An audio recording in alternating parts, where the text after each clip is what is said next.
Everybody's looking, but we don't really care. Whoa, no, no. Don't stop. It's a really good feeling. Don't stop. Can't wait to come home with you. Don't stop. This really good feeling. Good morning and welcome to day 3 action here at the Vice City Classic in sunny Lauderhill, Florida. My name is Frank Mialetti from the Billiard Sports Network. Thank you for joining us today. Got a star-studded matchups for you. Let's talk about yesterday real fast, though.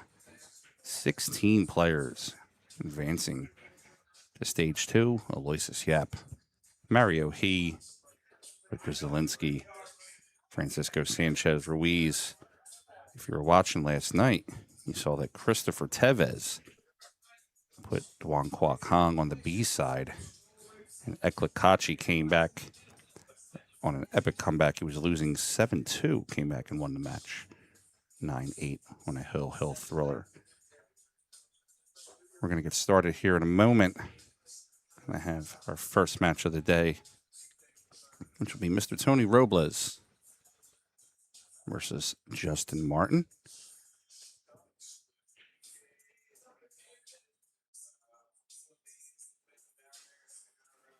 We're going to get started any moment here, guys. Thanks for watching. You're watching on the Billiard Sports Network on YouTube and also Matchroom Pool on YouTube. Thank you very much. We'll see our opening leg here momentarily.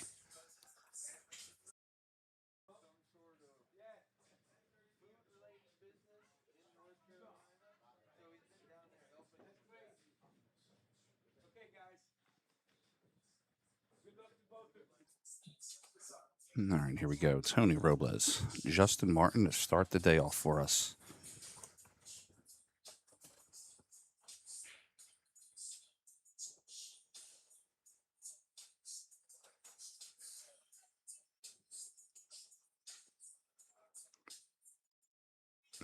It looks like Tony's going to win the leg and break off here in rack number 1.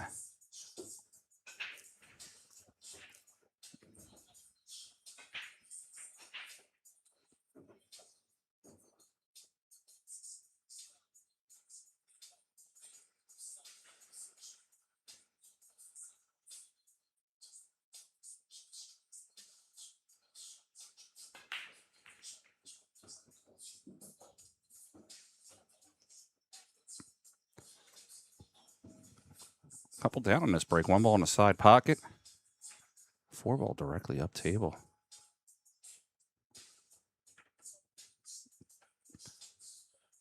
Starting up, Tony has a shot on the 2 to the top left corner. 3 balls waiting for him right there on the bottom right.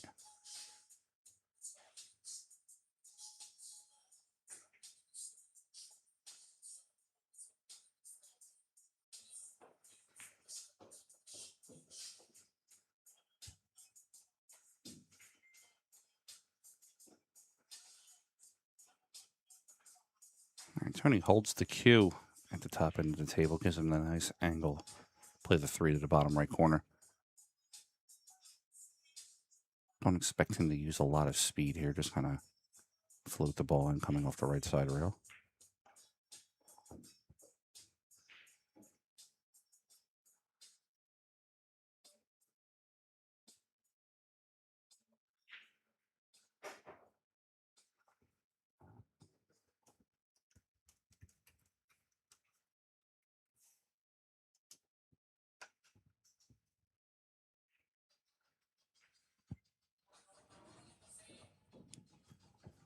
Tony Robles looking good coming out of the gate. Playing a 6 into the top corner. Just going to check the ball 2 rails over for the 7.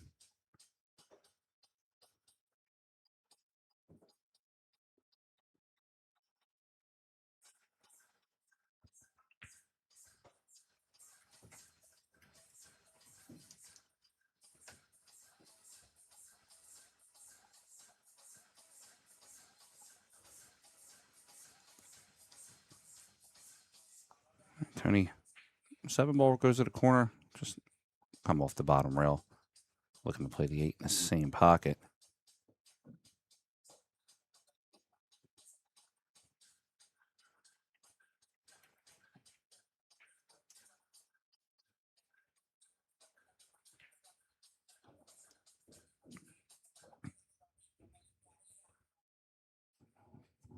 All right, Tony Robles is going to be out to a quick 1-0 lead here in rack number 1 of day 3, elimination day.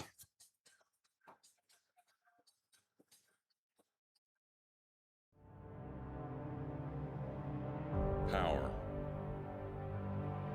precision, prestige, unleashing tour-level performance, built for the biggest stage. Powered by Q-Tech, inspired by Matchroom, the Nineball series.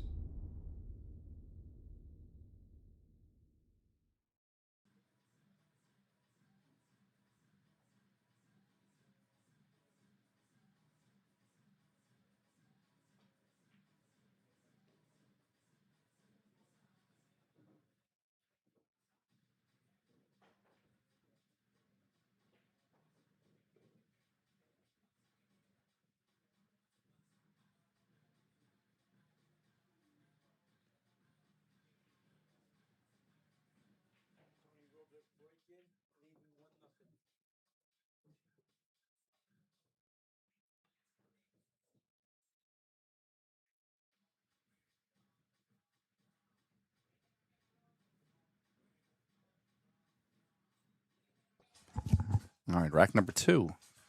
Tony Robles to break.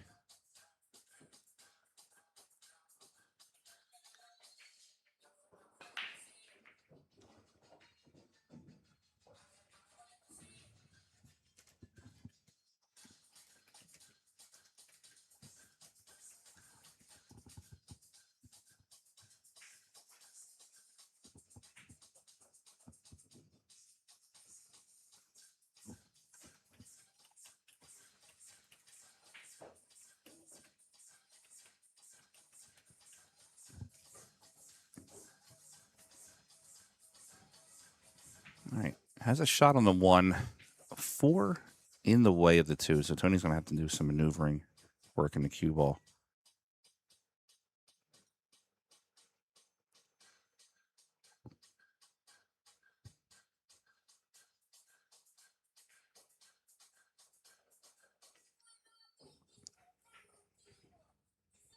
Could go forward here coming off the left side rail, but I was going to attempt to play safe instead. I like this shot. That's where the experience, Tony Robles, comes in. What's the cue? Behind the 8, 1 ball all the way down to bottom end. We get to see our first look at Justin Martin coming up to the table.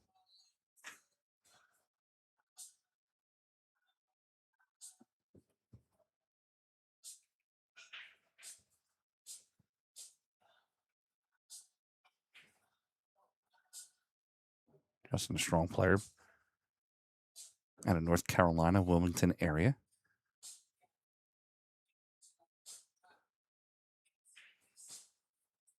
Justin does not make contact with the 1. Look at where the 9-ball lays up. You might see a 2-9 combination coming here from Tony Robles.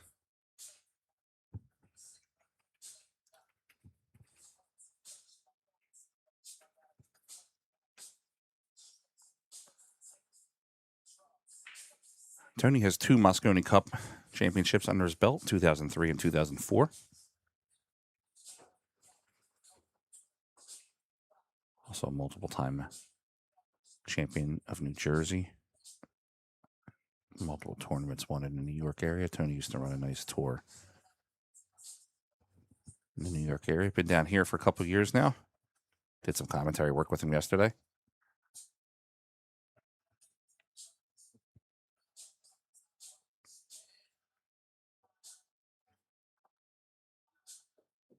Tony opted to not get on the 2.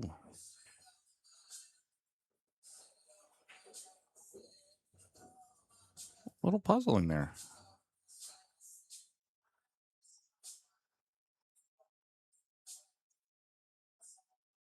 Karam into the 9.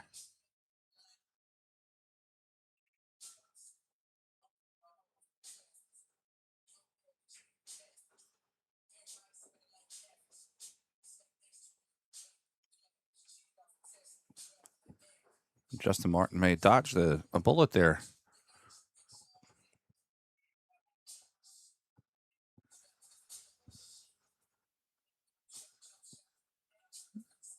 Remember, all ball fails in this event.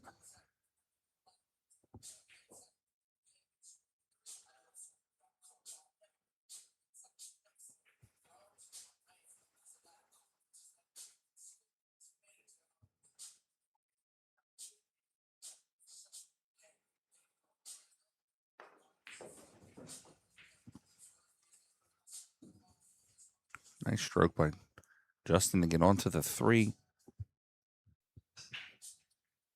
Has the open pocket for the bottom left.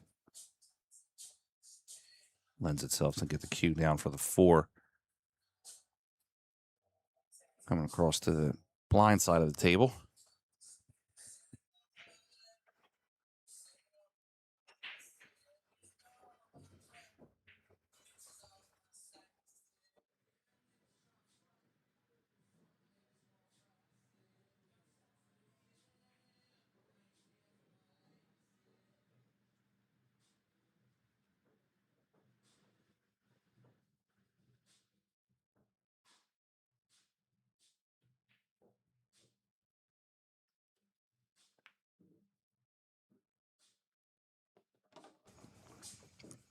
A little bit of help from the 6. Now Justin has a choice here. Does he go for the 4 and just go for the run out? Or does he try to carom the cue into the 9? I like the run out. I like just staying in line, using your skill to make the balls.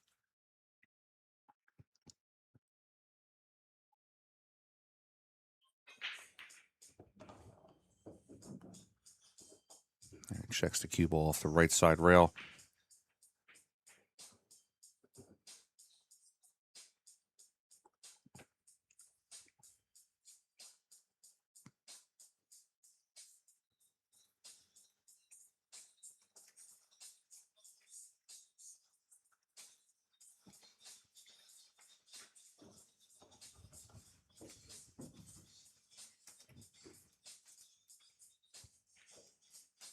A little longer on the 7, which shouldn't pose any issue for him playing the 7 to the top left. He could let the stroke out, coming off the top rail back down and up.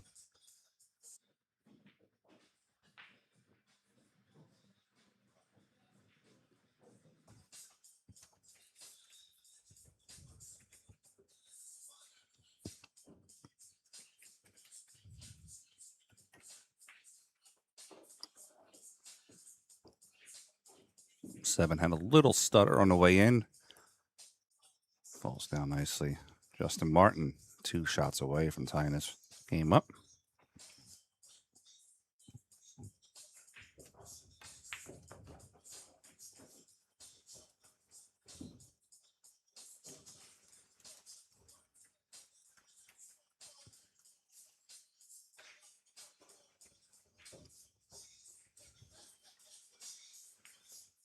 All right, we have 1-1 on the score. Justin Martin, Tony Robles.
Rack 3.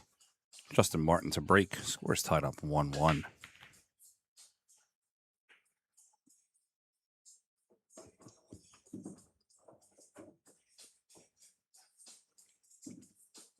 One misses aside, but goes up to the top corner.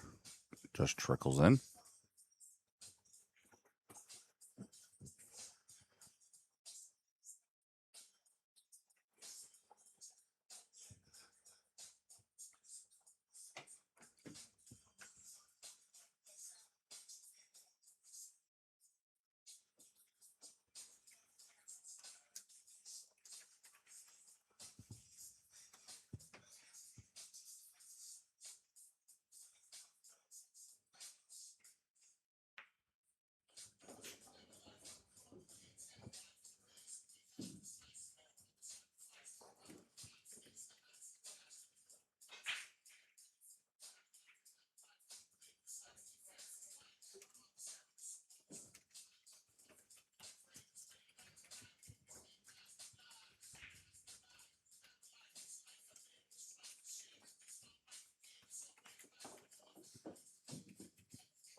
All right, Justin Martin making good work of this rack. That's the 7 to the corner. Just roll the cue forward for the 8-ball.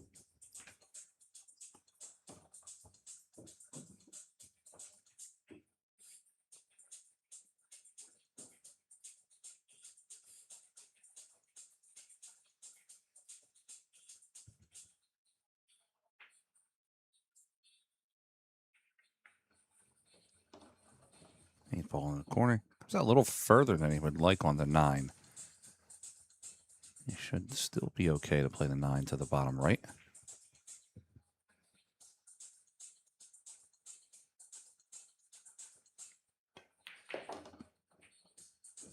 Justin Martin takes a 2-1 lead here over Tony Robles.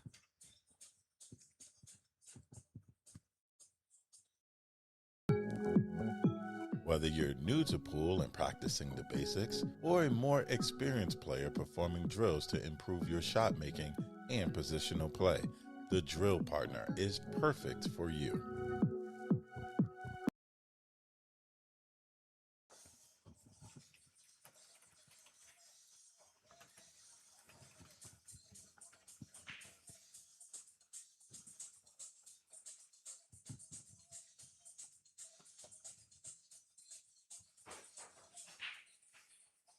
And coming out of the break, 2-1, Justin Martin over Tony Robles. Going into rack number 4.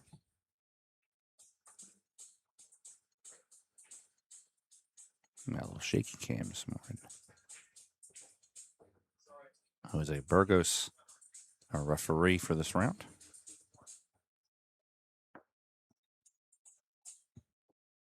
All right, rack 4, Justin Martin to break.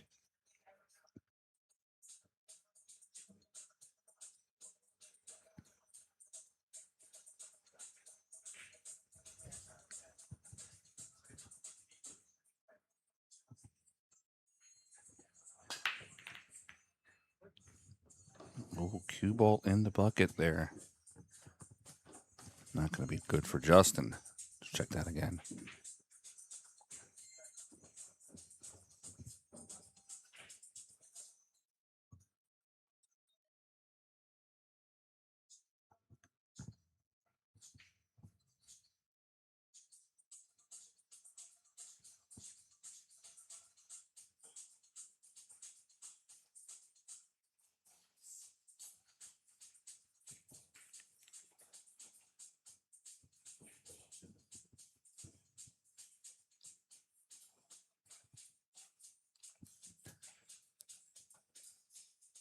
Good starting position here for Tony. Has 2 to the corner, 3 waiting right there.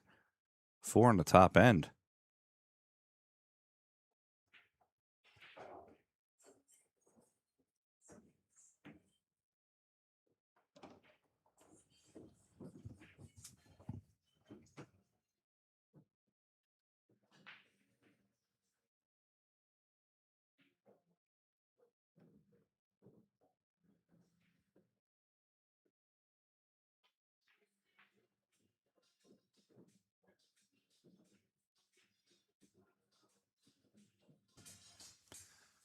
All right, just look for Tony to slide the cue up table.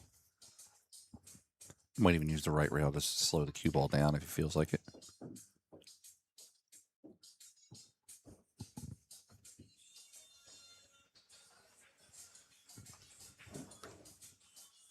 Four ball does lend itself for 2 rails for the cue ball to play the 5 in the same pocket. Could also feather the ball just a little bit and play the 5 in the side pocket. That's a harder shot. It might get him a little closer to the 6.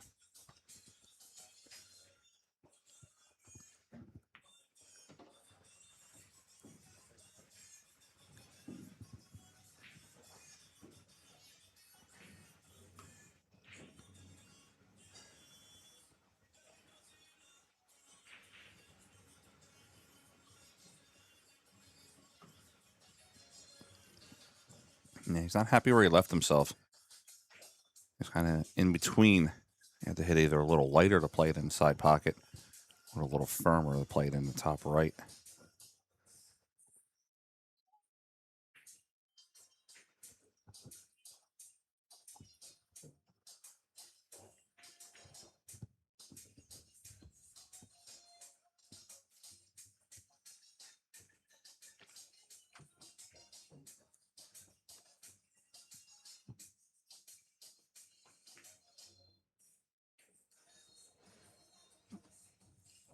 Three rail safety, leaving it on the bottom edge. Justin Martin's going to have the side angle taken away from him on the kick. 6 and 7. Sort of in the way. He might be able to just feather through the 6 and the 7, but it will be tight.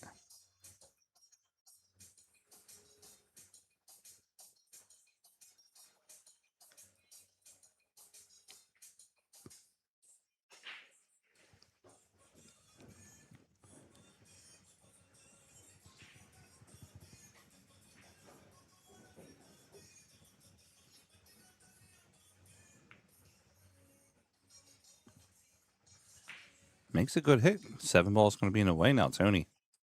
Coming to the table, might have to go back and get the short cue.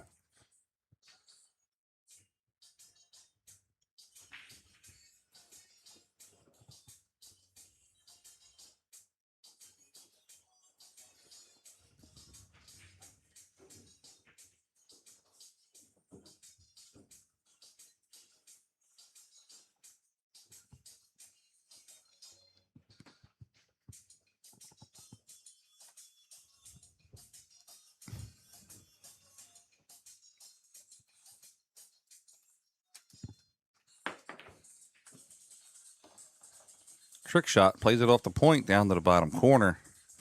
Not real great shape on the 6.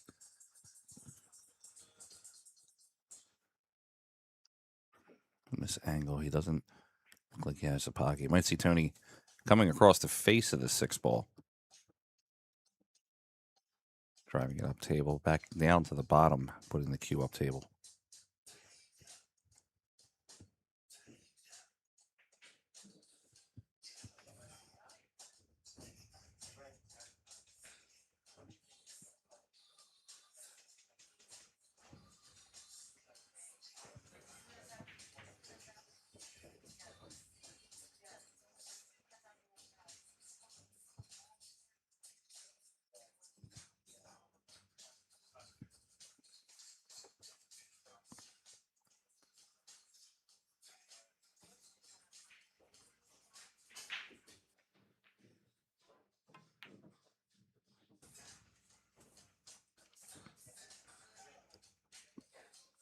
That'll do it. Behind the 8. Justin coming to the table.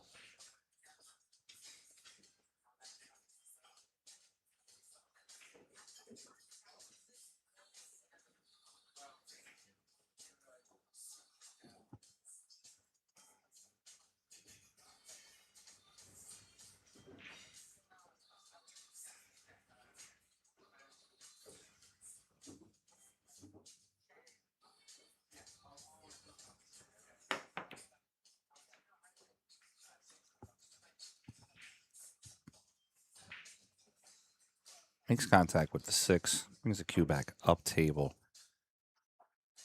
I'm fully expecting Tony to play another safe, trying to use this 9 as a blocker.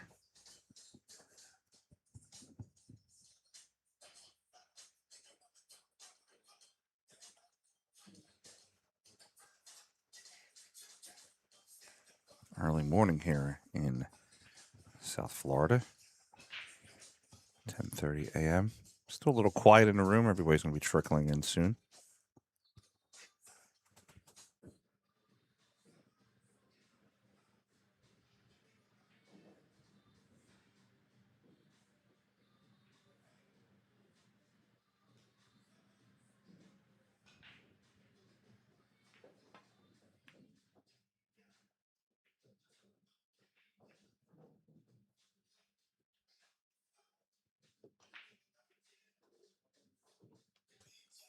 Yeah, I think Tony was asking a lot of that cue ball, trying to hide it behind the 7-8. I think he had a better shot at just hiding it behind the 9. And far be it from me to question a 2-time Moscone champion.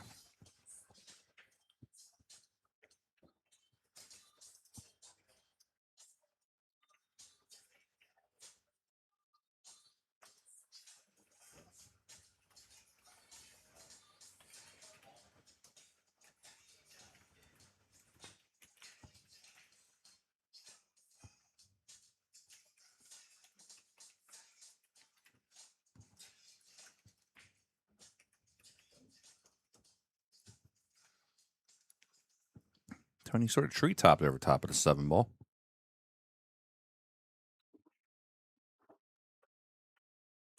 Six not in an easy position to play the combination.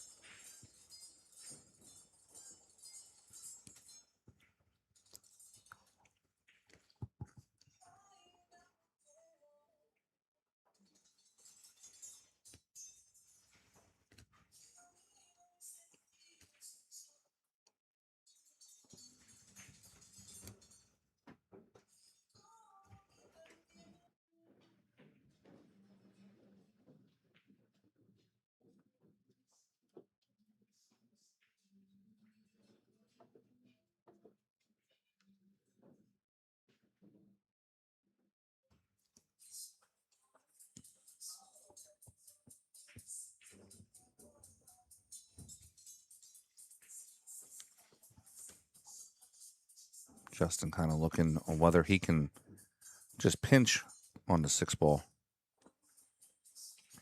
Sort of like a two-way shot, play to the right side, banking towards the bottom right, if he feels he's got the whole ball He has to have the whole ball and get the cue out of the way. The way he's cueing, it looks like it's going to bring it right back to where he's at. And he does. Watch the spin.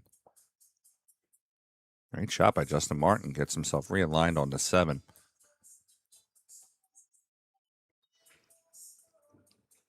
Just play a little bit of an outside ball.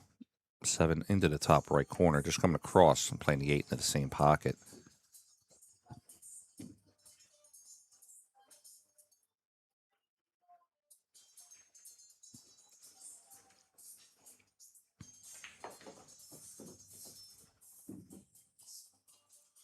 One rail back out. Justin will play the 9 to the bottom corner and looking to take a 2-rack lead.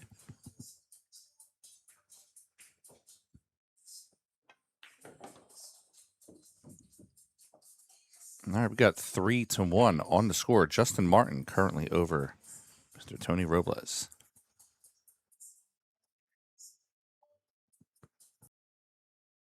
What's up, everybody? This is Dave from Classic Billiards down here in South Florida. We do things a little bit differently here compared to your old pool hall.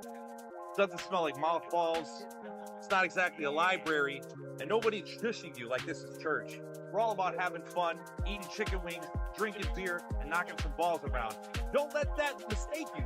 We still got the skills, baby. So if you're ever down in South Florida, come check us out at Classics.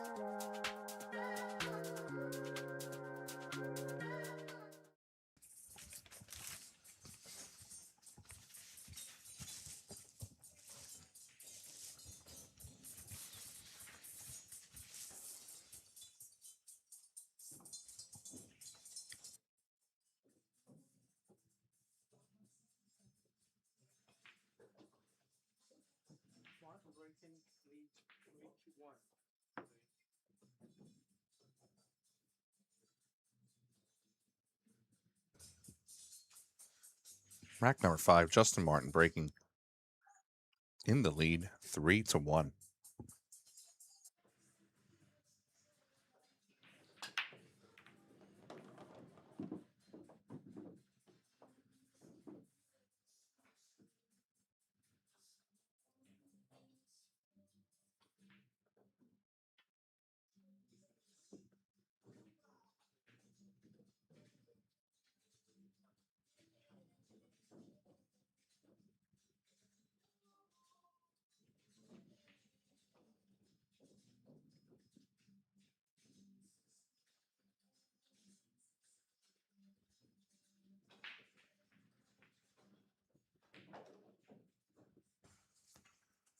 Not the best starting position here for Justin, obviously. 9-ball in the way. I expect a rollout. Look for him to maybe just play off the bottom rail underneath the 4, roll the cue to the left side rail. The object here is to get the ball back. You don't really want Tony shooting from here.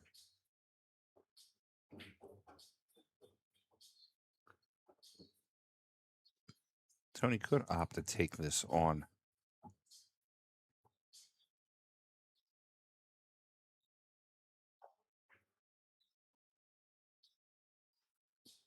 A couple of hiding spots that he could have.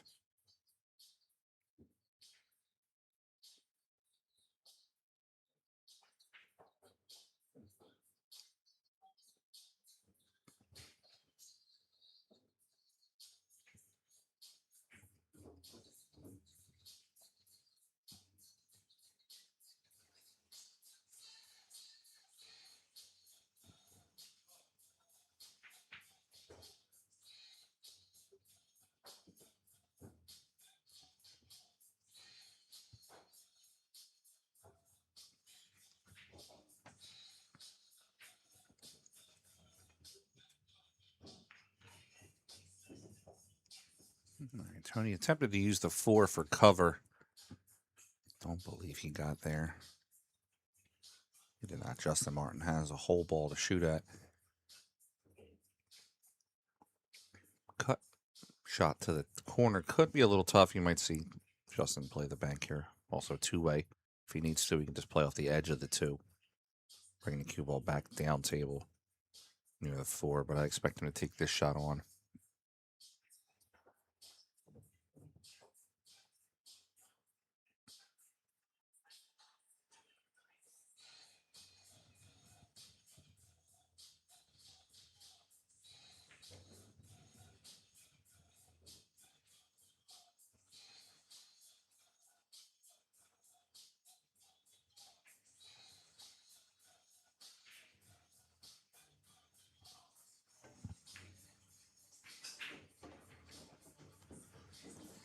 Nice stroke by Justin Martin. Does take the shot on. Gets rewarded for it with a nice leave on the 4 to the corner.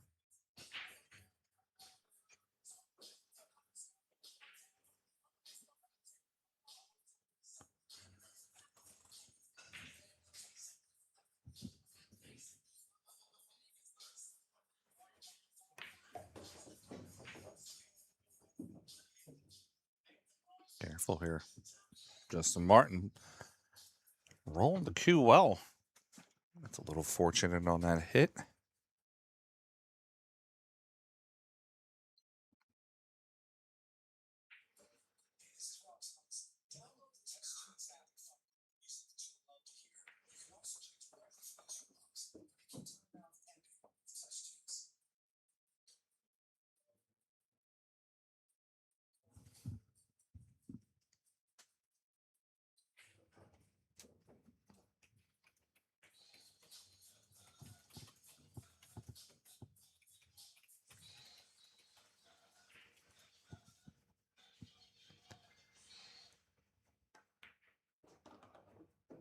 Six ball slides over for the 7. 7 and 8 both go to the top left corner. Justin might go forward a few inches, but I don't see him really maneuvering the cue ball a lot.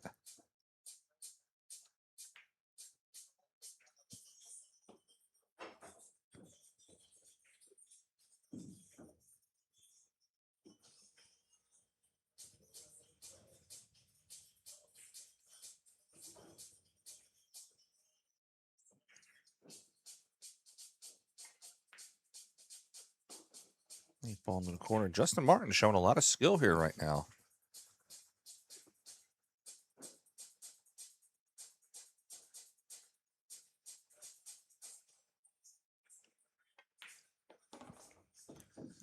(4-1) on the score. Justin Martin over Tony Robles.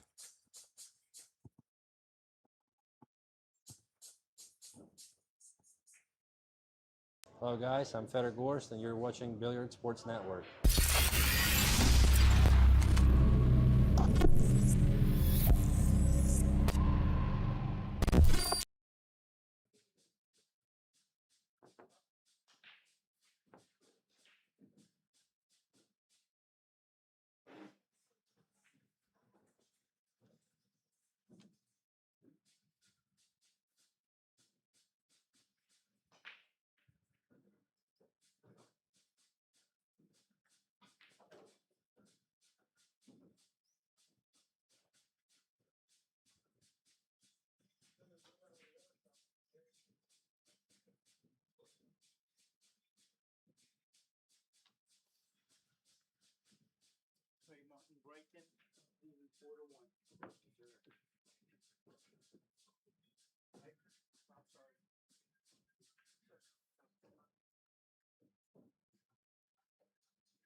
All right, Tony Robles. Starting position here. He might attempt to play the 2-way on the 1. Play the 1 to the top left corner. If the cue comes down table.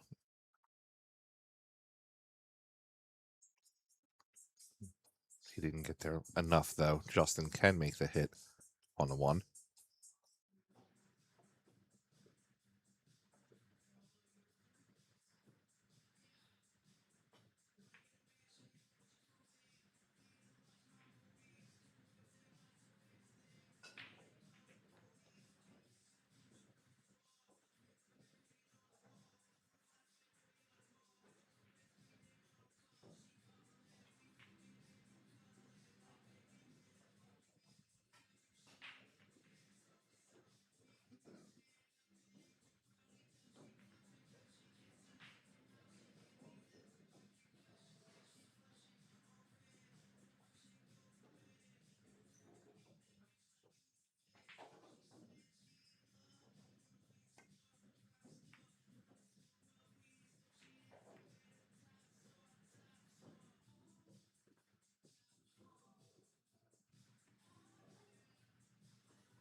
Clean shot by Tony Robles down to the corner to get the cue ball behind the 8 for the safety.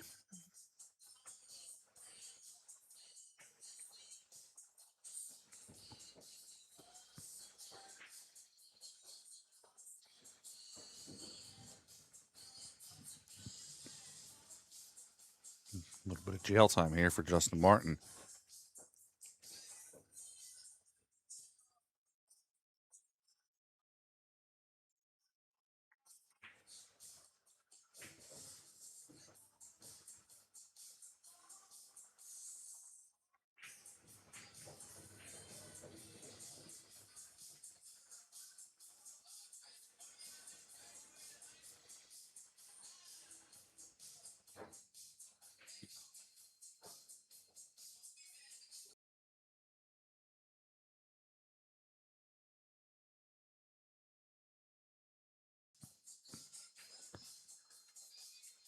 Well, it was a tall order just to ask him to hit the 1 ball. Makes a good hit. Tony will have a shot.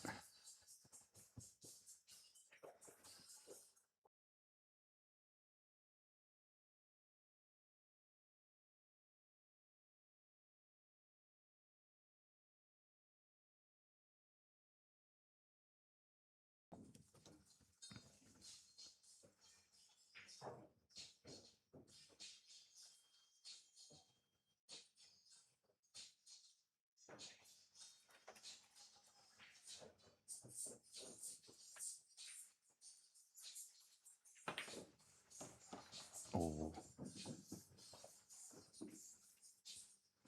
Tony wanted to go forward. A shot like that, he was looking to make the cue ball sort of hop on contact with the 1, just to throw it offline.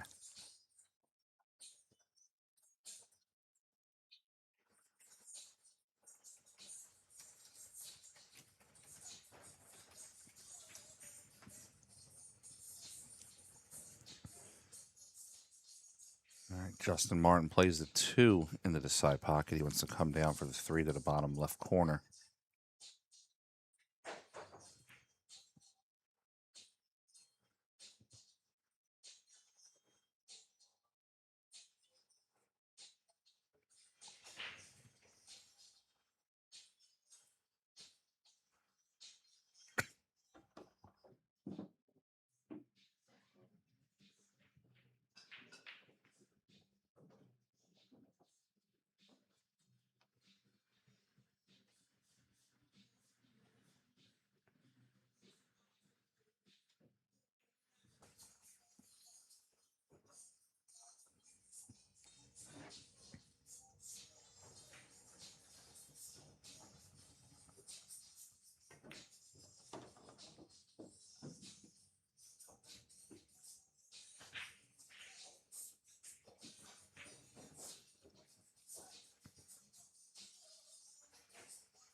And 8 ball in the way. Justin might be able to go around the 8.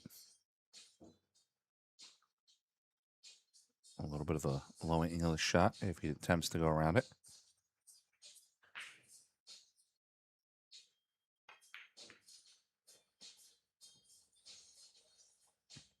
Watch the 4.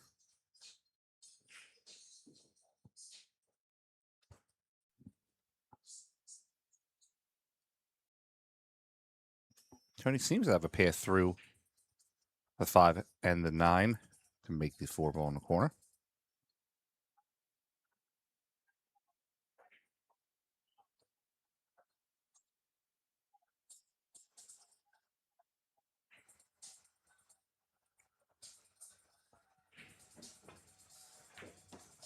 One thing I've always respected about Tony Robles' game is, we talked about it yesterday when he was commentating, 5 minutes after a match, whether he wins or loses, he's still the same even keel, nice person that he is. Oh, Tony misses the 4, the 5 on the side. He'd like to have that one back. What I was saying is, nice even keel guy. If he loses a match, 5 minutes later, he's fine. If he wins a match 5 minutes later, he's the same way. Ever the consummate professional.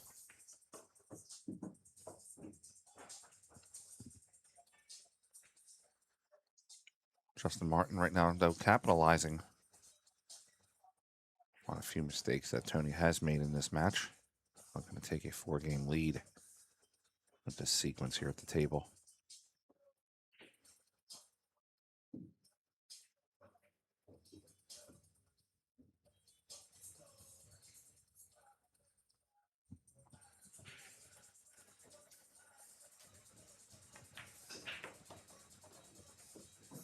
Ball coming across. 8 ball to the top left.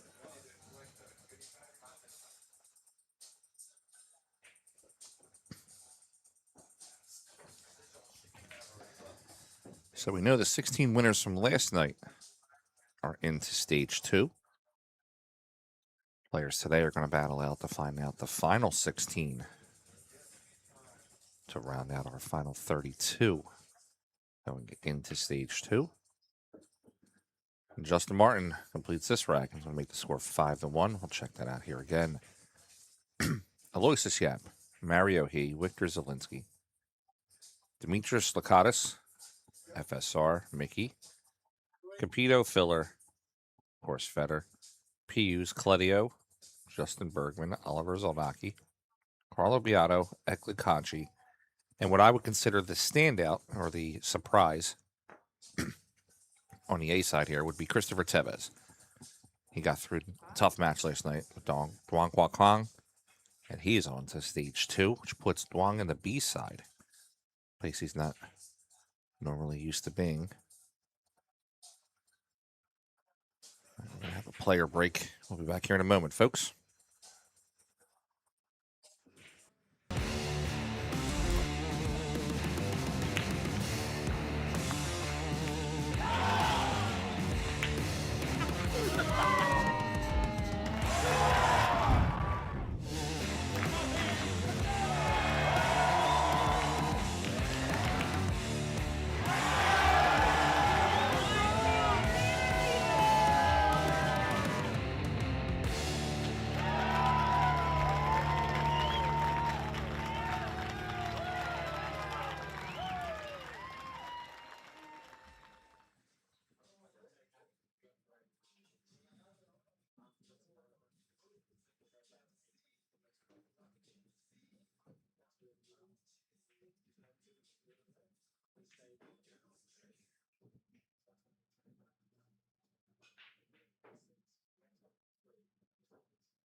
All right, let's look at some live scores while we're waiting.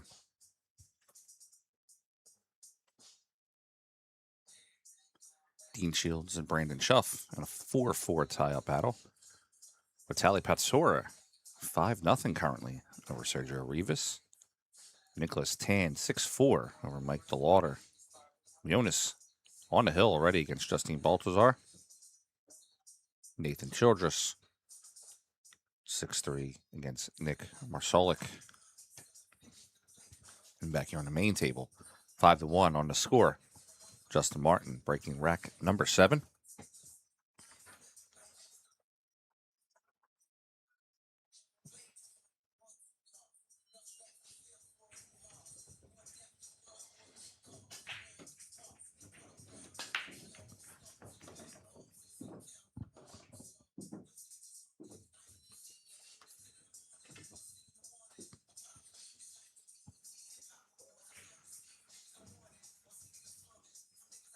One on the side, or sorry, 2. Yeah, 1 on the side, setting up for the 2 ball.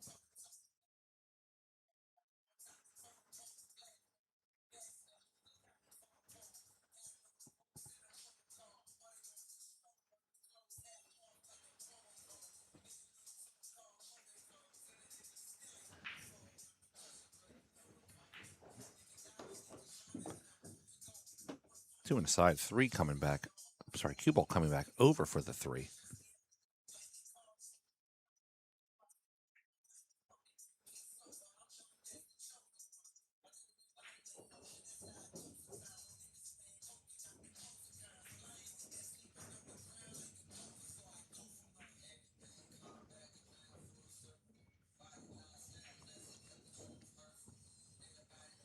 Our 12 o'clock matchups for today on the main arena table will be Marco Tusher versus Conrad Judician.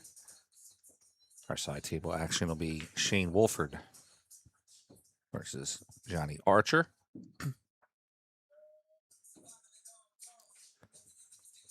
Just about getting ready to get started. Jeffrey DeLuna, Harrison Lyman on our table 3. Also on our side table on the Billiard Sports Network will be Max Eberly versus Jesse Engel on table 3.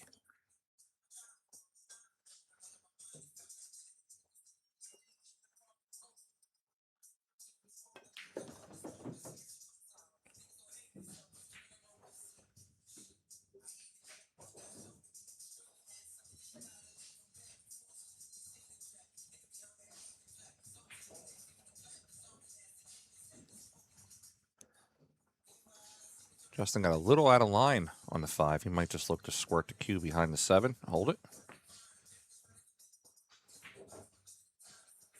Gets to go a little bit to the left. 9 balls in the way. Oh, wrong hammer.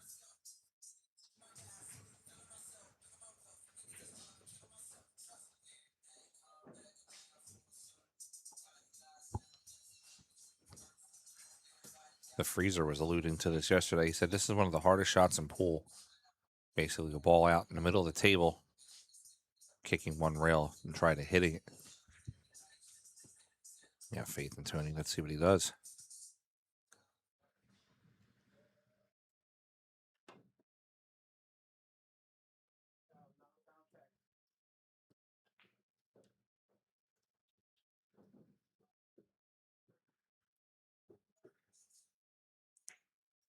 Top shot there for Tony. Justin, ball in hand. 5 and the 6 should both go in the same pocket.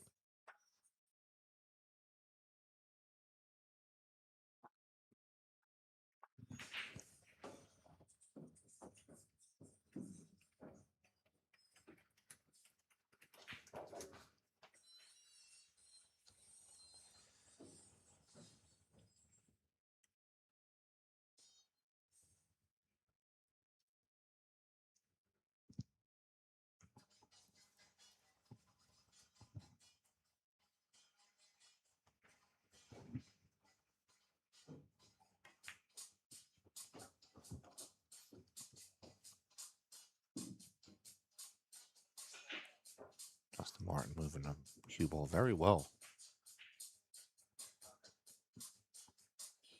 Play the 7 to the corner, roll the cue forward.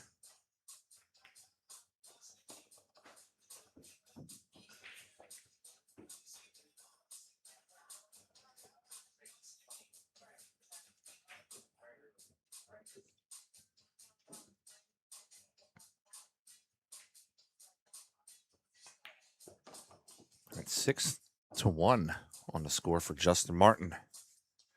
Currently over Mr. Tony Robles.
little bit of a tough starting position on the 2.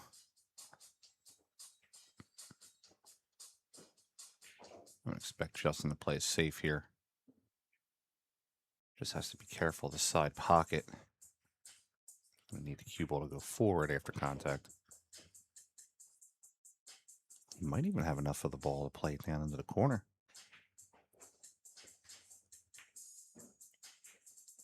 Well, he did have more than enough of the ball, actually overcut it. All right, Tony Robles back up to the table. He'll look to play the cue. Off the 2, playing the 2 in the side pocket, spinning off the left side rail. Wants to stay above the 3.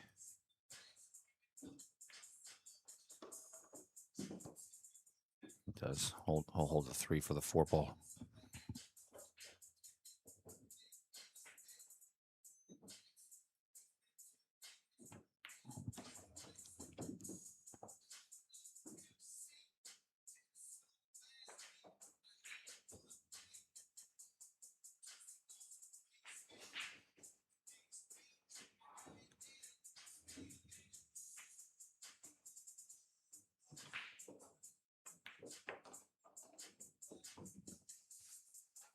Two rails up for Tony.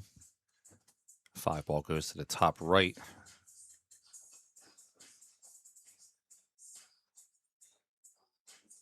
Just let the cue ball coast forward for the 6. Oh, Tony missed the 5 in the corner. That's going to give Justin Martin another opportunity. I expect Justin just to come across the table playing the 6 in the same pocket.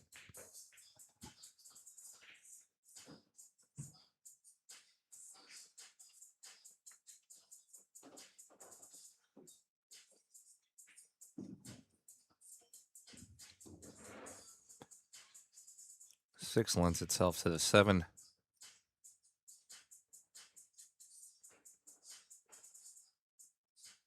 Justin doing a nice dance routine there.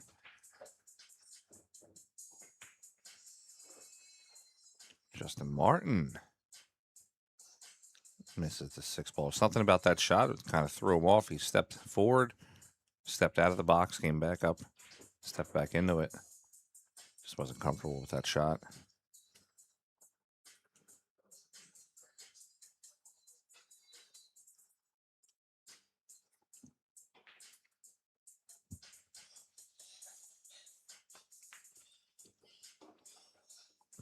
Gives Tony a very good opportunity to create some offense for himself.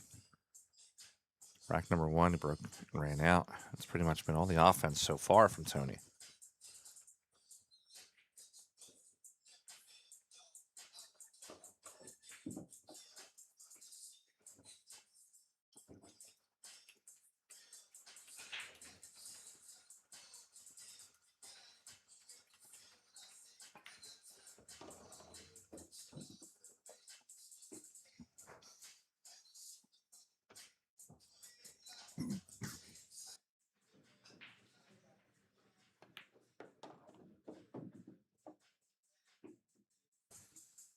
All right, Tony Robles cleans up that rack on a mistake by Justin Martin.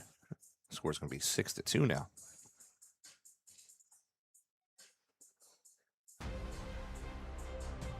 Every new beginning starts with courage. And round here, we have that in spades. One shot, the break, it changes everything. Made better by pressure. 2 rivals at every table. A crowd free to live in the moment. From the 4 corners of the globe, the greatest players arrive, chasing more than a title. $500,000. 6 days of pure drama and unrivaled tension. And when it comes down to the final, they'll need every lucky 7. Take 8 seconds to steady the heart and sink the 9 for glory. The U.S. Open. Witness history in Frisco, Texas.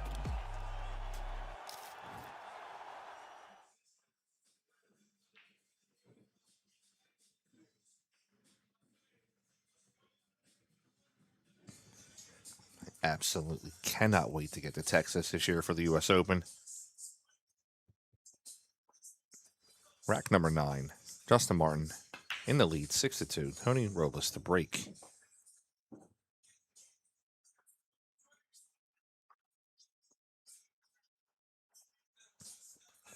One ball on the side. Two ball dresses up. Tony's going to have to come across the table playing the 2 to the top right. Can hold the cue ball for the 3 to the top left.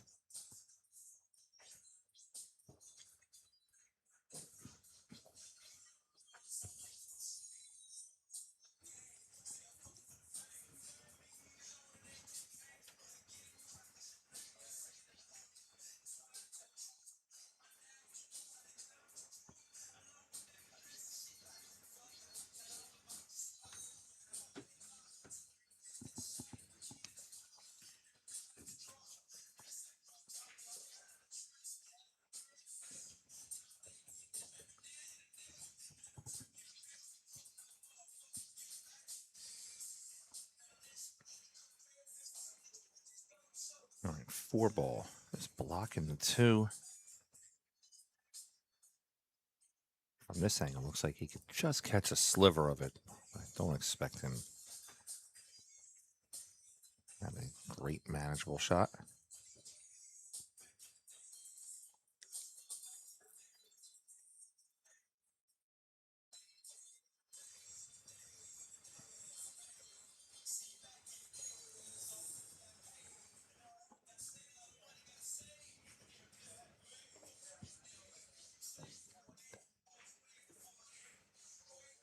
Justin's going to use, excuse me, Justin's going to use the top balls for cover. Did to roll a little bit more? It does. 4 balls in the way. Tony will be coming to the table. Potentially with his jump cue. Looks like he's grabbing it.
Justin Martin plays a nice safe, rolls the 2 on the other side of the 3.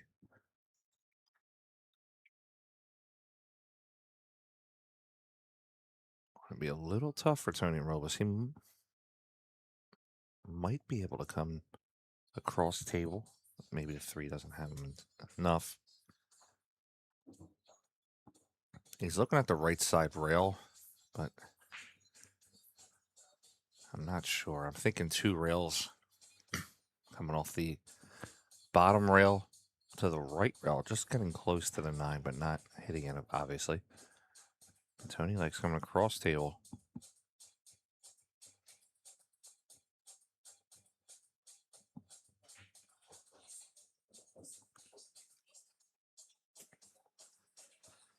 Reverse spin for Tony.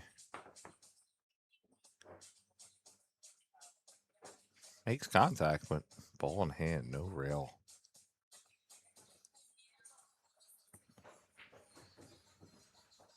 Justin Martin with a good opportunity.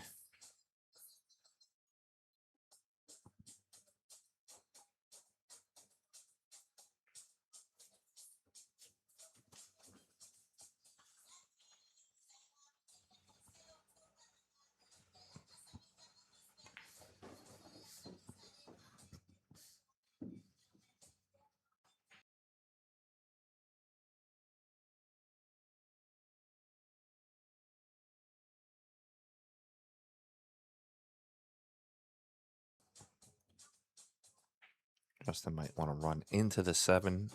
He does not. Instead, he just plays out to the center of the table. I like this shot a little bit more. Allows him the freedom of moving the cue ball.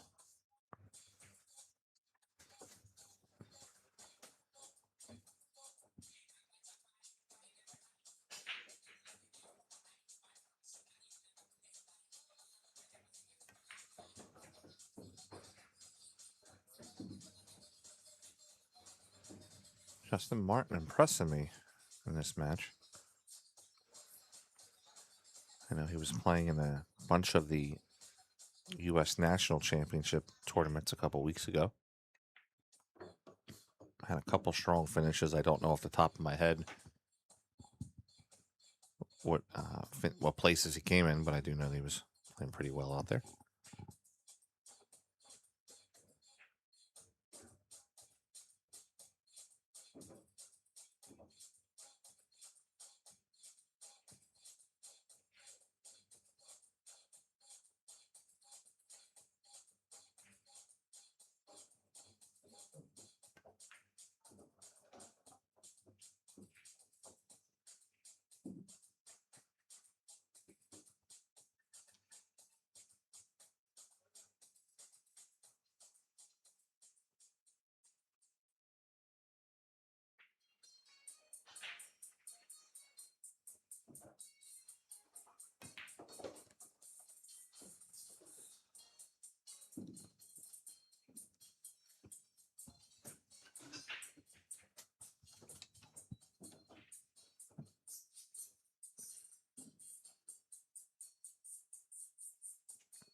Two more balls here for Justin Martin.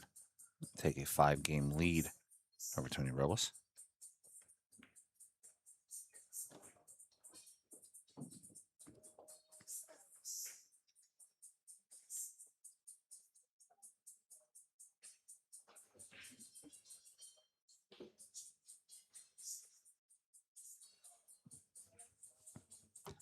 A little tough on the 9.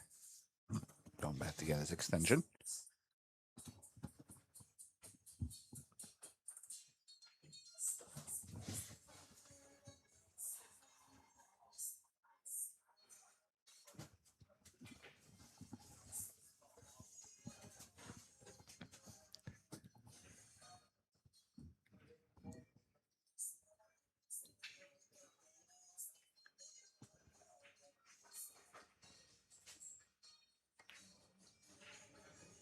Oh, and Justin Martin misses the 9. Gives Tony Robles another chance. Add another tick onto his tally.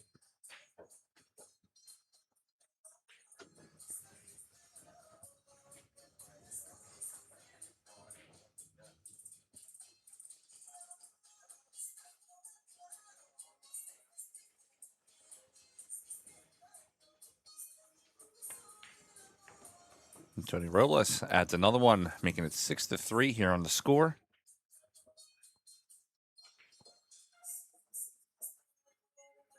And a couple matches coming up for you later on today. We know the players that lost last night in winners qualification will be playing at 4 and 6 today. 6 o'clock is going to be our last round.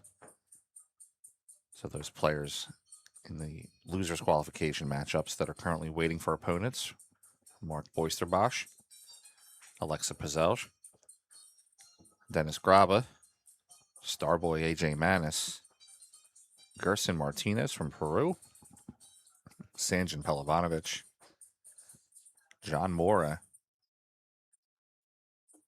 Edward Bregu, Landon Hollingsworth, Tyler Steyer, Arseny Sevasyov, Fraser Patrick, Elliot Sanderson, Martian Duan Kong, Eric Roberts, and Georgi Georgiev had a tough loss last night against Eklakachi Hill. All right, guys, looks like we're going to have a player break here for a moment. We'll be right back with some action. You're watching the Billiard Sports Network's production of the Vice City Classic, streaming live on the Billiard Sports Network YouTube, and of course, to Matchroom Pool YouTube. We'll be back here in a moment, folks. Moonlighting Billiards presents the Drill Partner. Whether you're new to pool and practicing the basics, or a more experienced player performing drills to improve your shot making and positional play, the Drill Partner is perfect for you. Use the Drill Partner to set up drills anywhere on the table. The Drill Partner allows you to set up for drills with balls in a straight line, in an angle, vertically, horizontally, with varied spacing between balls. The Drill Partner is one partner that will never let you down. If improving your game is important to you, then get the revolutionary new product that guarantees a lightning fast and accurate drill setup every time. The Moonlighting Billiards Drill Partner. Roll him in and begin.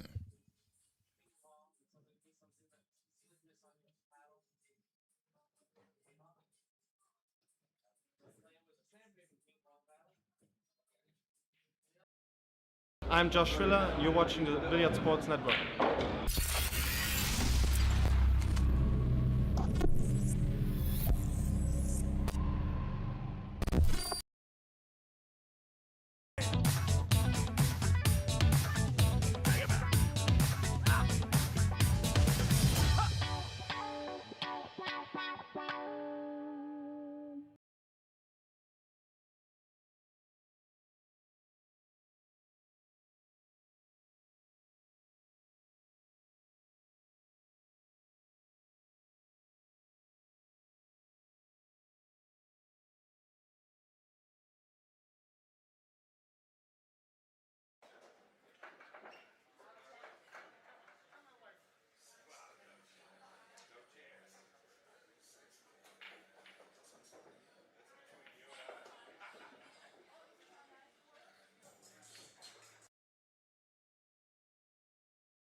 All right, back here to the action.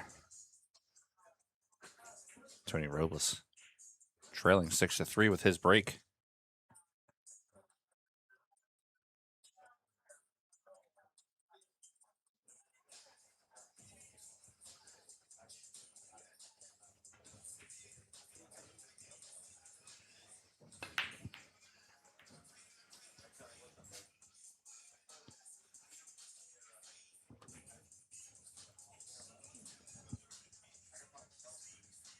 ball coming short to the side pocket. Presents the drill partner. Whether you're new to pool and practicing the basics, or a more Sorry about that, folks.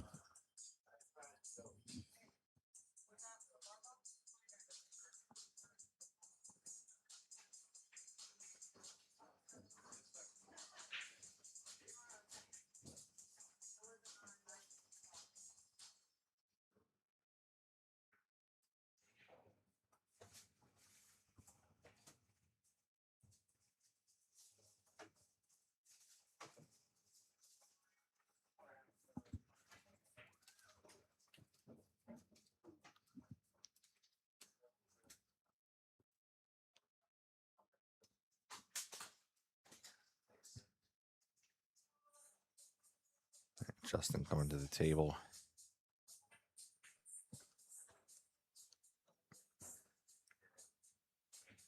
Playing the edge of the one, looking to play safe, put the cue behind the 4. Does not quite get there. Tony clear shot on the 1 ball. Fortunate for him, 2 balls right there on the rail.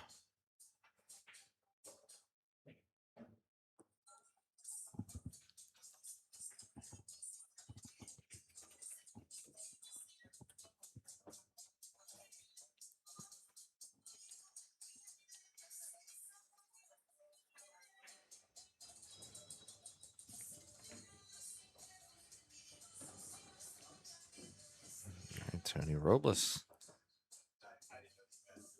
looking to add another one. Wide open table here.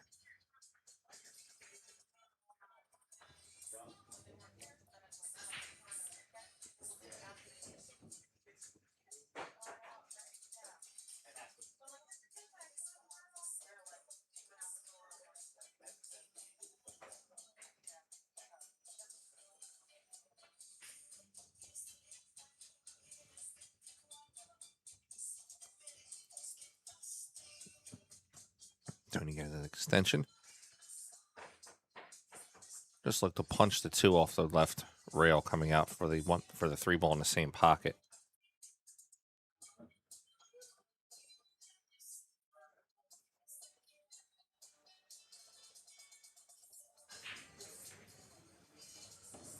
Doesn't want to get below it. He does. He gets below it a little bit. That's the one issue with extensions. They give you a little bit of an unwanted oomph on your shot. At the right side angle.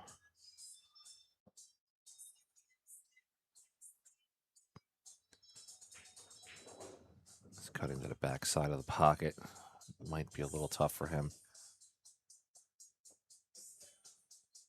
Looking at the 7, he might be playing all safe here. Off the right side of the 3, trying to get the cube to land behind the 7. He's got to be careful, though. If he does bank the 3, looking to play the safe, doesn't want to retie the ball up 3 into 6. He might be able to go offensive here. Cut it in.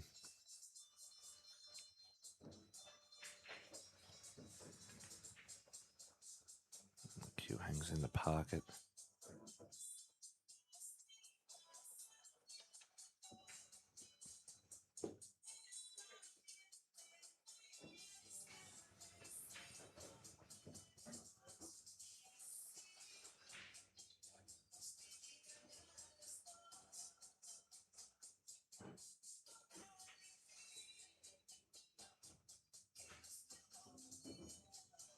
Justin, easy starting position, 3 in the corner.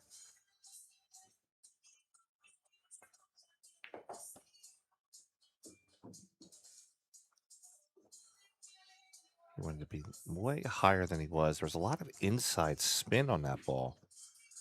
Not sure if it was needed.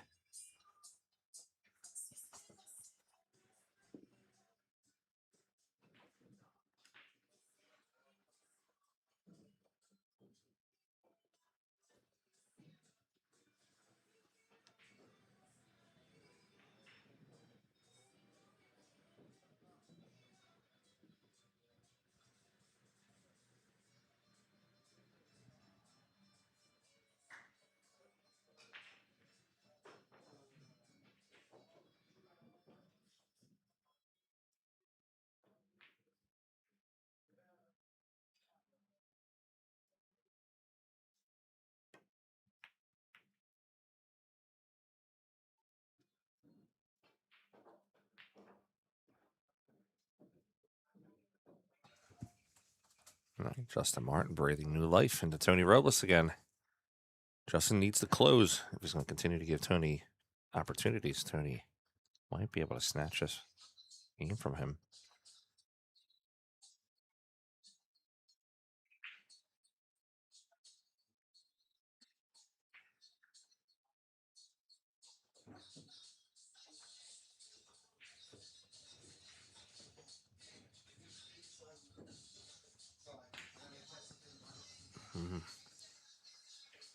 Both players making a couple of mistakes they're not used to making.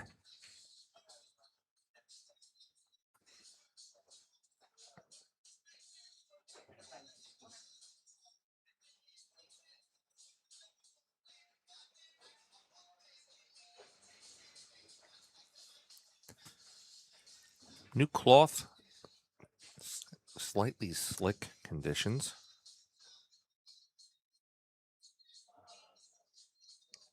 Tables have been getting a lot of play on them, so I'm expecting them to tighten up soon. Of course, with the humidity in Florida, it's definitely something you can't avoid.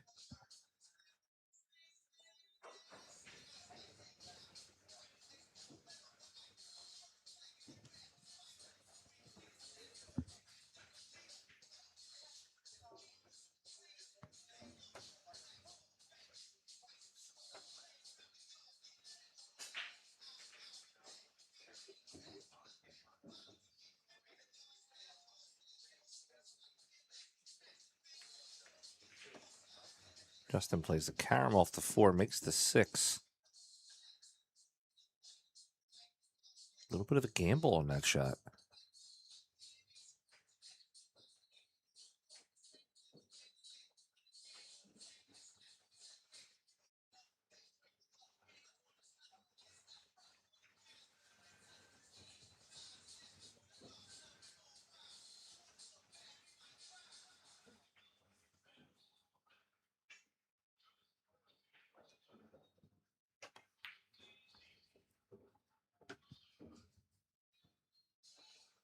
So a little frustration from Justin after missing that 4 in the top corner.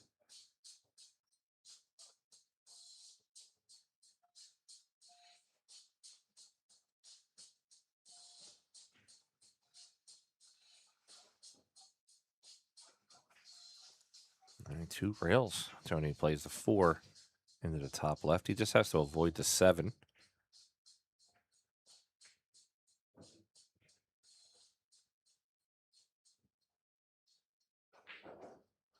Justin Martin, for a couple of racks, was firing on all cylinders. Past couple shots have been a little tricky for him.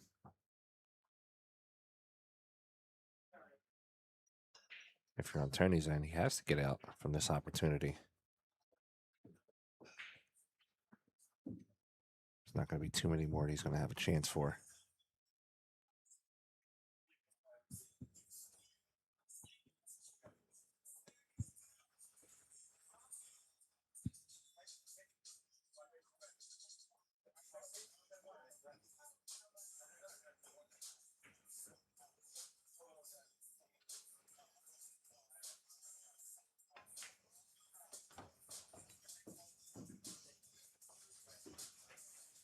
Seven ball goes to the corner. Tony will just pinch draw it if he wants to.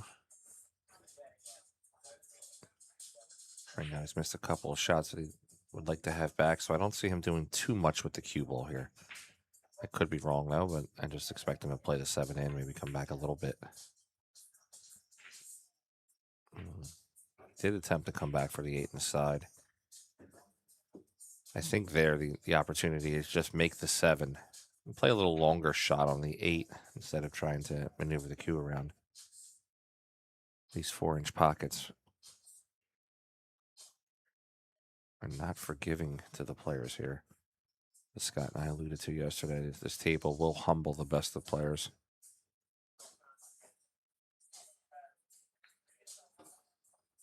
I know a couple players, Fran, Jonas, Alcady, Federer, all said they love this table for how tight it is.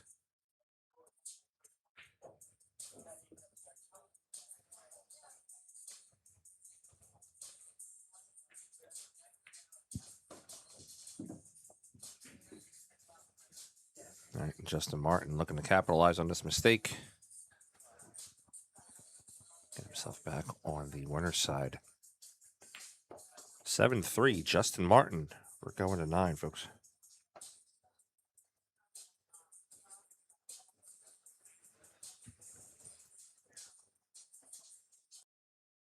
What's up, everybody? This is Dave from Classic Billiards down here in South Florida. We do things a little bit differently here compared to your old pool hall. Doesn't smell like mothballs. It's not exactly a library, and nobody's shushing you like this is church. We're all about having fun, eating chicken wings, drinking beer, and knocking some balls around. Don't let that mistake you. We still got the skills, baby. So if you're ever down in South Florida, come check us out at Classics.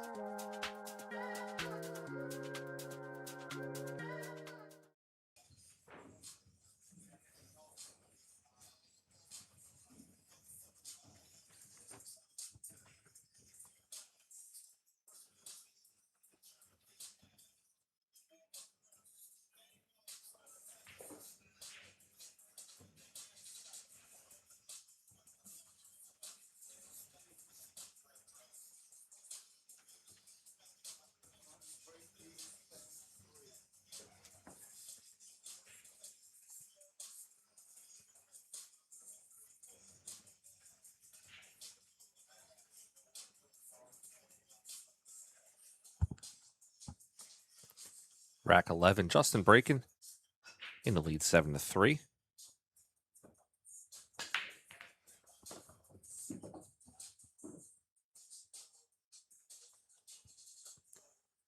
That was a much better break from him. One clear in the side pocket. Cue ball back and forth. Good shape on the 2.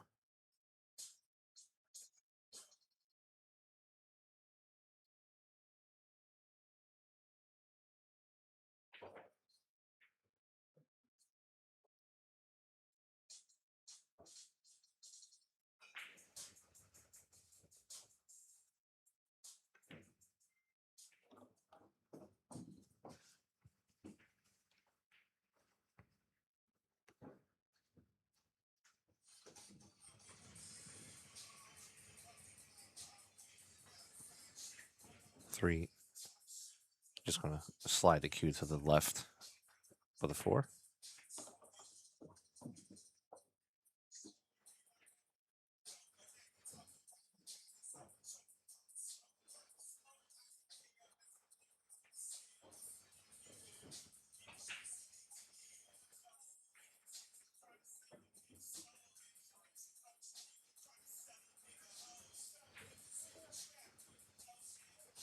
Justin misses the soft 4 in the side pocket.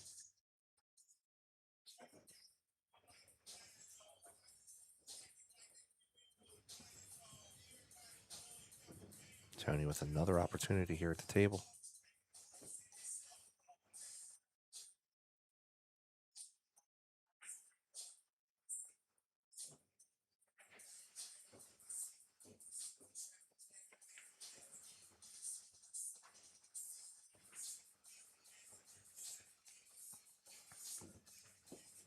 Cue ball at the bottom end, but look where the 4 landed.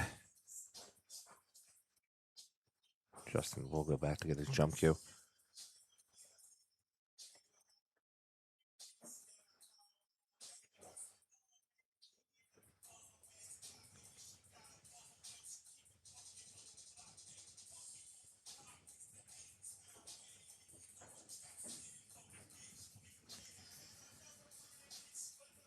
All right, Justin looking to get airborne over the 9. Just has to take his medicine on the shot here, make it, just hope he gets lands. 7 gets in the way. Just going to keep the jump cue in hand.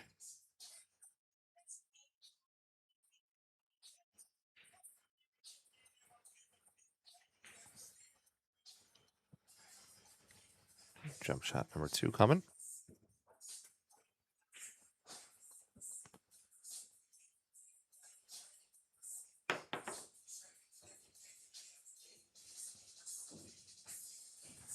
Makes the good hit, but does not pocket the ball. Tony with another opportunity.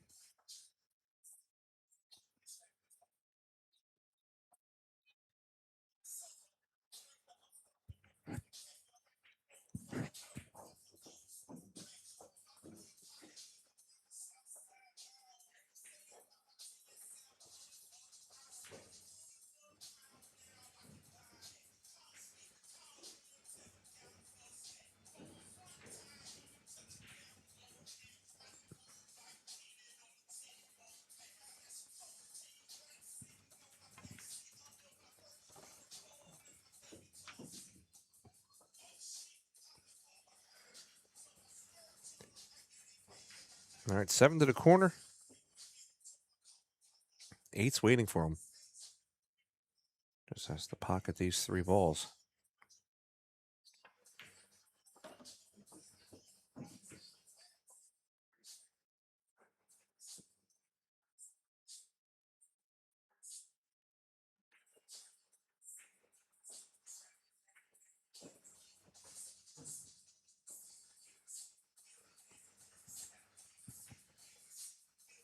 Pocketing the 8 just lends position for the cue to come over for the 9.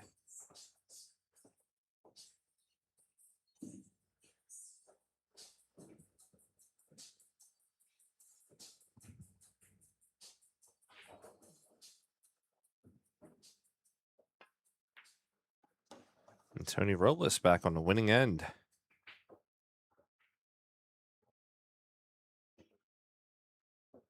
7-4 now here on the score. Look at some scores from the event. Dean Shields is currently up 7-6 on Brandon Schuff. Yajaz Mara, 7-4 currently over Josh Roberts. Tommy Tokop, Mustafa Alnar just started. So the rest of the matches here. George Antonaka, James Ladira, Devin Petit, Andrew Finnegan, Johnny Archer, Shane Wolford, Jeffrey DeLuna, Harrison Linen are all scheduled to begin at 12 o'clock.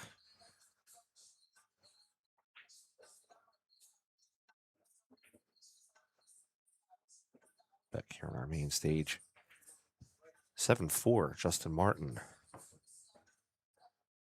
has a 3-game lead on Tony Robles, but it's Tony's break. Tony looking to shorten that to 2.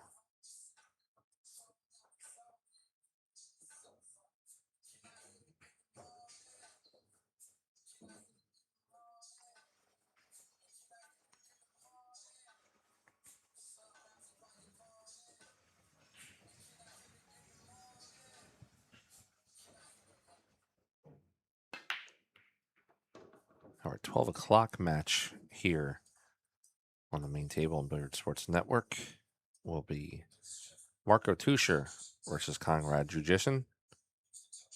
And our side tables on the BSN YouTube channel. Side table number 1, I'm sorry, side table number 2 will be Johnny Archer versus Shane Wolford. And side table number 3 will be Max Everly versus Jesse Engel.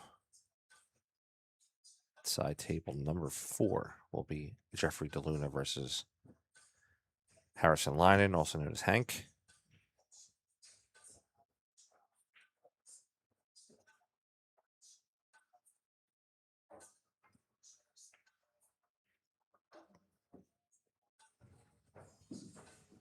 Tony just a little over 15 on that break. Look at where the cue ball trickles down into the bucket. Justin Martin has a chance to get himself on the hill. And a little bit of work to do for the 4 to the 5. Let's see if he's up for the challenge.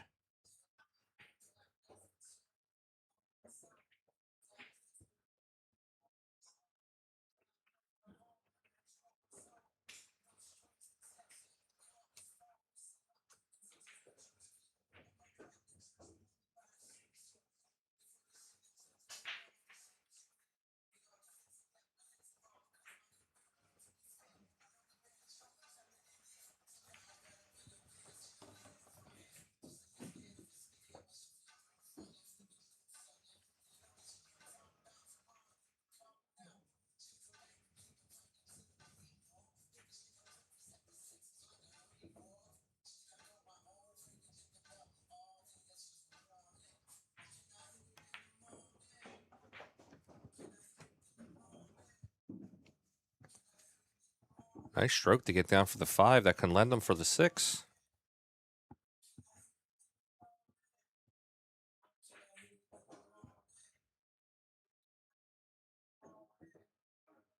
Ideally, he'd like to stay above the 6 ball.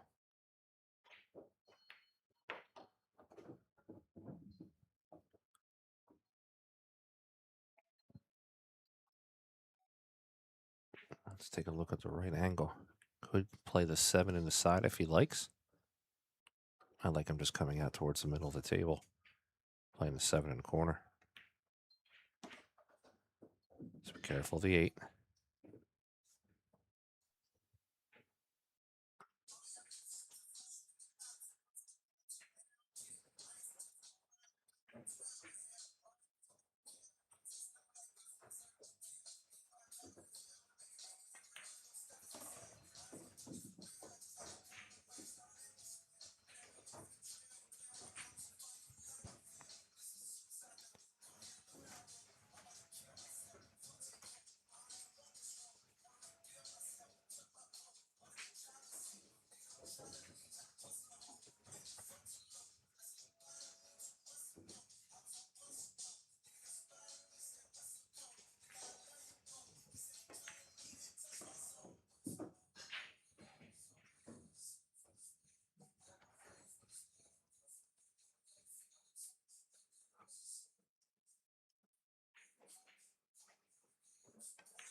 All right, Justin Martin gets himself onto the hill with that rack. He needs one more. Tony Robles needs 5.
All right, rack 13, Justin Martin. It's a 4-game lead over Tony Robles.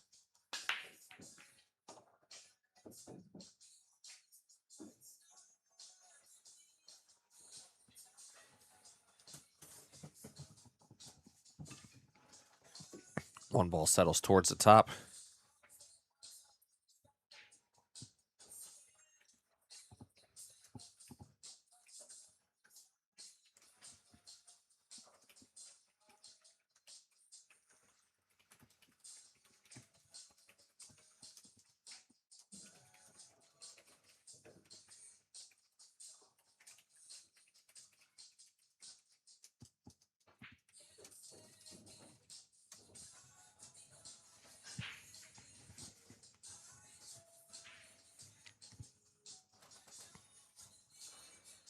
All right, Justin just wants to roll the 1 in. 2 is waiting for him right there.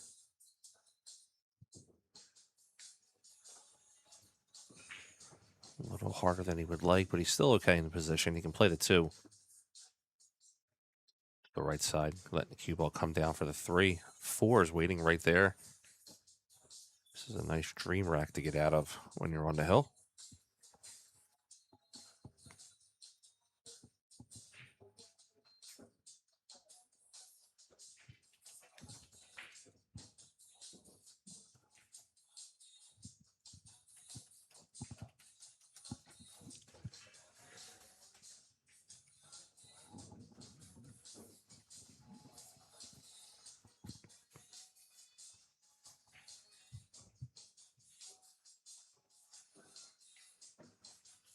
Reverse handed by Justin Martin.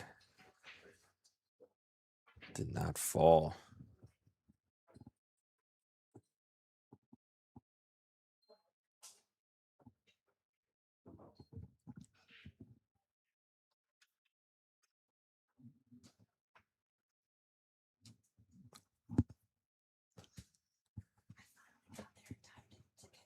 There you go.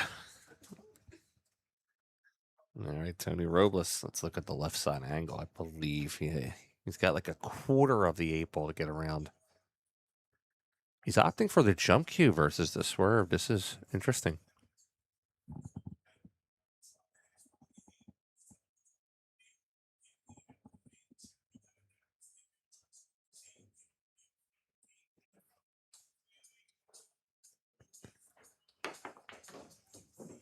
Gets there. It's going to bump the 8. It does not bump the 8. Oh, look at where it settles. Tony Robles is having a tough go at it today.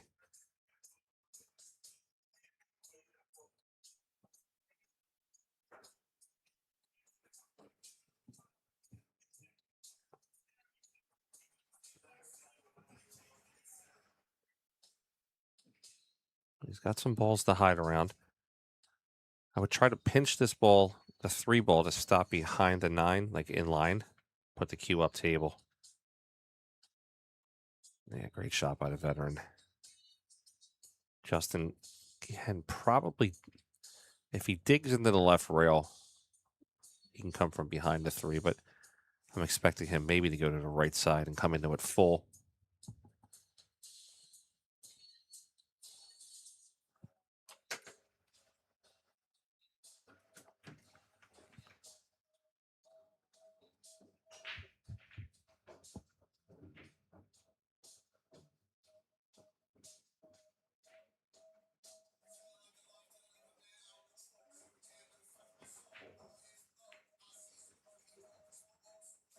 Does dig into it well. Kicks it up table, but I think it's going to leave Tony a shot.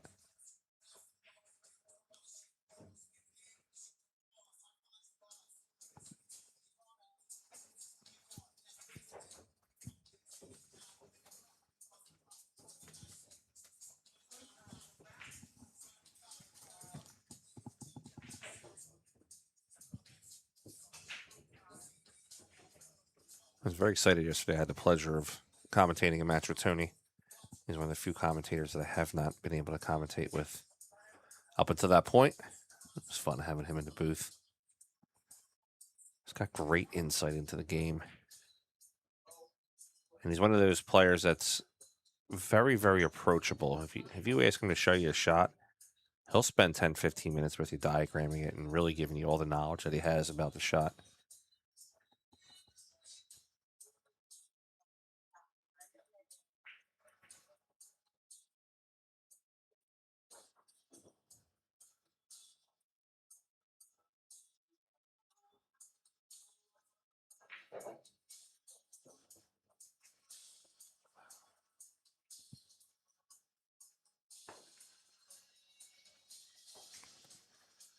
Back cuts the 3. Look, 6.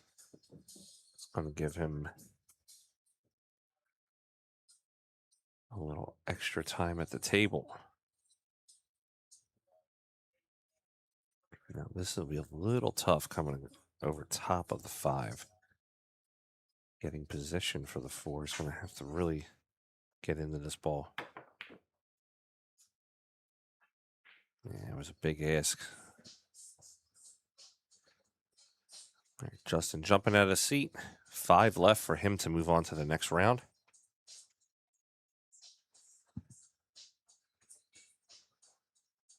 The winner of this match, I'll tell you here in a second. The winner of this match plays the winner of Dean Shields and Brandon Schuff. Justin not going to get there.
Tony comes across the face for the one pocket style bank.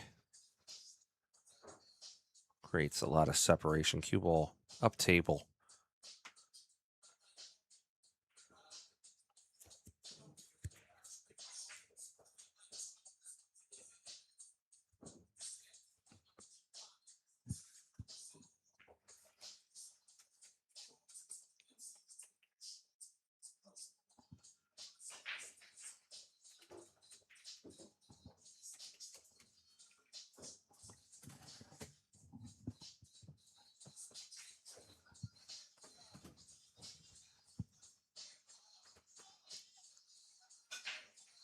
Justin's going to use the 9 for cover.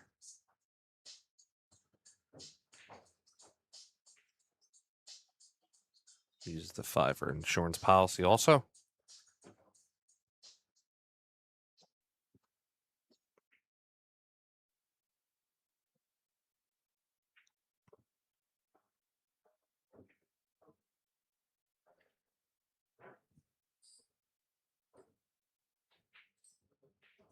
Trying to use 2 rails coming in from the back of the 4. Kicks it up table. That ball doesn't settle on the rail. And it does. If it did not settle on the rail, I'd say Justin was a heavy favorite to get out. From here, having to cut it, I'd say he's a semi-favorite to get out.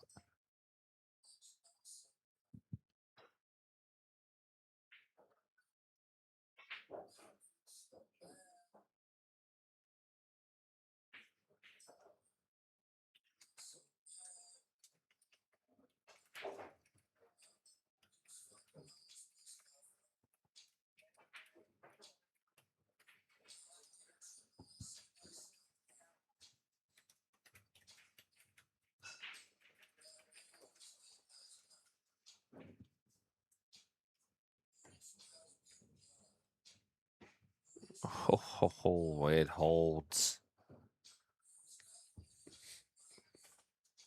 The dreaded Classic Billiards Arena table. Might be one of the hardest tables to run out on in America.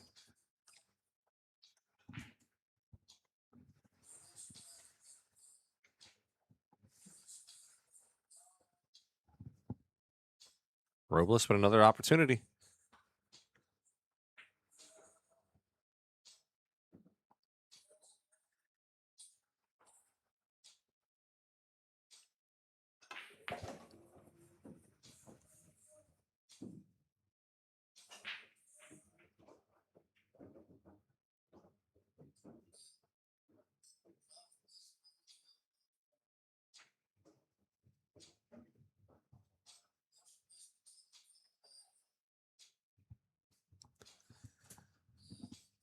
All right, 5 ball for him. I like him digging on this 5 ball. Low right coming 2 rails around the 9 for the 8 in the side pocket. I just think the cue ball lends a little bit better that way. Let's see. I mean, all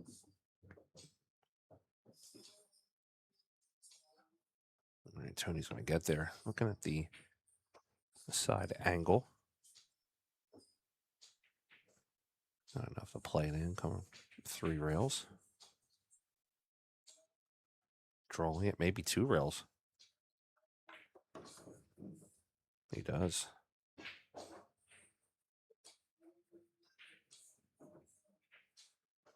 All right, Tony Robles. 9 ball in the corner to come within 3. 8-5 on the score. Tony Robles. I'm Justin Bergman, and I'm watching Billiard Sports Network.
All right, Tony gets the one in the side pocket. Gets great starting position on the 2, 3, and 4.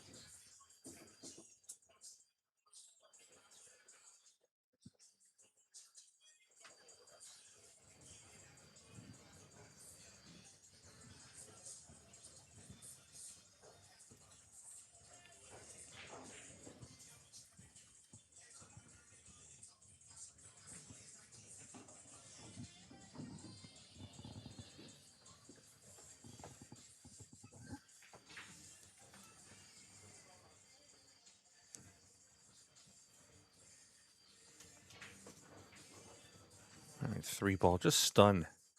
If he could stun right into the 8, that would be great for him.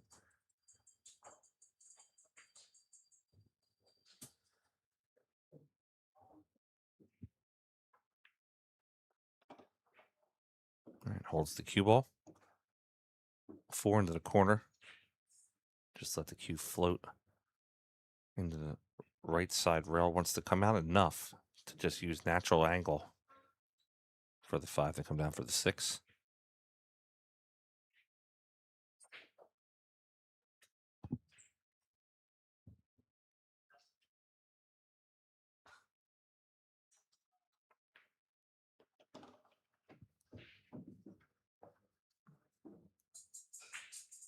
Great shot by Tony. He might put just a little twinge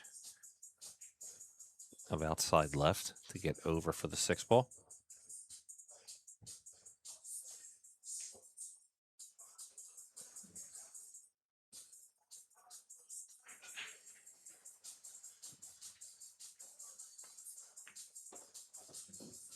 Careful that side pocket, Tony. Flirting with disaster over there.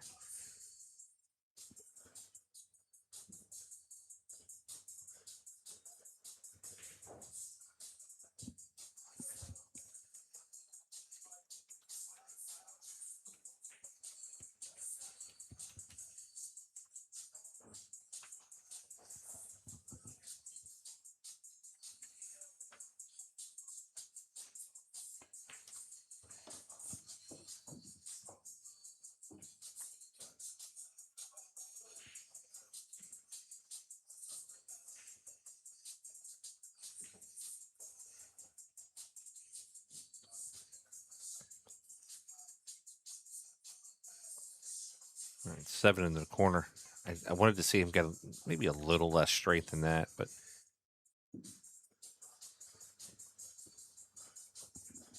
8 goes into the corner. 9 could be waiting.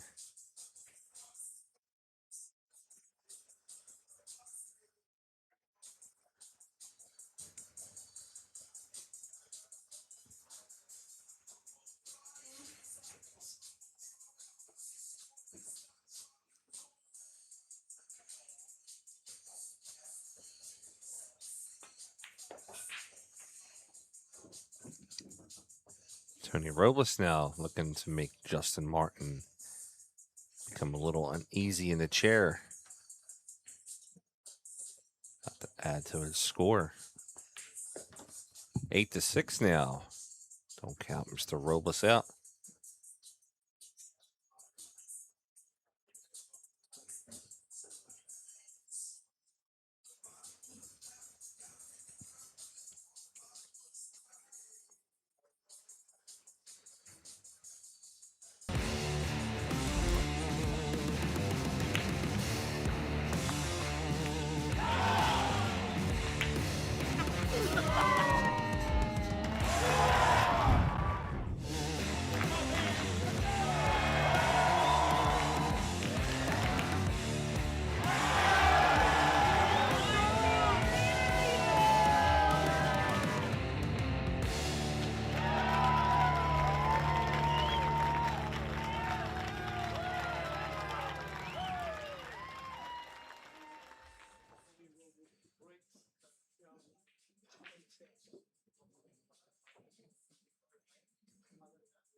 Sorry, folks.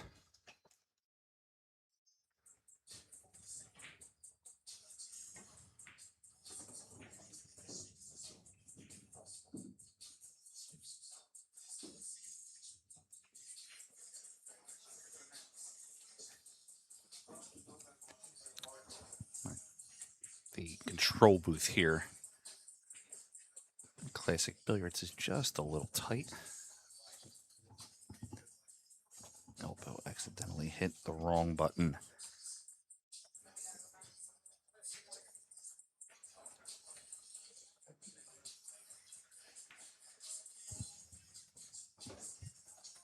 All right, Justin Martin.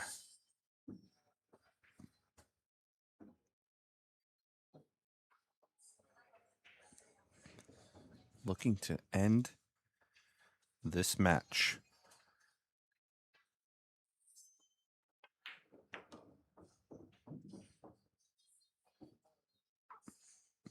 From here, 5, 6, 7, 8. Well, 8's actually okay with the 7. But I say 5, 6, 7 is the sequence that will be the toughest for him to get out. Minor level difficulty.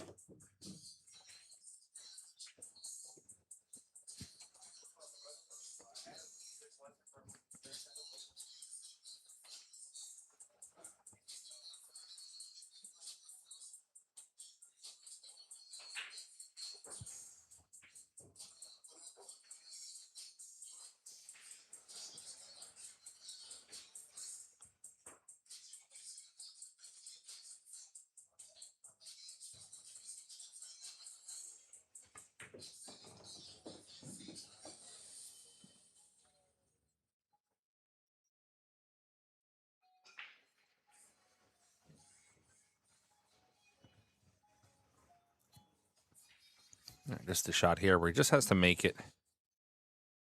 Leave the cue in the center of the table. 7 has a whole pocket.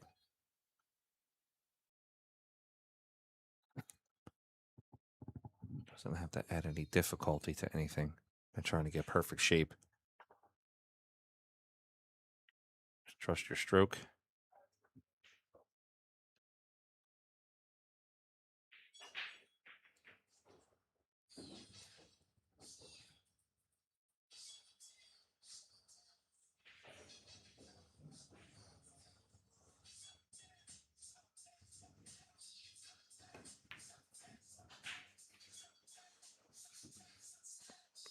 Yeah, see, I could just tell a little bit of the, I guess you call it inexperience there. You have to trust your stroke, but also trust your ability. He did not really have to get perfect position on this 7. He could have played it from the center of the table on the other side of the table, meaning on the top half, and I think he would have been okay.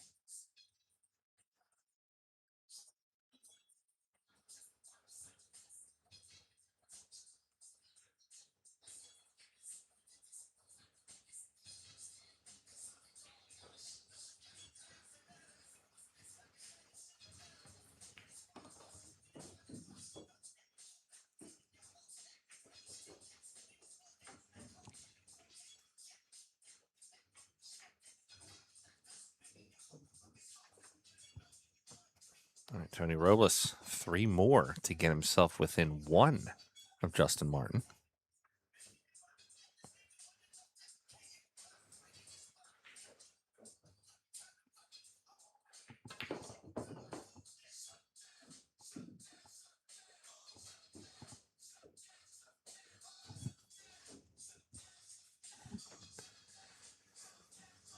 All right, Tony, 8 ball to the top corner. I would put a little bit of a spin on this. You want to connect with that left side rail to slow the cue.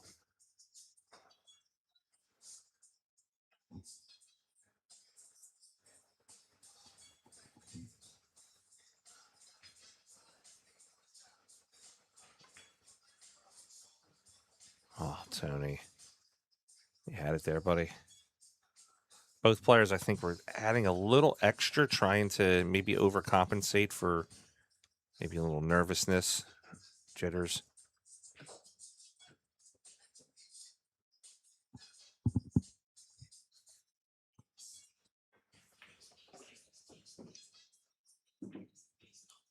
All right, one more for Justin Martin.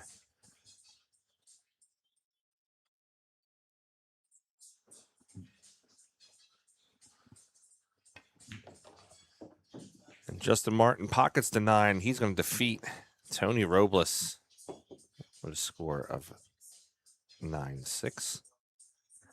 Okay, guys, we're going to take a quick break, and then we will be back with our next scheduled matchup, which will be Conrad Jujician and Marco Tuscher.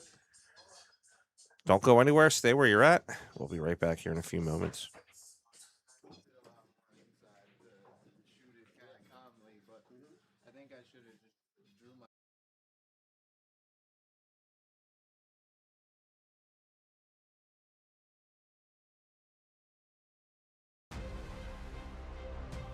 Every new beginning starts with courage. And round here, we have that in spades. One shot, the break, it changes everything. Made better by pressure. Two rivals at every table. A crowd free to live in the moment. From the four corners of the globe, the greatest players arrive, chasing more than a title. $500,000. 6 days of pure drama and unrivaled tension. And when it comes down to the final, they'll need every lucky 7. Take 8 seconds to steady the heart and sink the 9 for glory. The U.S. Open.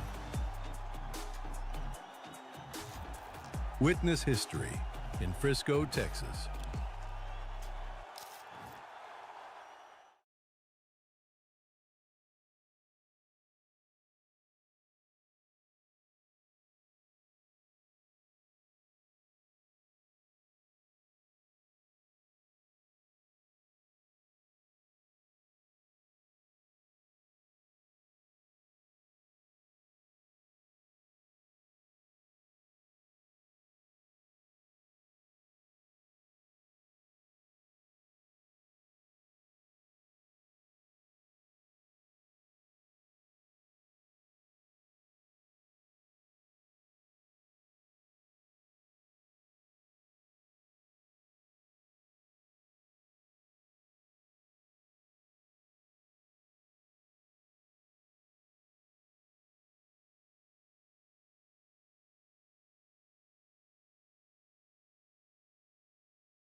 All right, we're going to get started here with our next matchup. Marco Tuscher versus Conrad Jujician.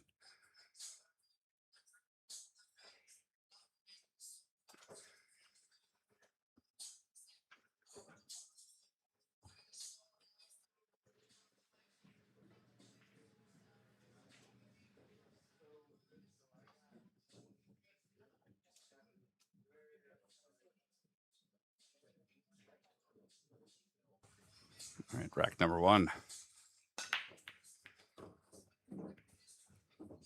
Conrad to break.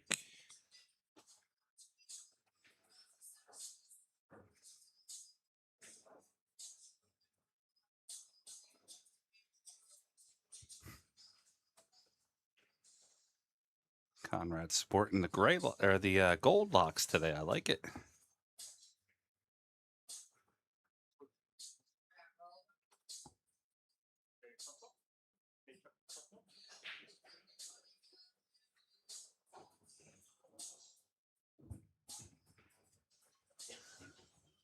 I just expect him to push this ball down to the bottom rail. All right, incoming player Marco has option.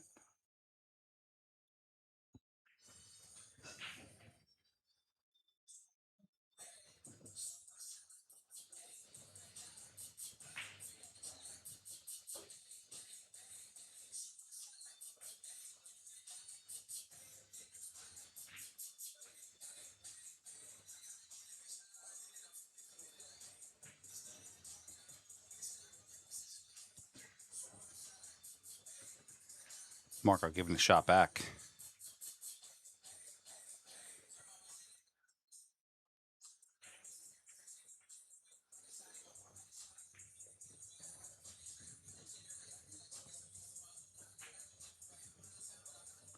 Conrad could play off the edge of the 2, trying to use the 3 as a blocker. Could also come from behind the 2.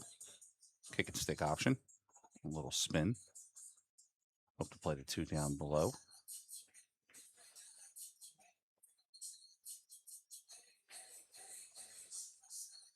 I believe the 7. This angle, a little tough to tell if the 7's in the way or not.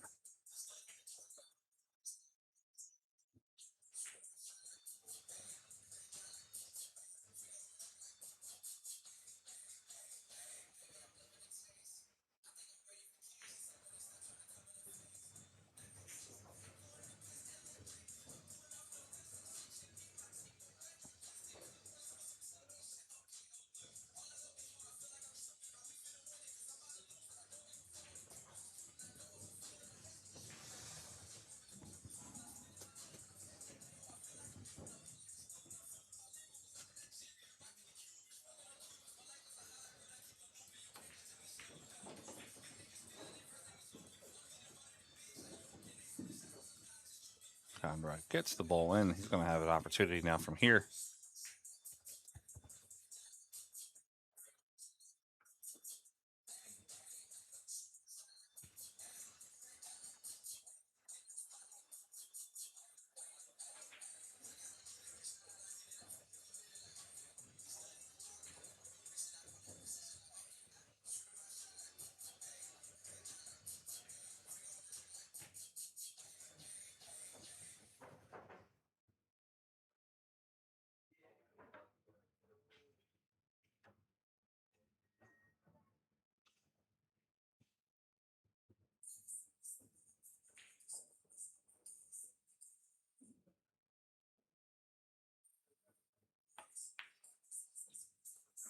Misses the 3 ball.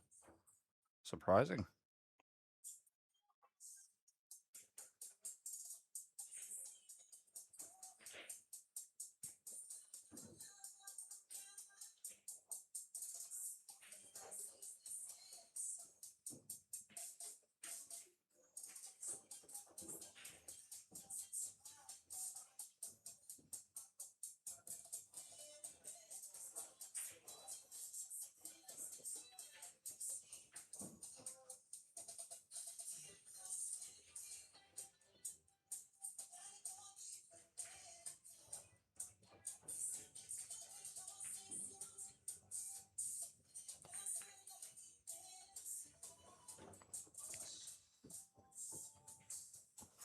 Three ball in the corner pocket. 4 goes in the left side now. Conrad will have to go down towards the bottom end, come back up for the 5.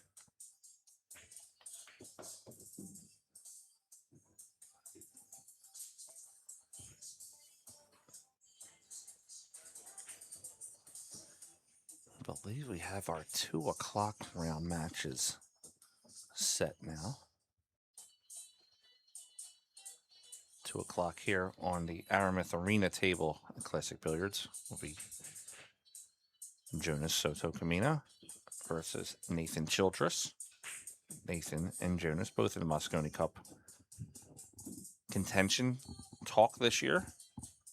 Table 25, which will be our first side stream table, will be Anthony Maglino from Florida versus Walter Lakery.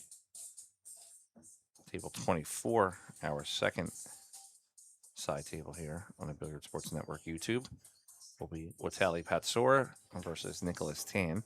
And we have not decided yet on the third TV table match. We will let you know as soon as that comes up.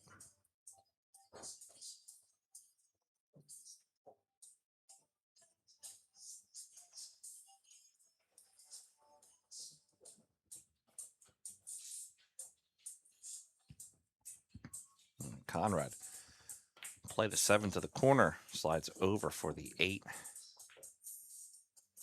8 ball in the same pocket, come out towards the center of the table, looking to get on that 9 in the side.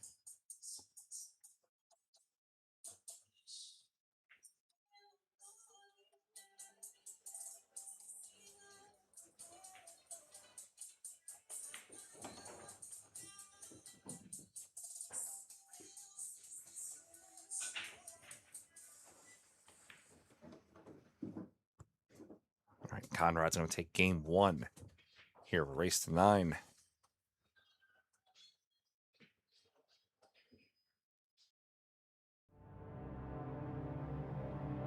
Power, precision, prestige, unleashing tour-level performance, built for the biggest stage. Powered by Q-Tech, inspired by Matchroom, the Nineball series.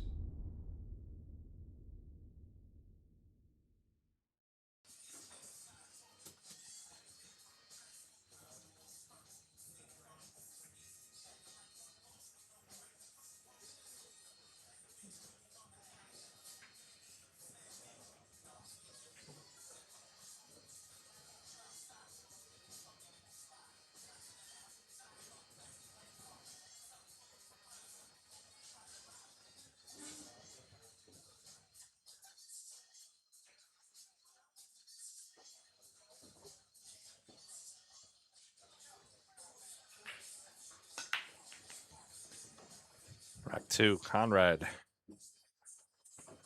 Nice break. 16.33 on the break speed.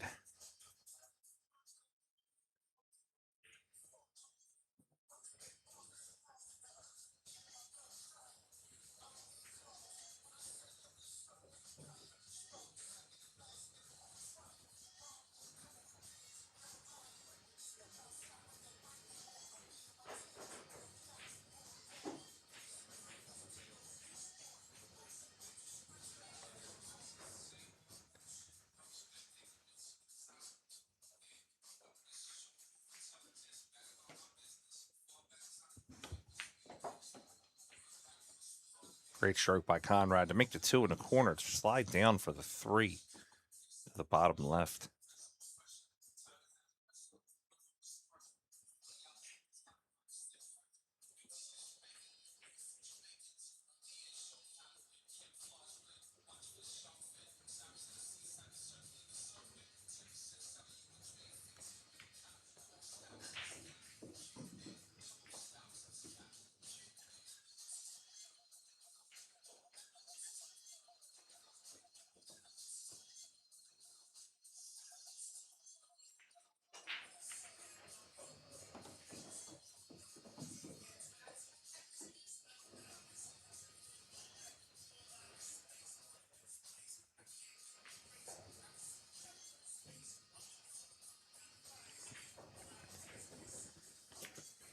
Conrad moved along well here.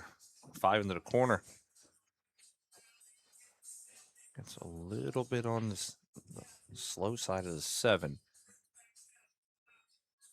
We'll just look to check draw this ball. Play the Q right into the top right. Play the 8 also in the same pocket.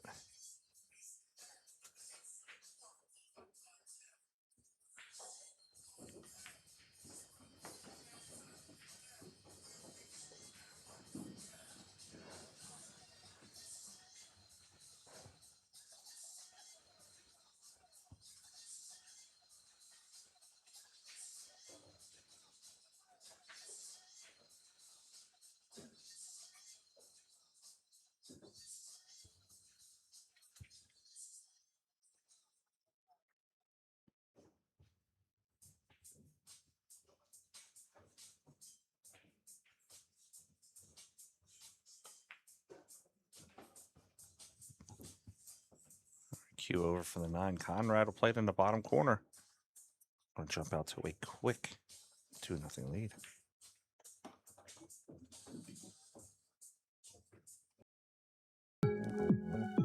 Whether you're new to pool and practicing the basics, or a more experienced player performing drills to improve your shot making and positional play, the drill partner is perfect for you.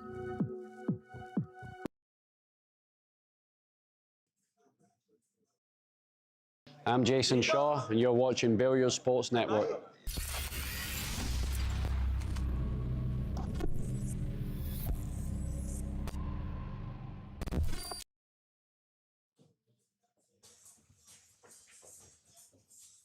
Going into rack 3, Conrad with a 2-0 lead. Marco had a shot on, I believe it was the 3 ball. Simple 3 kind of just flubbed it into the rail.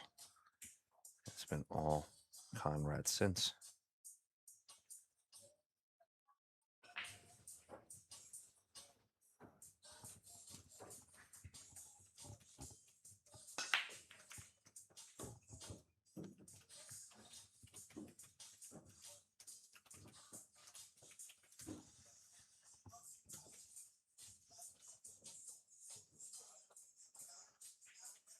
$16.50 on the break demon.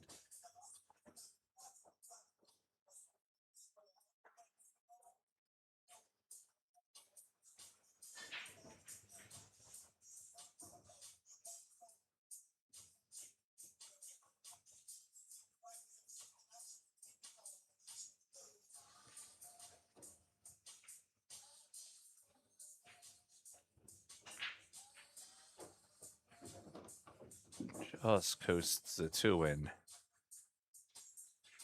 He has the 3 back down here on the bottom right. Let's take a look at the overhead. I'm not sure. That's going to be tight on a 4.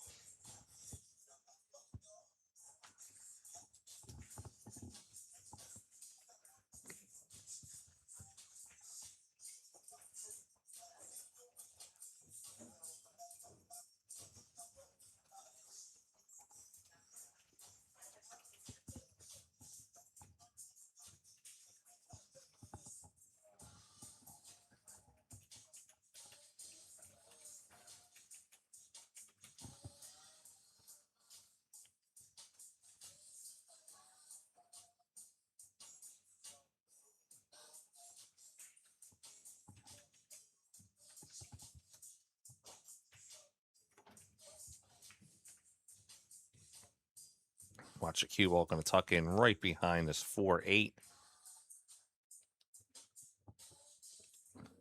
Let's watch that on the Classic replay. Sponsored, of course, by Classic Billiards.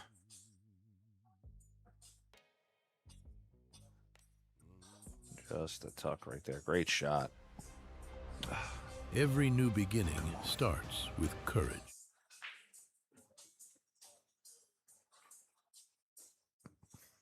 Yeah, you got to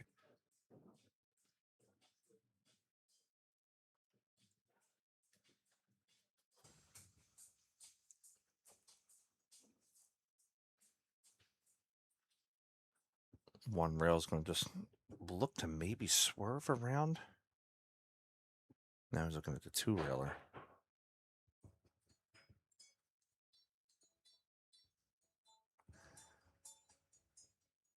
Who was the player years ago that shot off the back rail and landed the ball, landed on the ball to avoid a three? Was that Sean Putnam?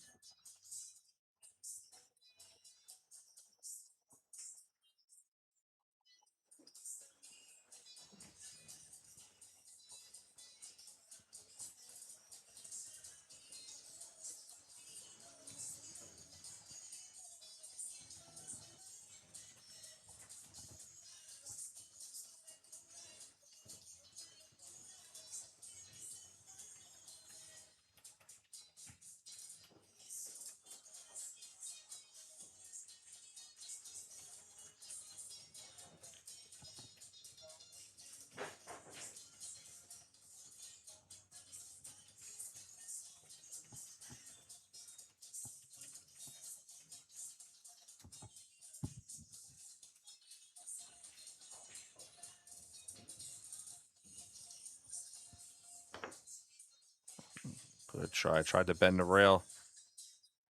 Did not work out for him.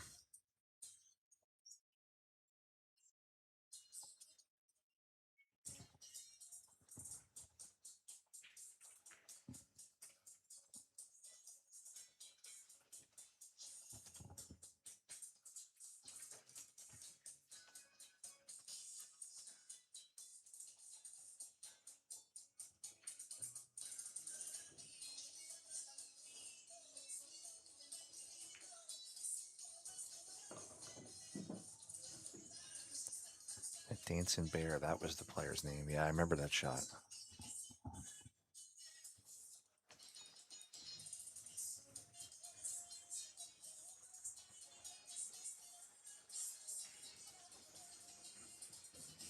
Marco Tuscher. 4 into the corner, comes off the bottom rail.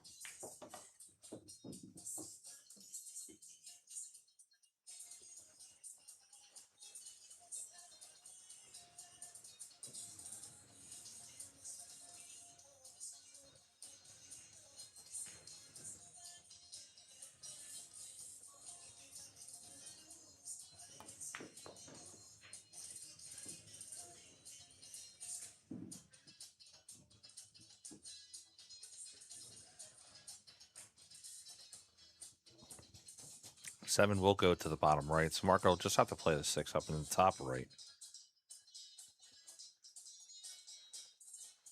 I'll just look to slide the cue a little bit to the left. Might even use the left rail if he feels like it.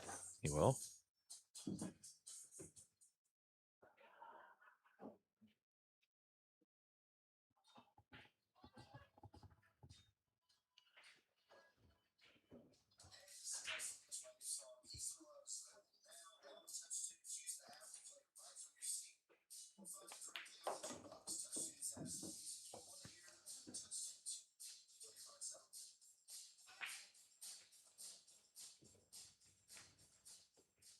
8 ball into the corner. Marco Tuscher going to get himself on the scoreboard. A score of 2-1.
to juice that one up a little bit. 17.44 in the Brick Demon.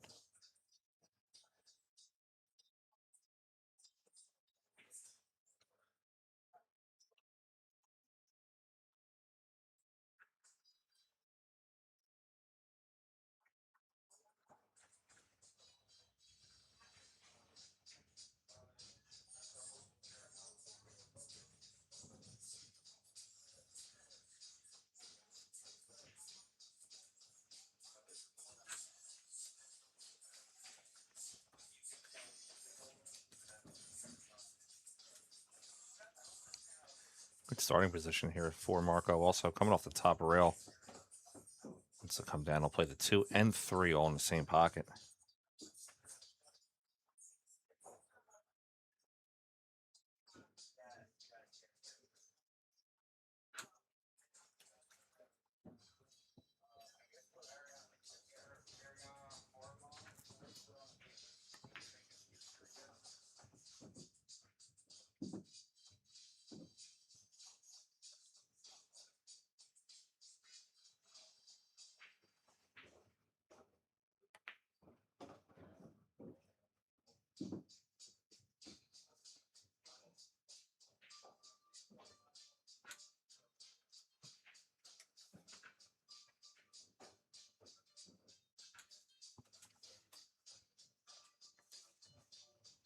I have to lean over the 8 just a little bit. Just want to take that towards the center of the table.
A little tough on the 7. It's not the toughest shot. I'd say like a difficulty 4 or 5. Cue ball could get loose from him. We'll look to maybe run the cue ball into the 8.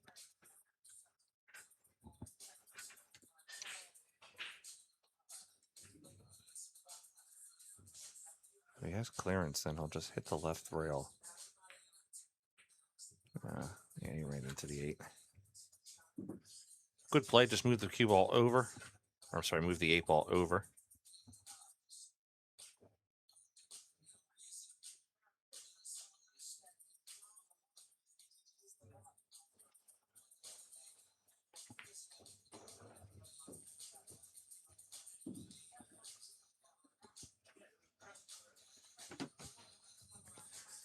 Marco out for the 8 ball.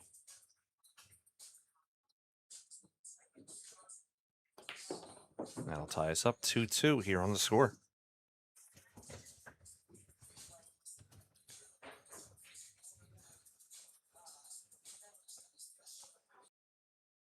What's up, everybody? This is Dave from Classic Billiards down here in South Florida. We do things a little bit differently here compared to your old pool hall. Doesn't smell like mothballs. It's not exactly a library, and nobody's shushing you like this is church. We're all about having fun, eating chicken wings, drinking beer, and knocking some balls around. Don't let that mistake you. We still got the skills, baby. So if you're ever down in South Florida, come check us out at Classics.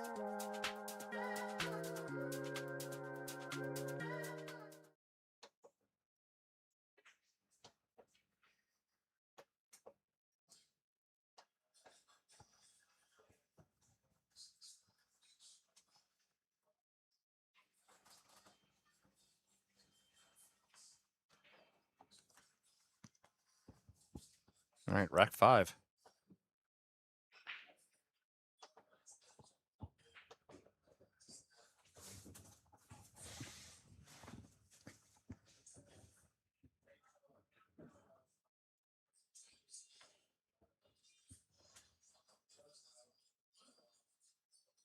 Rocco has a quick question about the rack.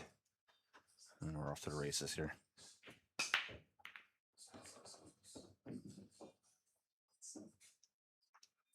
17.29 on the break.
All right, 2 ball to the top left corner, 4 ball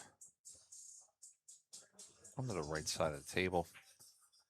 We're looking at the angle here on the right. Semi-straight, he should be able to punch the cue just to the left after contact of the 2, right where his cue stick is. Ideally, that'd be the great position to be in for the 4.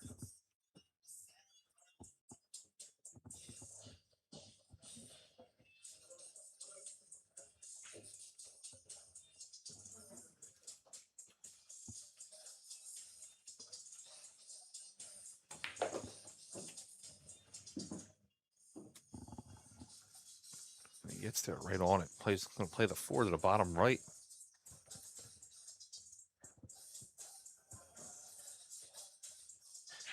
I don't see him moving this cue ball too much, maybe a couple inches backwards. He'll want to have the angle on the 5. No benefit really of drawing the ball all the way back because then he'll have a straight shot on the 5. Becomes a much tougher angle.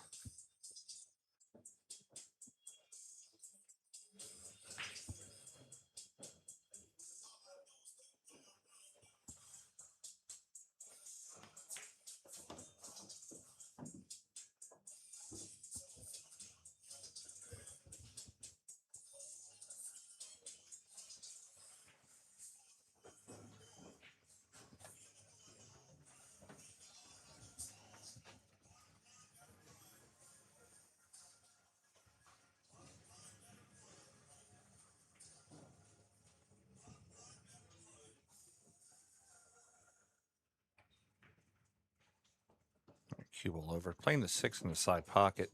He's in a good spot here to just hold 7. Basically just play stop shot. Just hold the cue so you can play the 7 at the top corner. Come down 2 for the 8.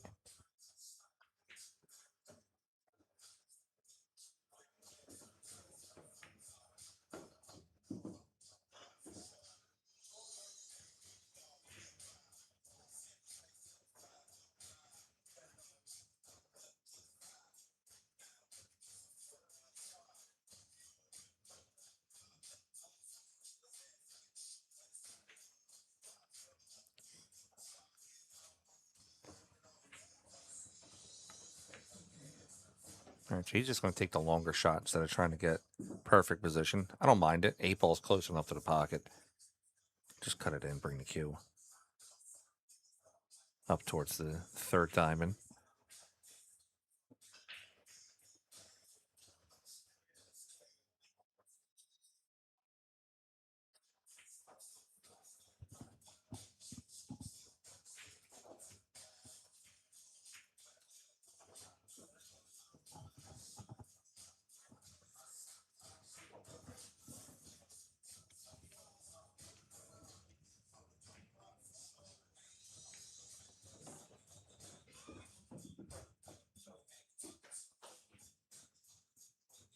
All right, 9-ball in the corner. Marco Tuscher is now going to take the lead. Conrad jumped out to a big 2-0 start. Marco came roaring back. 3-2 here on the score.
Oh, 9 was moving. 17.48 on the break.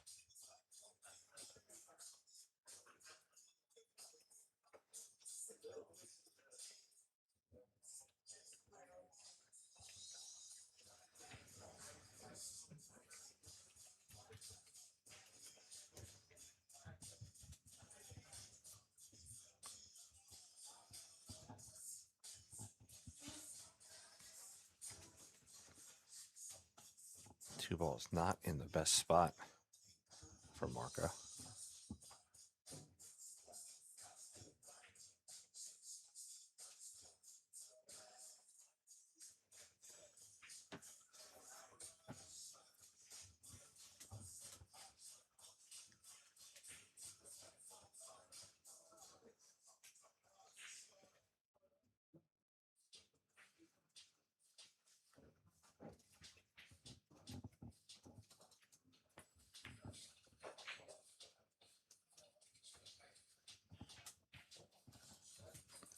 Got a good lick on the 2, just kind of unfortunate where it landed. Conrad back to the table. Look to play the 2 on the side, come up off the top rail.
Two ball in the way.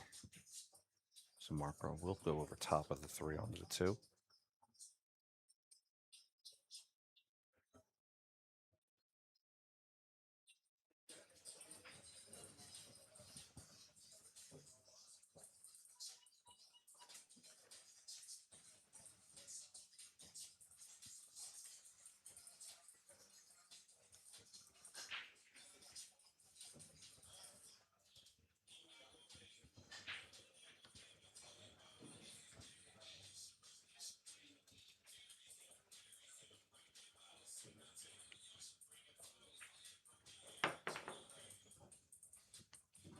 Goes into the 2-2.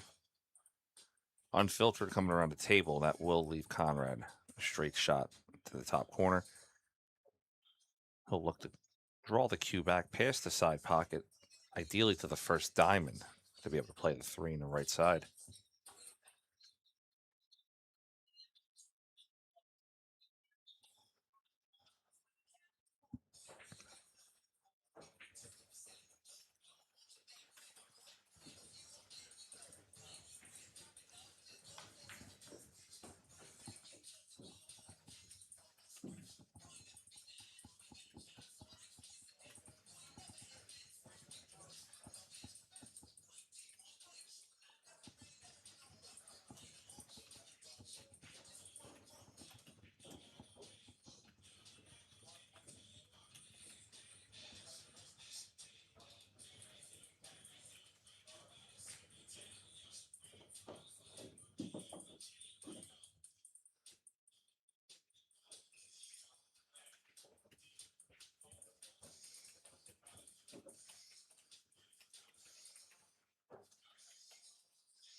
Five going to the corner.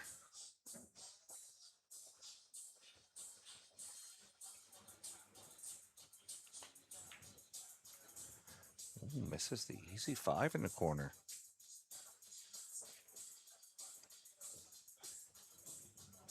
Laughing that one off, but it's 2 mistakes now by Conrad that could cost him multiple racks.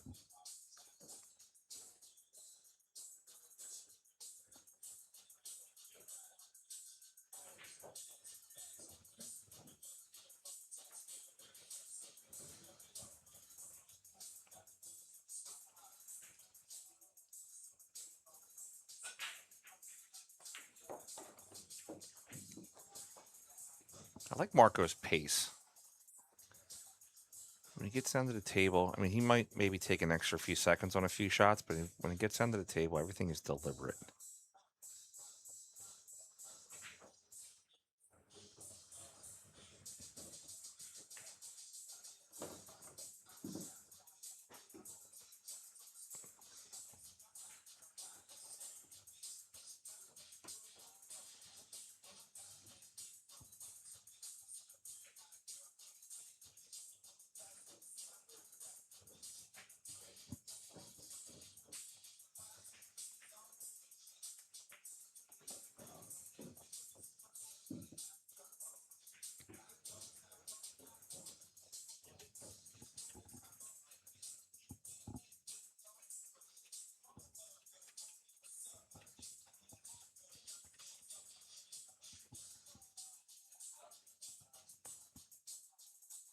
Eight ball will roll to the corner. 9 ball will play into the same pocket.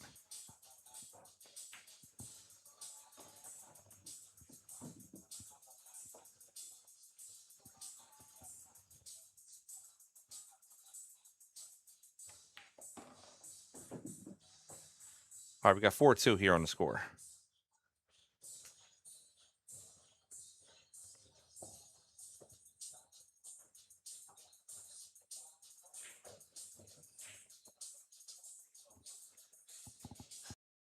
Hi, I'm Carlo Biado, world champion.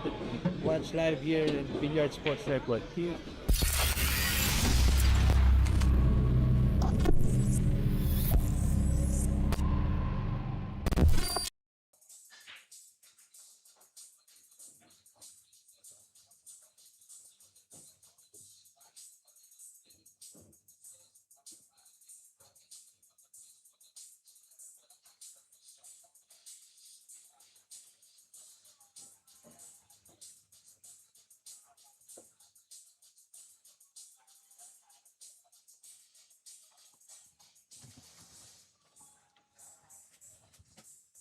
All right, rack 7 coming up.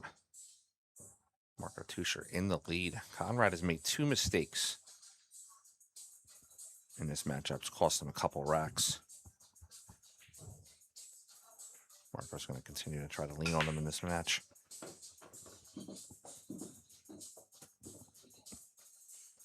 16.85 on the break.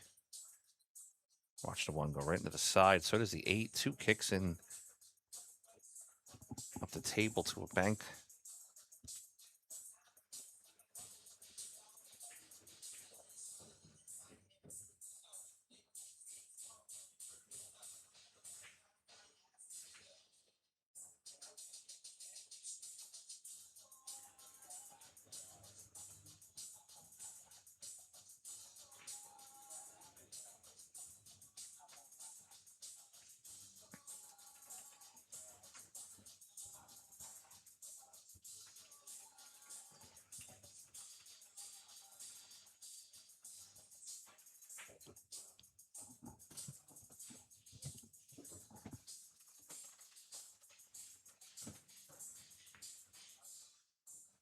Cue ball up top. Watch the bucket.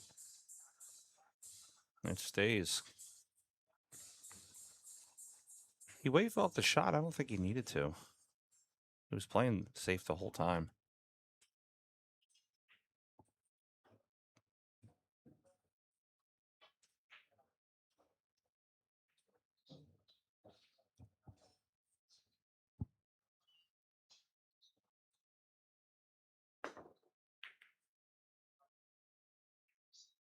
Good hit by Conrad. Comes off the left. Sorry, right side of the rail. Sometimes I say the wrong sides because I'm used to being a player, so I know where he's shooting from. You know, his eyes, it's the left side.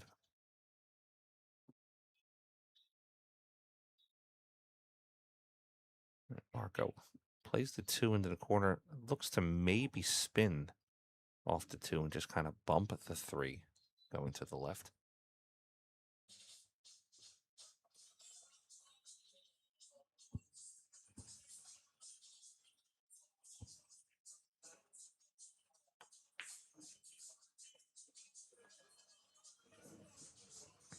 Good hold by Marco. Holds for the 3 just in case. Sort of like a two-way shot.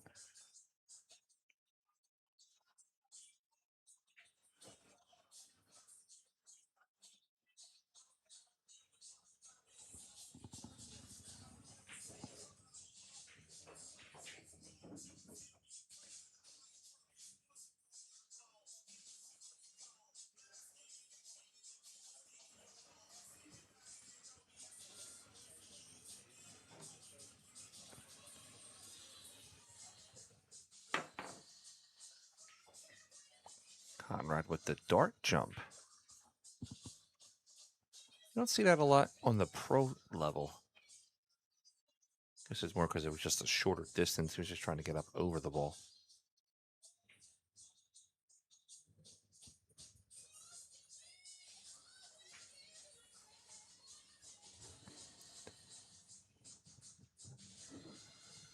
Might see a good save here from Marco where he'll bank the 2 up table and try to let the cue roll down between the 4, or he could just play to the right side of the 2, letting the cue come back around.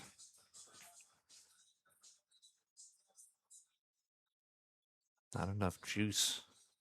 Want to be short. Now does Conrad want to take on the 2? Could also spin the cue ball to the right side, looking to plant it right behind the 4 and the rail. Kind of like a payback from the shot that Marco hit on him earlier racks.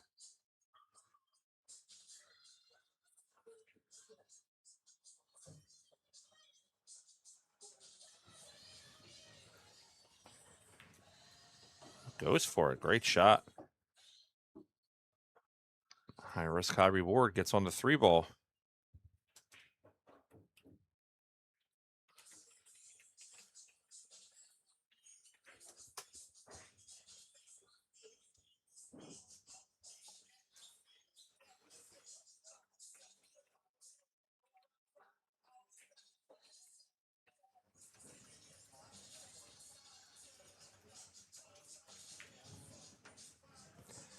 Conrad again.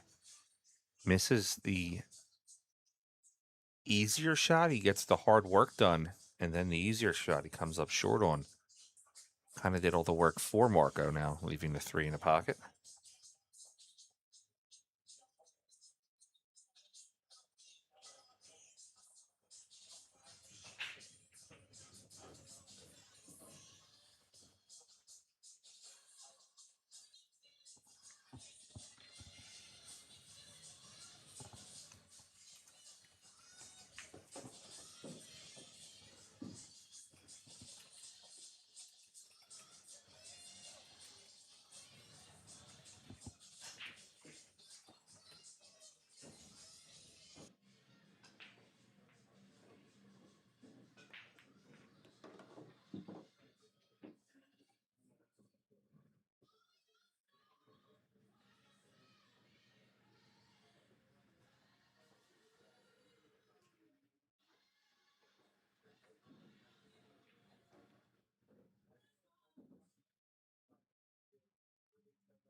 All right, Marco back to the table, playing the 6 to the corner.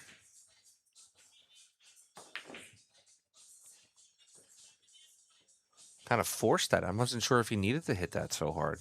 I would have thought maybe just rolling the 6 in and taking the little angle on the 7.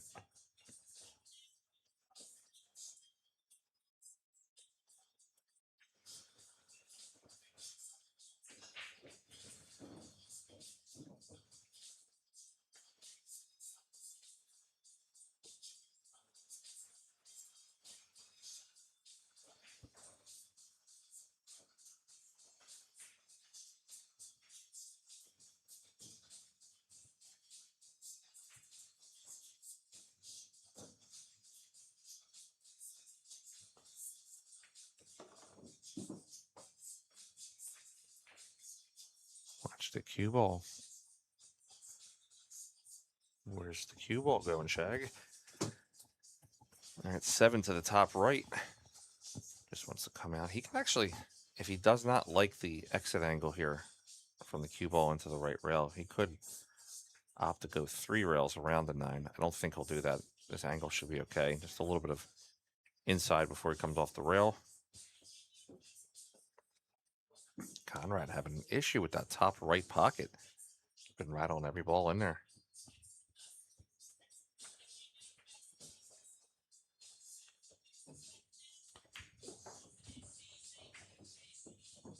All right, Conrad gets himself back on the winning side. The score is 4-3. It looks like we're going to have a player break here from Conrad. We'll be back here in a moment, folks. Every new beginning starts with courage. And round here, we have that in spades. One shot, the break, it changes everything. Made better by pressure. 2 rivals at every table. A crowd free to live in the moment. From the 4 corners of the globe, the greatest players arrive, chasing more than a title. $500,000. 6 days of pure drama and unrivaled tension. And when it comes down to the final, they'll need every lucky 7. Take 8 seconds to steady the heart and sink the 9 for glory. The U.S. Open. Witness history in Frisco, Texas.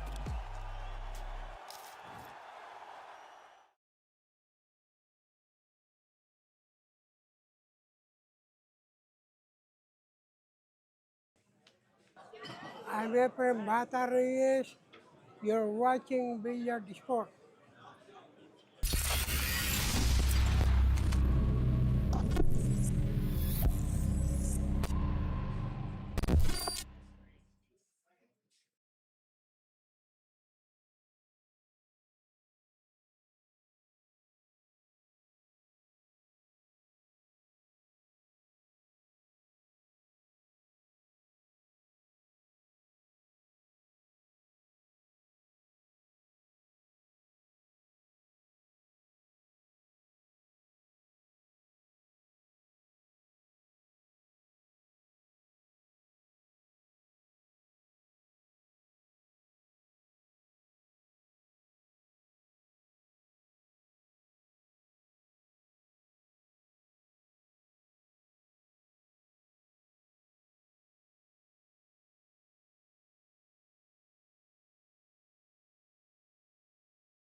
All right, back from the player break.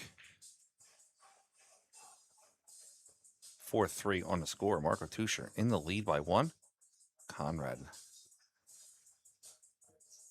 looking to tie that up with this break.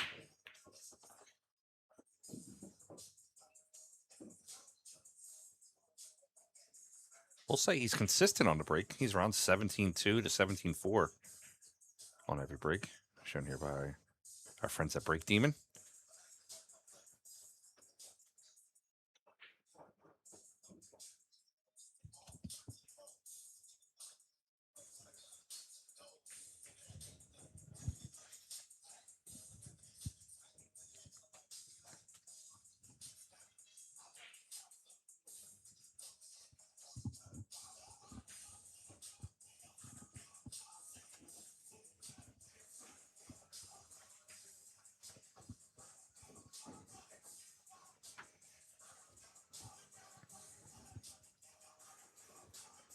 Conrad just going to play off the left side, right side of the 1 ball, come back down, try to stick behind it too. I think he got there.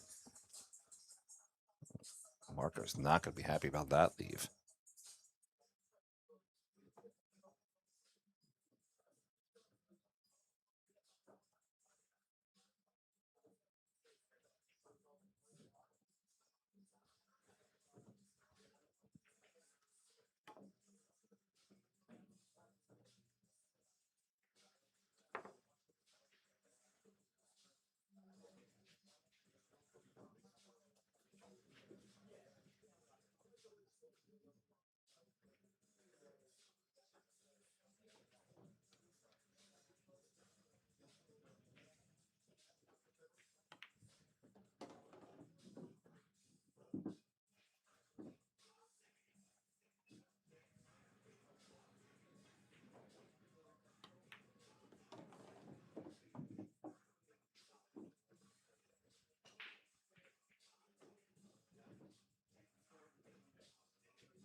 Sorry, folks. Had to step away for a moment. Talk to the tournament directors on what we have coming up here in the future matches.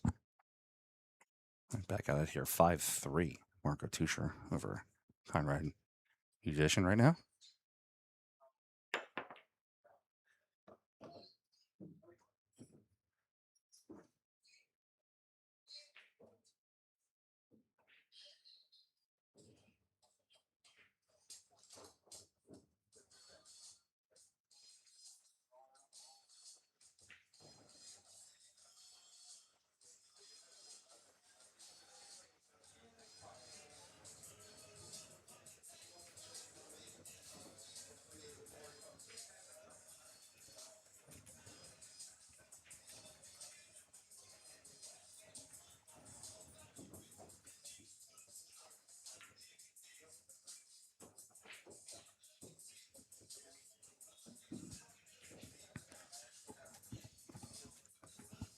A couple people saying in the chat that Conrad looks different. He's got this new blonde hair,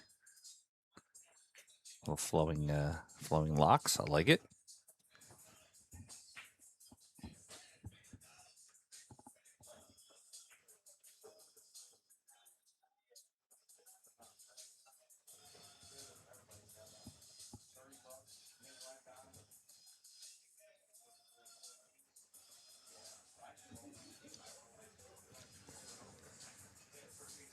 All right, 5 going into the corner. Gonna have to use a lot of inside kill to hold this ball coming 2 rails. Ideally, if he comes off the second rail and runs into the 8 and stops, he would be okay from there.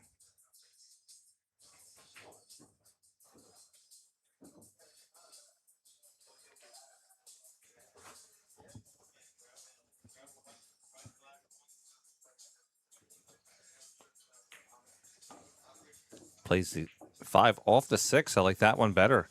6 lands in a great position for him.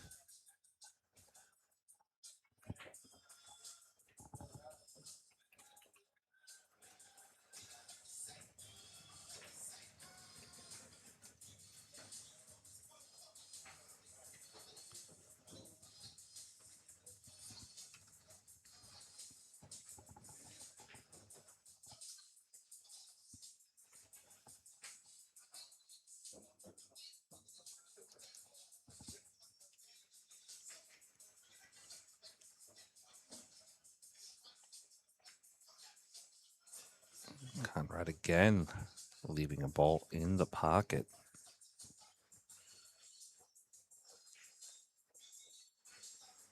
Marco will have it at minimum a quarter to half of the ball.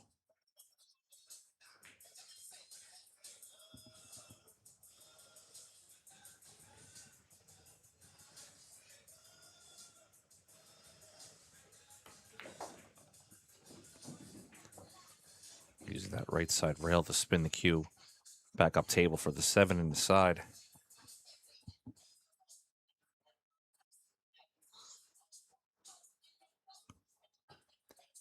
Let's see what our 2 o'clock matchups will be today. We have a couple finishes over there. Harrison Hank Leinen has upset the Bull. Jeffrey DeLuna and Shane Wolford has just defeated Johnny Archer with a score of 9-5. At 2 o'clock, our matchup there will be Jonas Soto Camino versus Nathan Childress.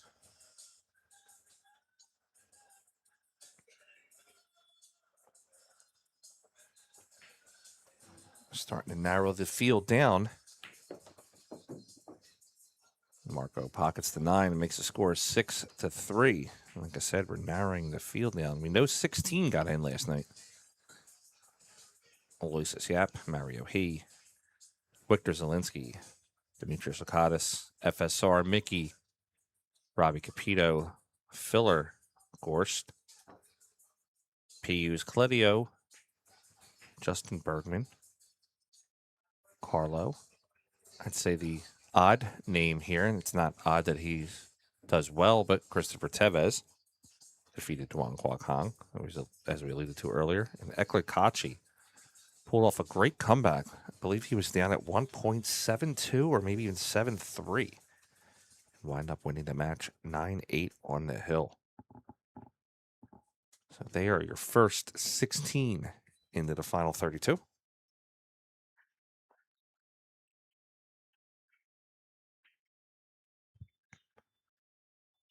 Rack number 10.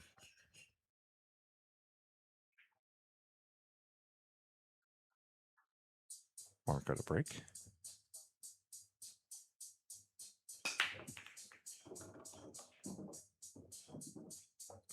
17.18.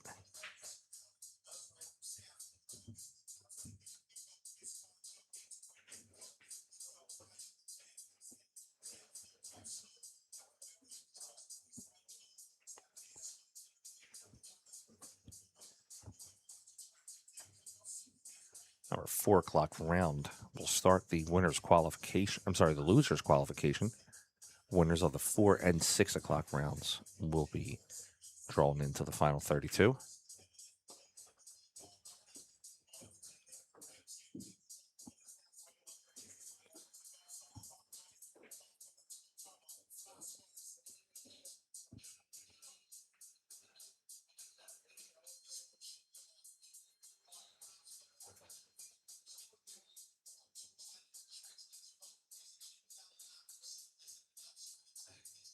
You're definitely going to want to watch tomorrow, guys. It's going to be a race to 11. Plus, we're going to have a couple added features in tomorrow. I'll leave them for you to be surprised about when we show them. Action tomorrow starts at 11 a.m. Eastern Standard Time.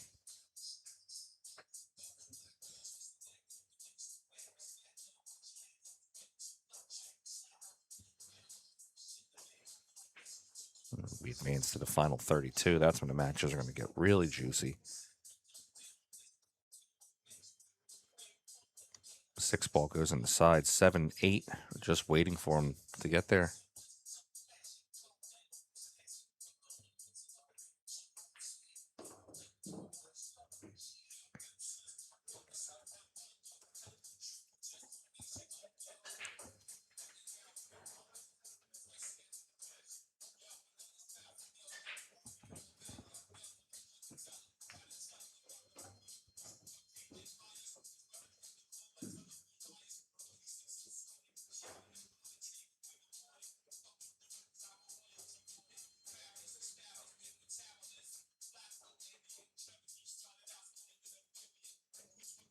All right, Marco. One rail is going to come over for the 9 to the corner. And that'll give him a 4-game lead against Conrad Musician. This is an elimination round. So one of these 2 good, strong young players are going to go home. 7-3 currently on the score.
9.2 on the break demon.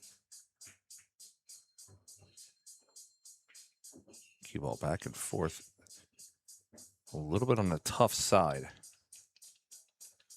of the two. If he was 6 inches more to his left, he'd be in great shape. He's going to attempt it.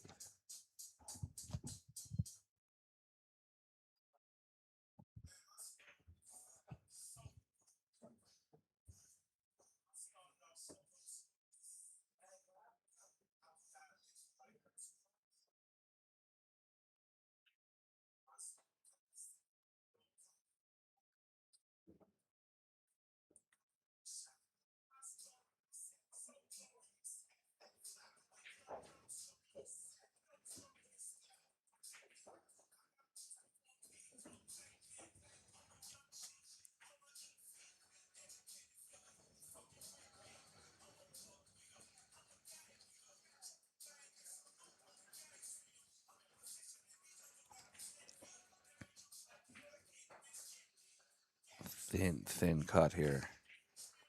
He gets it. 5 bumps to 3. Still has a good cut angle on the 3. Cut the 3 to the corner. I'd like to see him come across 2 rails, right side rail left, and then back out towards the center of the table.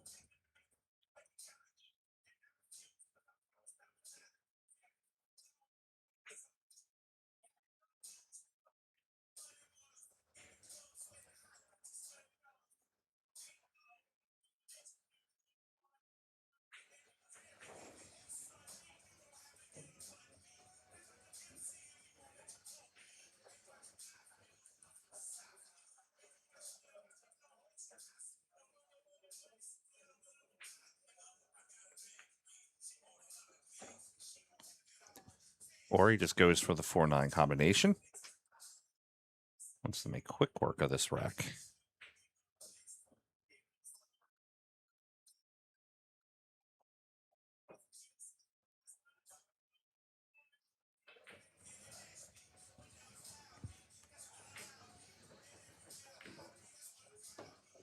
And he does. Plays the 4-9 combination in the side pocket. And that will put Marco on the hill with a score of 8-3. He needs one more. Move himself into the next round.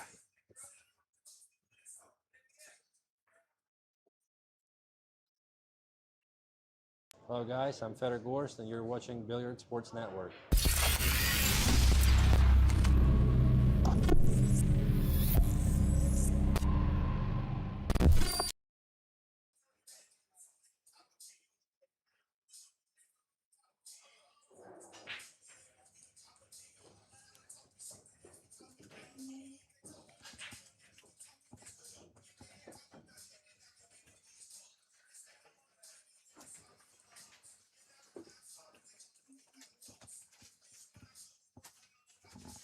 Thank you.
Marco, it's the age-old adage.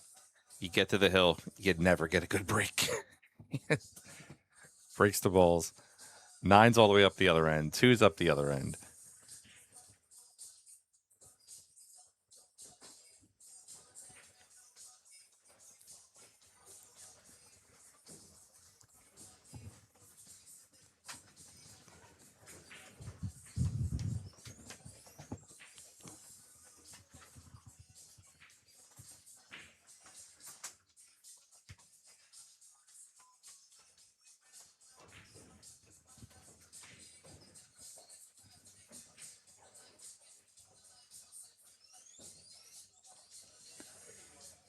Marco pushes to the right side.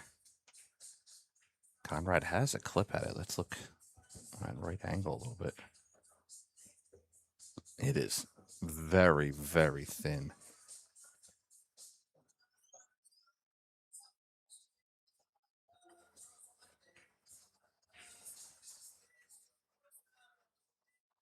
Gets a bump. Look at where it's going to end up. I don't believe he's going to be able to get a piece of this. It's about a quarter ball jump. Cue ball could track towards the 9. Keep an eye on the hit.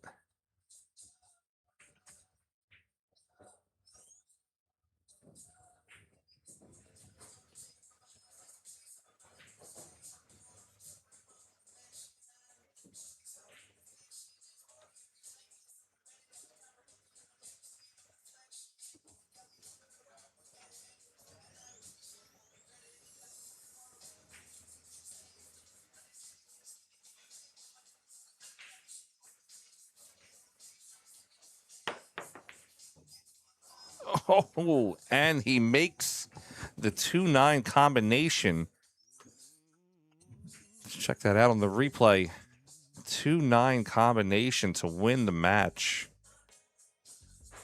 I knew it was tracking. All right, guys, great shot by Marco Tuscher. That's going to move him on to the next round. We have a few minutes until we start our next round, which will be Jonas Soto Camino, Nathan Childress. So we're going to take a break here for a few minutes. We'll be right back, guys. You're watching Billiard Sports Network production of the WNT rankings event, Vice City Classic, live from the Billiard Sports Network YouTube and Matchroom YouTube. We'll see you in a few minutes. Thanks a lot.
Yep, we got the sick. Yeah.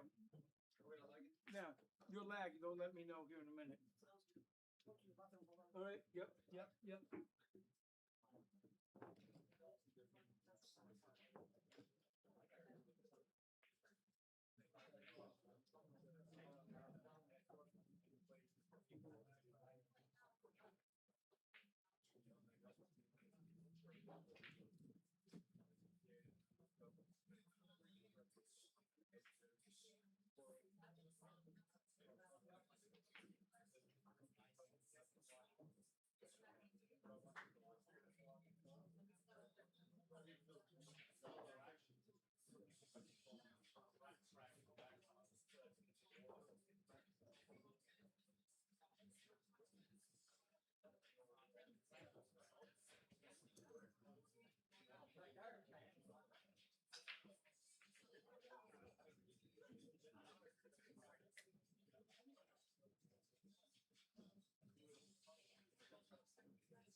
All right, here we go. Jonas Soto Camino versus Nathan Childress.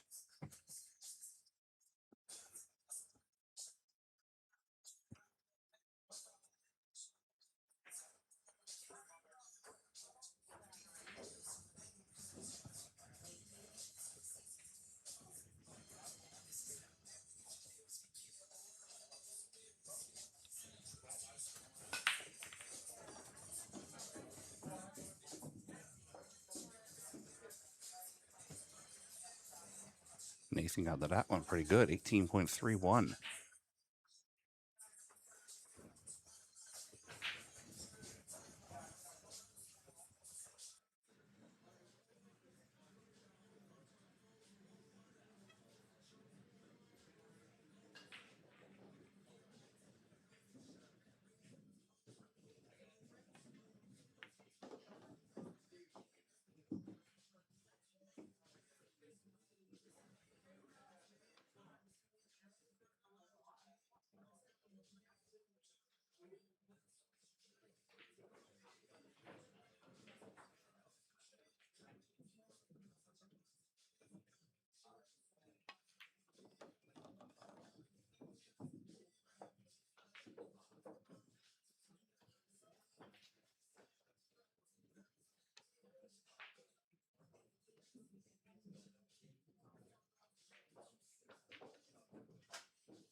All right, Nathan. Now to the 7.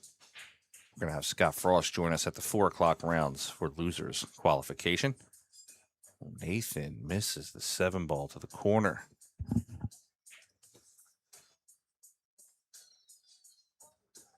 Yes, like I was saying, Scotty Frost will be in the booth here for the 4 and 6 o'clock rounds tonight.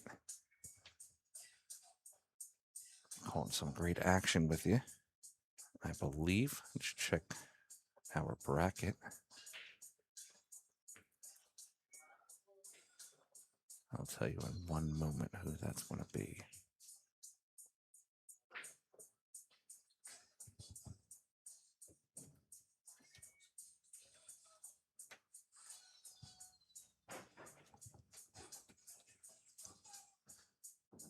Jonas kind of locks the 7 up with the 8.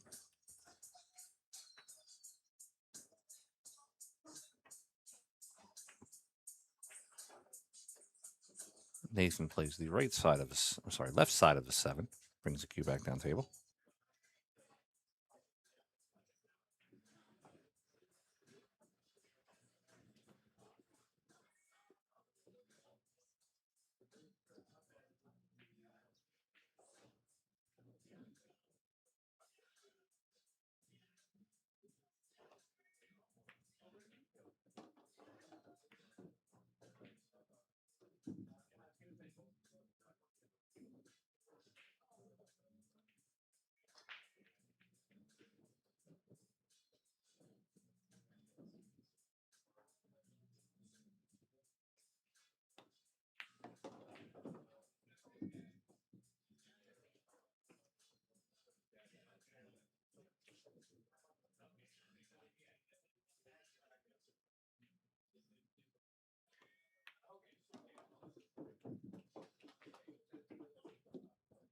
All right, Jonas takes rack number 1.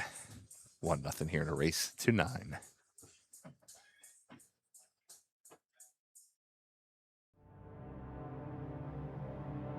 Power, precision, prestige, unleashing tour-level performance, built for the biggest stage.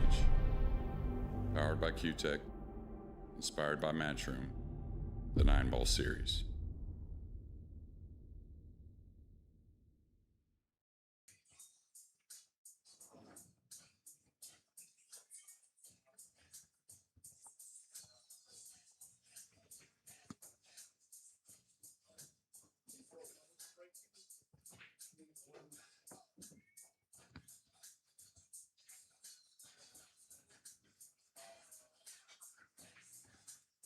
All right, rack 2, Jonas the break. 18.93, dialed it up a little bit.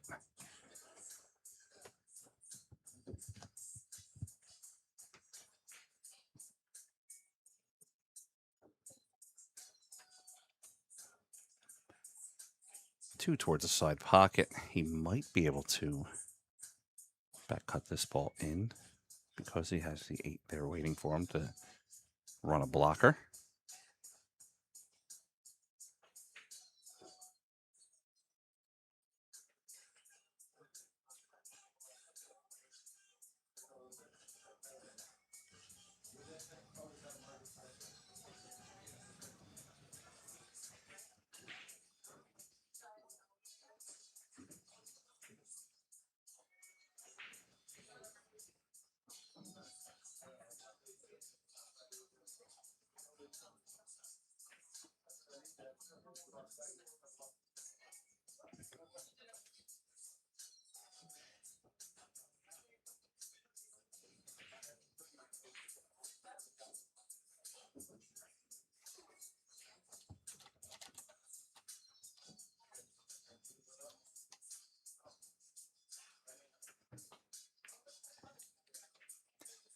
He attempted it. Got around without scratching, but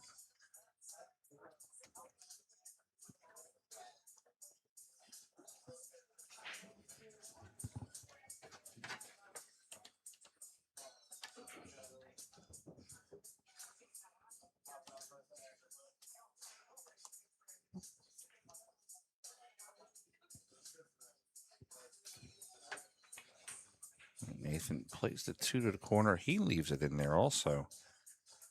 Tough action in the corners today. Scott had alluded to that yesterday. The balls, after a couple days, are not going to start falling into the corners as easily as they were.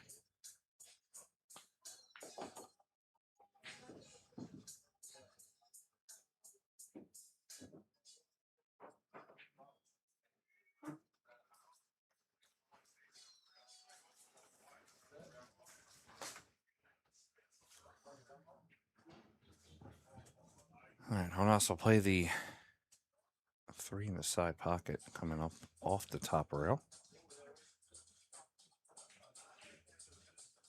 He's got a couple options. I was about to say he can get to the right side of the 7, which gives him a better angle on the 4.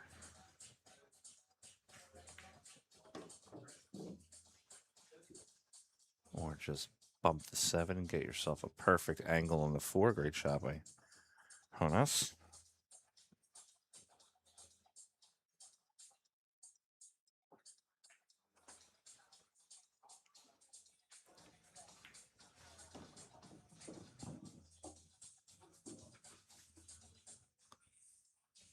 The 4 goes into the corner.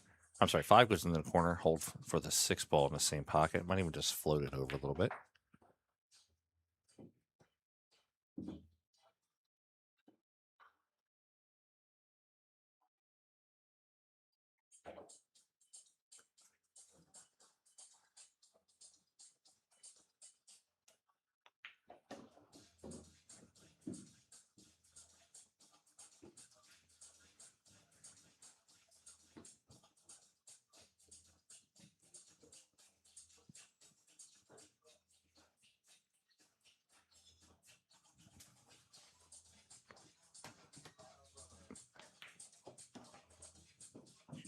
over for the 8.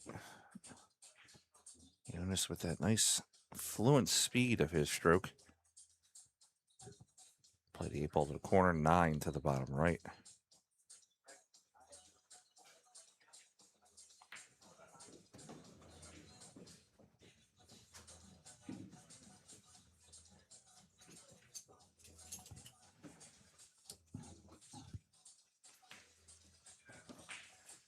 All right, Jonas takes a 2-0 lead over Nathan Childress.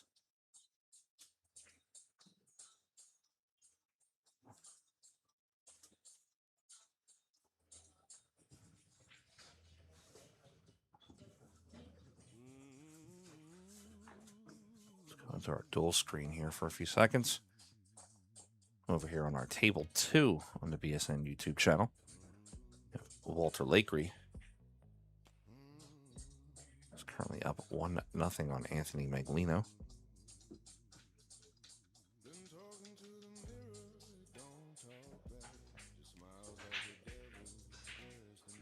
Maglino about to make it 1-1.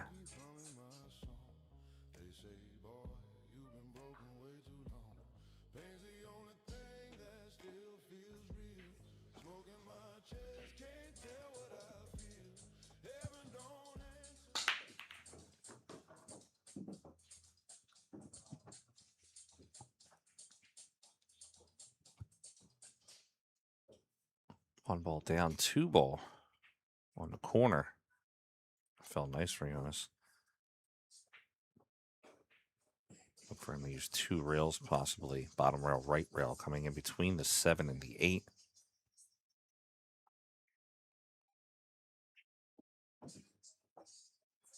Needs a bump on the 5. He does not get it. A little too firm for Jonas. Let's look at the overhead.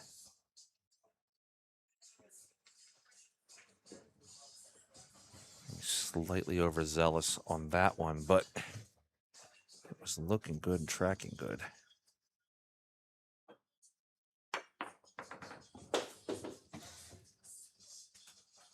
Ball on the floor equals ball in hand.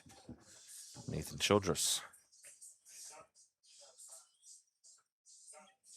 wants to try to get himself on the board.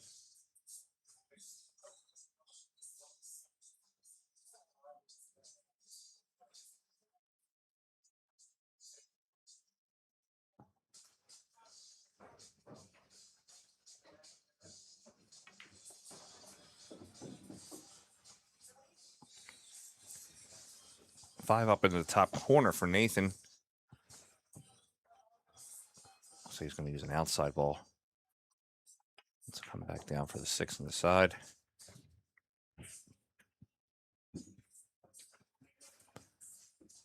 Wants to avoid the 9. Cutting the 6 in the side pocket. Using a little bit of that left-hand spin coming around the table.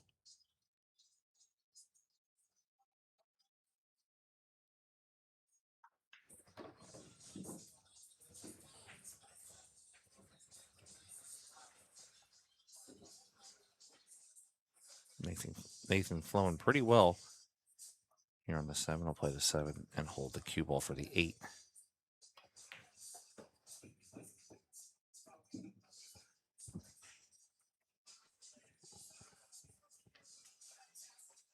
A little close to his work.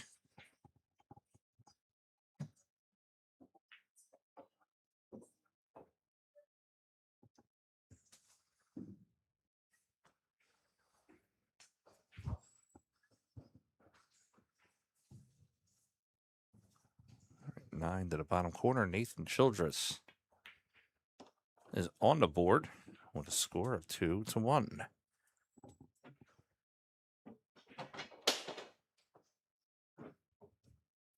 Cues on the floor.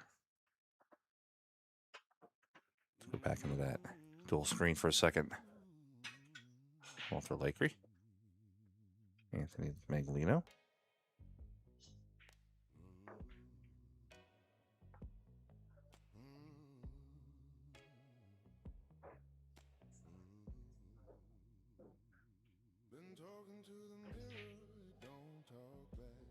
smiles like a devil dressed in black. Roses in the room keep humming my song. They say, boy, you've been broken way too long. Pain's the only thing that still feels real. Smoke in my chest, can't tell what I feel. Heaven don't answer, hell don't care. So I drink with my ghost in the midnight air. He whispers truth when angels lie. Walks every step right by.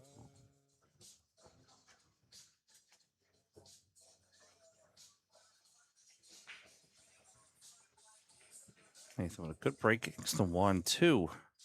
Waiting right there for him. Nathan broke that rack. A little under 18 miles an hour. 17.68.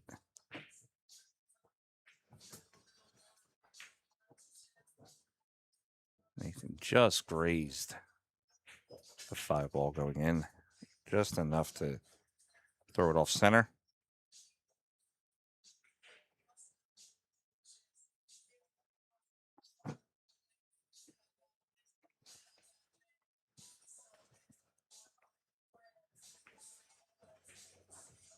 I was going to play the safe.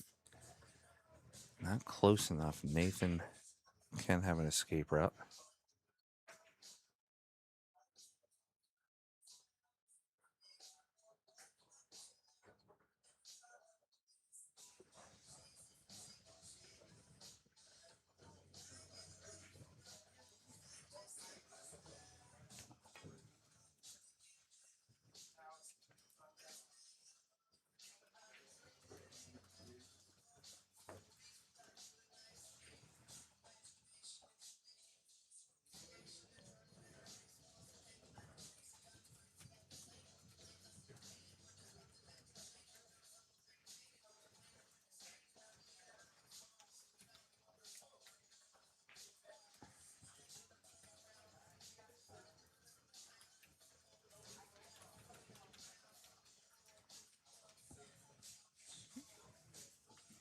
Jonas, 2 to the corner, wants to go high 3 rails. Coming around the 3 ball.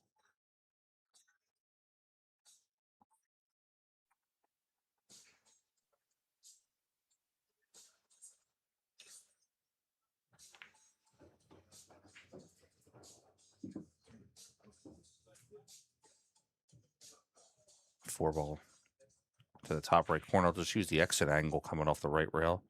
A little bit of outside.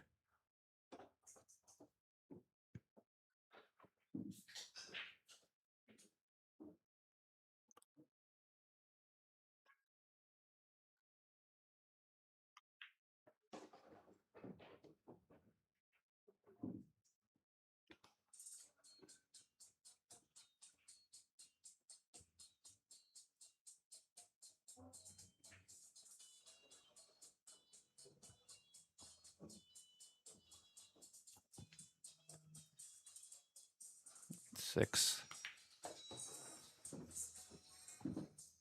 Jonas, in my opinion, moves the cue ball very effortlessly.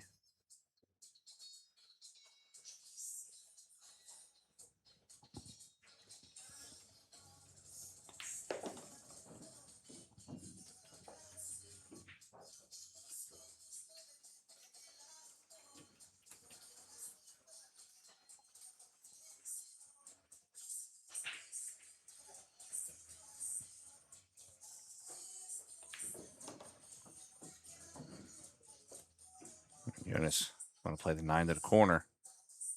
Going to take a 3-1 lead.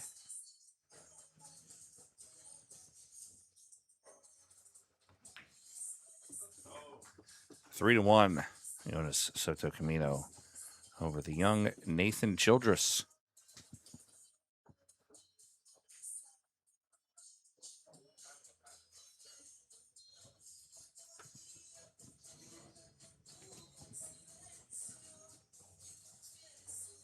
Look from inside the arena here at Classic Billiards.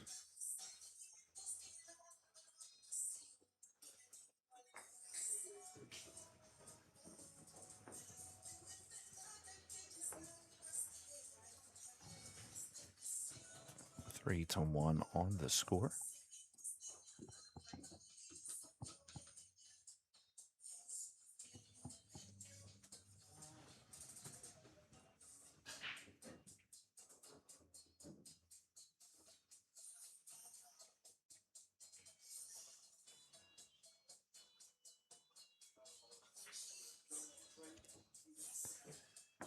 Okay, rack number 5. Johnson lead 3-1.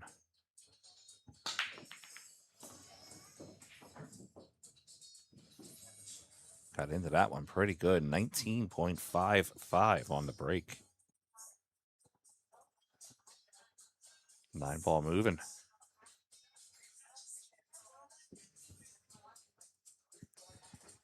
It'll be a tall order going from the 1 to the 3.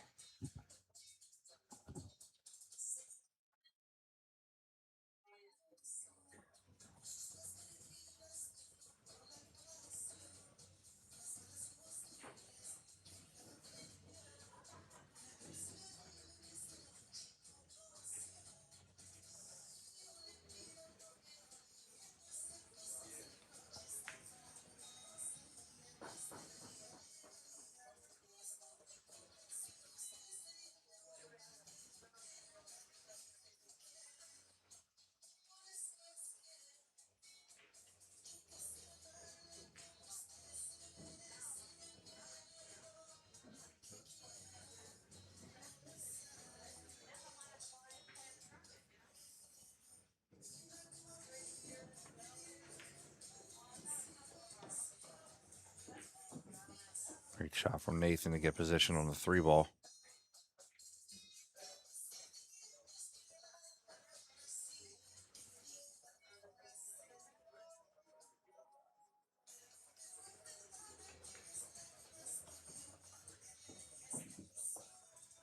Nathan bringing the cue over for the 4. Look for him to use an outside ball. He might spin around the 5. Might just go off the top rail, also come down. Might be the easier way. It'll make it complicated.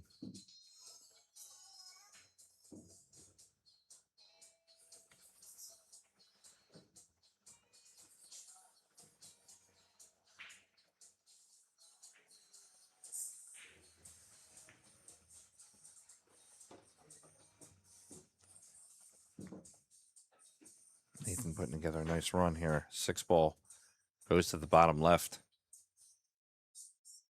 Just use the bottom rail. We'll come back up playing the 7 to the bottom right. 8-ball does go in the side, so Nathan will just give himself an angle for the 8.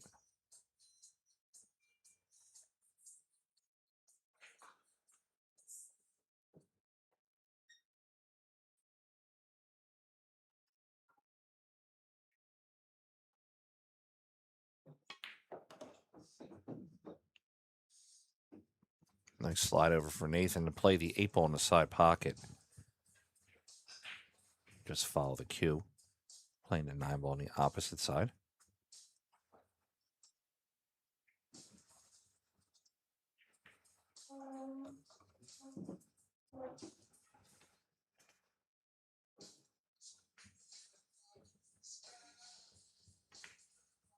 All right, we got 3-2 on the score.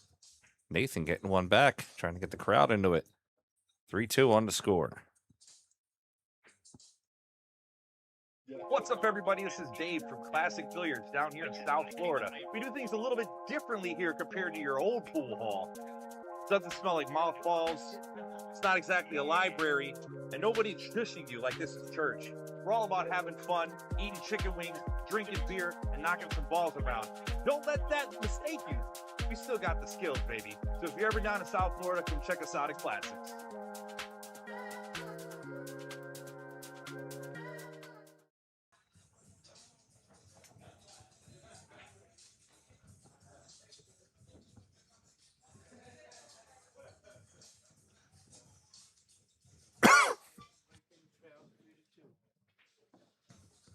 Apologize for that, folks. Rack 6. Nathan breaking.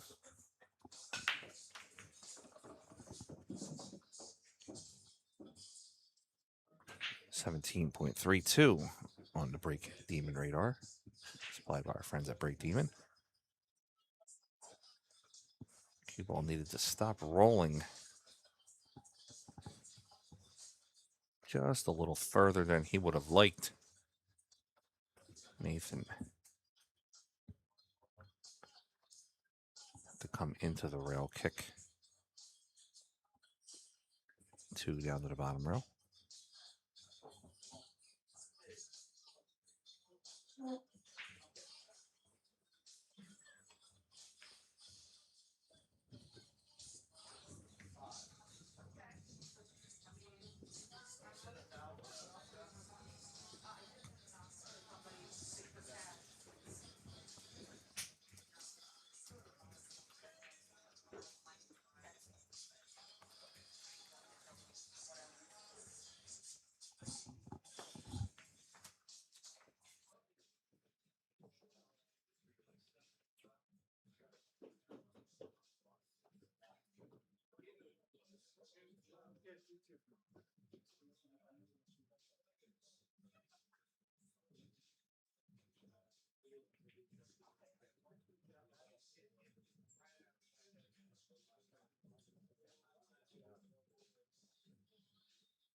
All right, Jonas. A little stuck here on. He's going to have to come off the right side rail. Looking to come maybe behind the 2-ball, kick it up table. And use that 9 and 4 as a blocker. Leaked out just a little bit. Does not leave the best angle for Nathan, but it is a makeable shot.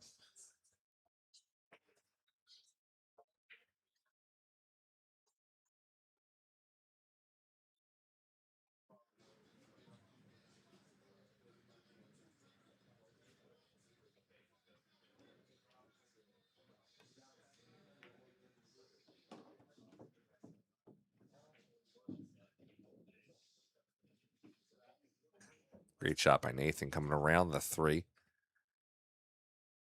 Play the 3 into the top right. He's just going to draw the cue out. Looking to get on the 5. Wants to be close to center table. A little bit of a distance, but I'm okay with it because the cue ball's got to clear the 9.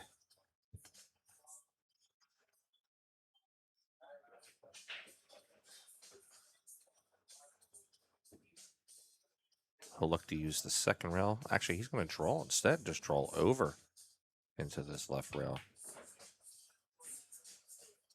Yeah. Kind of think I like the high English shot there. Drawing on this particular table. On that kind of a distance shot is a tall order. Telling you, I think this is one of the hardest tables to run out on in America. Not about just table size and pocket size, but more about the atmosphere. Everybody is sitting within 5 to 10 feet of the table. There you go, just sighing. The atmosphere that they have here, it's almost like a Moscone atmosphere all the time. The music, the ambiance, so it adds to the pressure.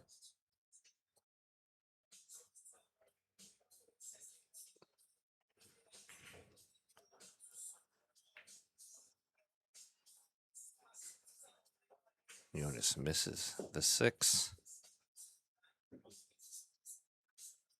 Good chance again for Nathan. Scott and I talked about this yesterday. Jonas is a little bit of an emotional player, which is good and bad. Helps him psych himself up, but sometimes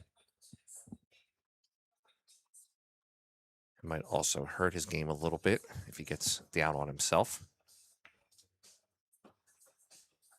Nathan coasts the 6 in over for 7 ball.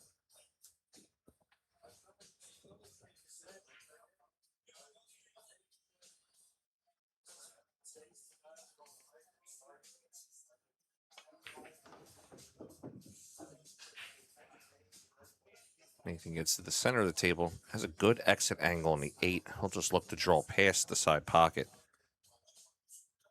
Looking at the 9 in the bottom corner.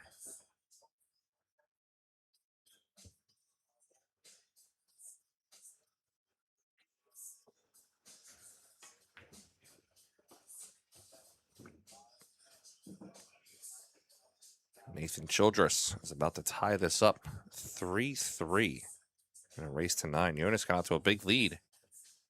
Nathan coming back 3-3 on the score.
Nathan Childress playing the 4 to the corner. Comes around the 6, clips it on the way out. It's not going to completely affect his shot.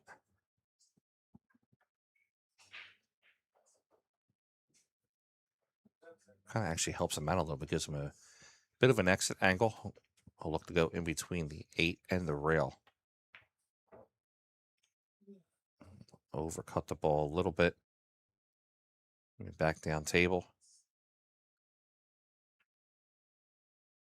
Long distance shot here from Jonas, having to come off the top rail and back down.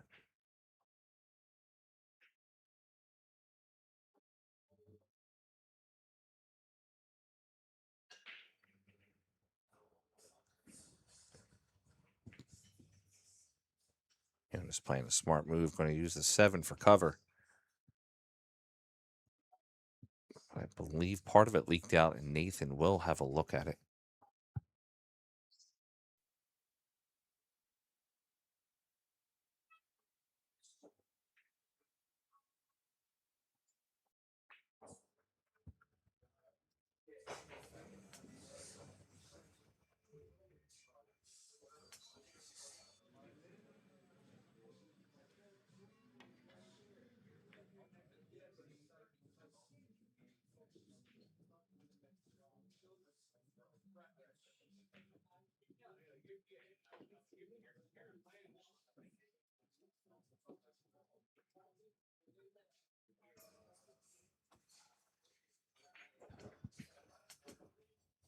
Jonas will have to come from behind. Potentially, but I think he can maybe slither through on the 7. Looks like he's got a piece of it from here. Might even have enough to make the ball. Does. Q coming back around the table. All things considered, good enough to be where he's at.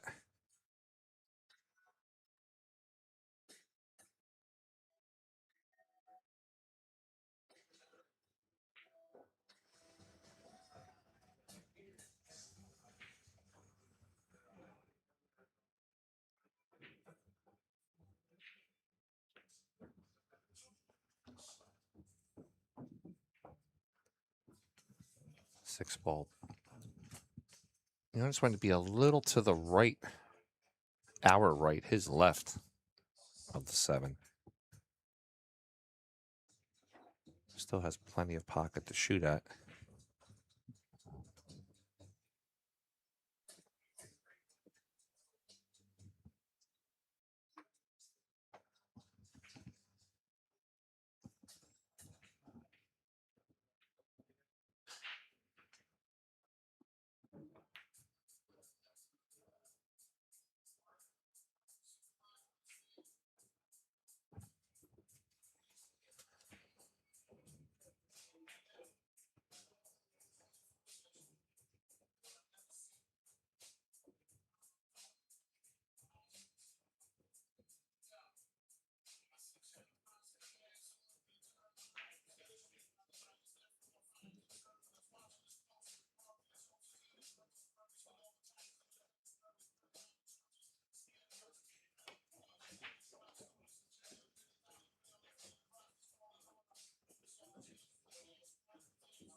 Nathan left enough for Jonas to play the 7 to the corner.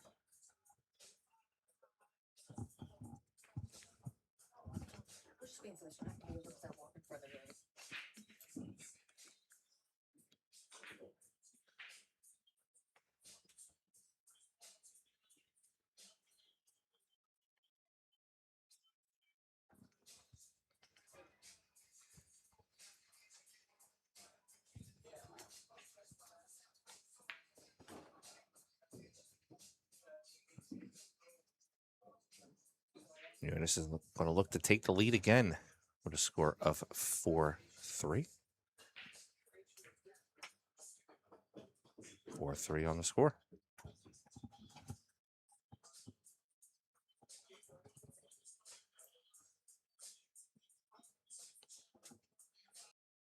I'm Josh Schwiller. You're watching the Billiard Sports Network.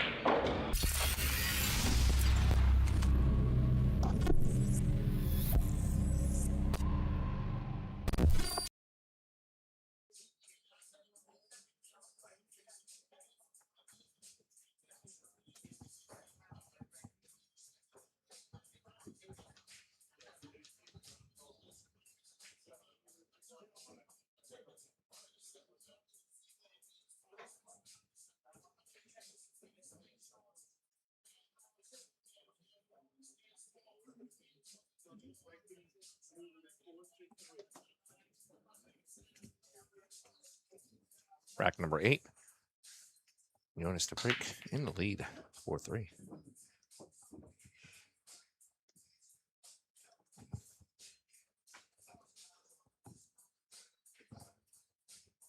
One on the side, 2 down, 3 towards the top end.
Nathan chooses to take it. He has it on in the side pocket. But there's no way to really get down for the 4. Could see him dish this down to the bottom and bring the cue back over towards the 8.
That's brutal. 3 in the corner.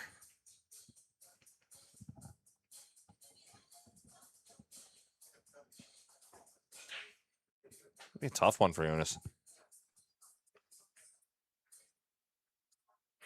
Might we see a double jump?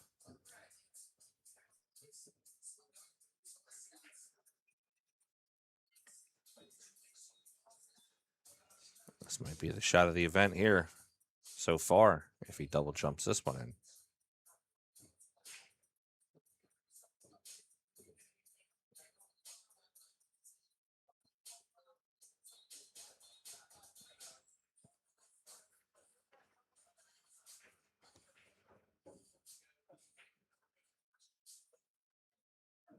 Yeah, I think he's going for the double jump. Let's just shorten the cue so he can get height. Oh, he tried it. A for effort.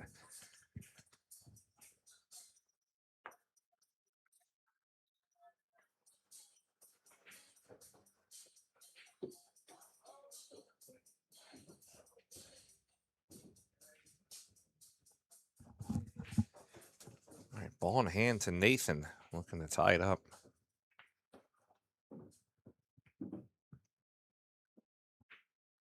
He kind of babied that one. I'm surprised.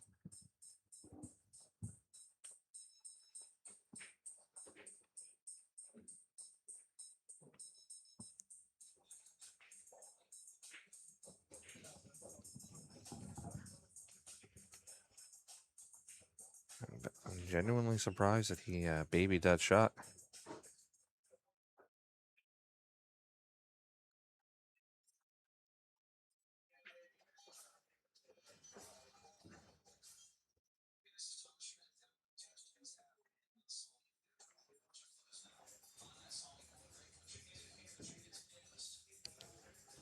Nathan on the mistake there is going to turn the table over.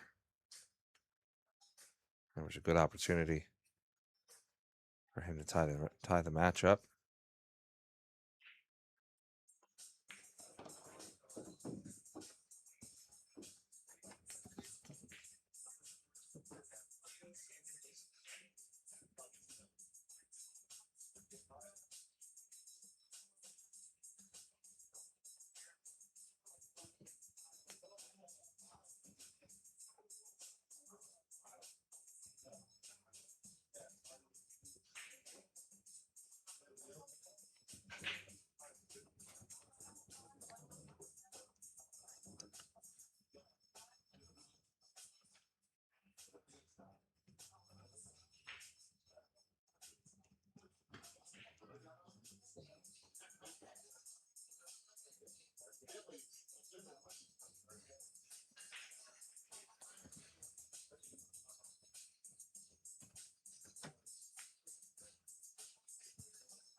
Good save by Nathan, putting it behind the 8.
All right, Jonas over for the 6.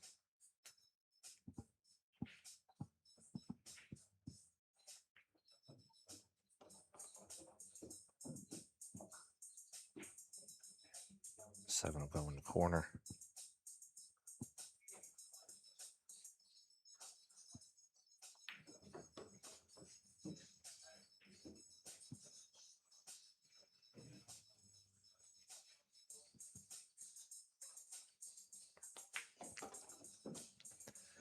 Just slides around for the 9 in the side.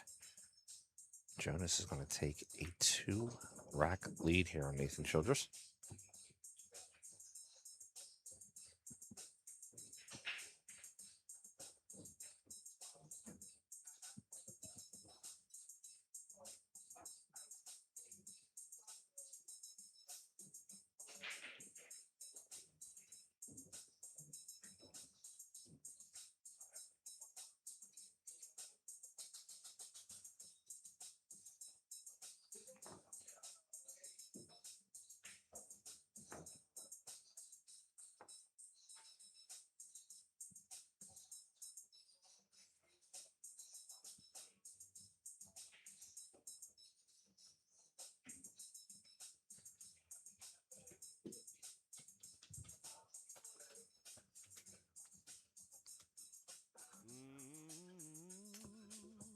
Swap over to our side table there. Walter Lakery has a 5-2 lead currently over Anthony Maglino from Florida.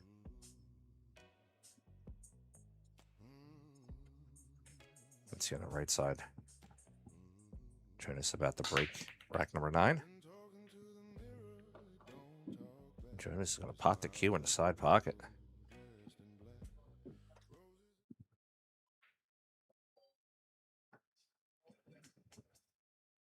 Ball in hand for Nathan.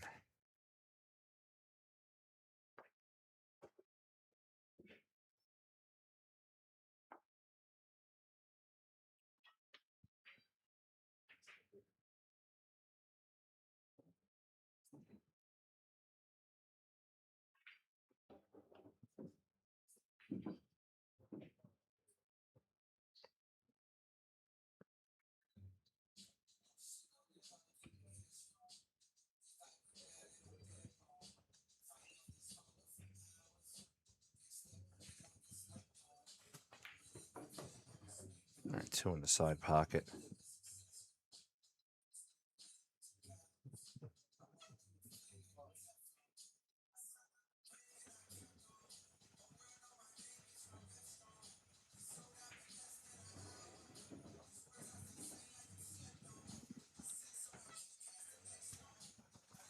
I'm curious on what Nathan's going to do with this particular shot. Might be able to carry him. Well, not now. Thought maybe he could carry him off the 4 to make the 8 ball.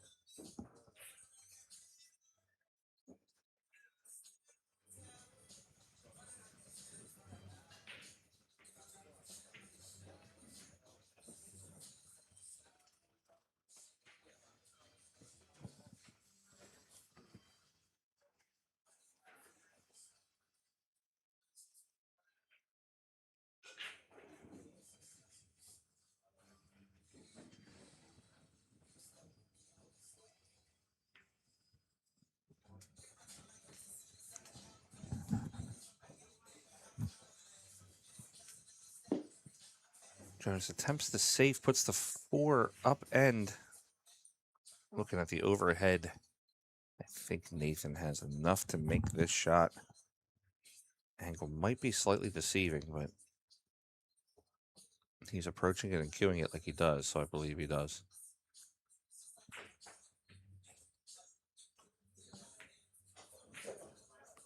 Oh, Nathan attempts to get to the corner.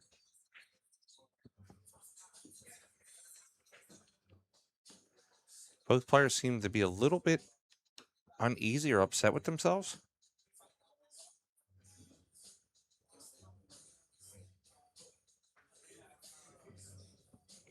Especially this being an elimination round. One of these players that does not win will be eliminated from the tournament.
All things considered, that's not a bad shot from Jonas, putting that cue ball close to the 9 like that. Will force Nathan to either go up top or come to the bottom rail.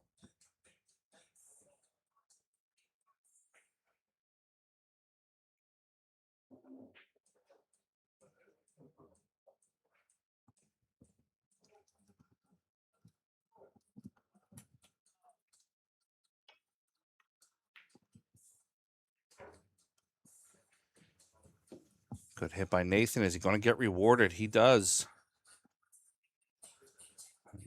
Jonas is coming up to the table, kicking at the 5 ball.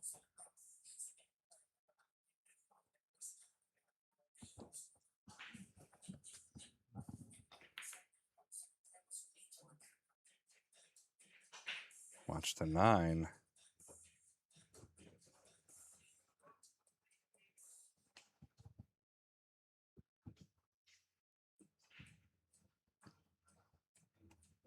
Nathan could roll off the right side of the 5, potentially getting himself behind the 7 on the right-hand side.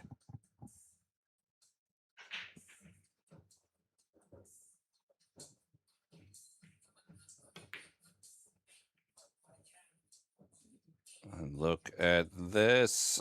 Oh, does not go down.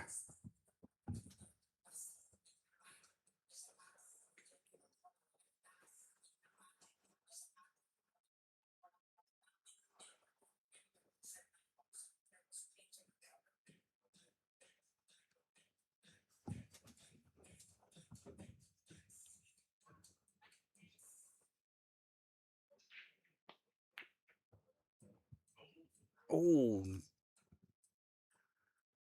Jonas attempts to go for the 5. Oh, I don't know, folks. I got to question that one. Angle was a little tough, but not unmakeable for Jonas.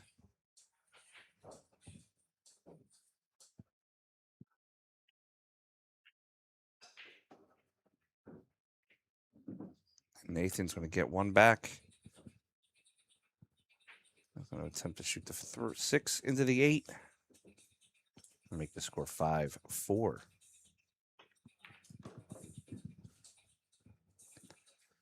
5-4 on the score. Jonas with a 1-game lead. Let's check some of the scores going on around the event right now. Jonas is going to take a player break. Yanni Sykinen is up 4-3 currently on Clemens Everett. Mauricio Garcia is up 7-3 over Antanas Kakaris. Justin Martin, we saw earlier this morning, 5-3 over Brandon Schuff. Table 24, Nicholas Tan up 4-2 over Tali Patsura. Julio Burgos, 7-4 currently over Jan Rempe.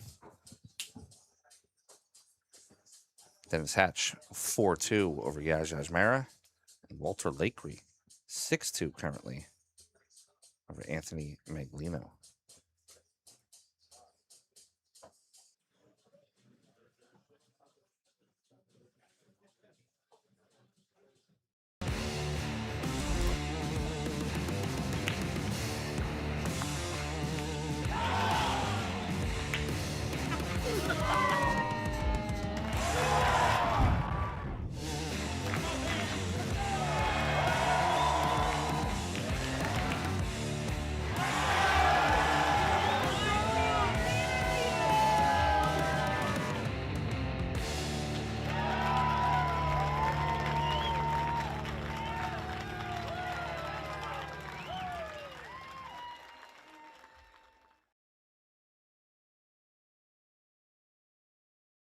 Florida Open starts next week on the 4th.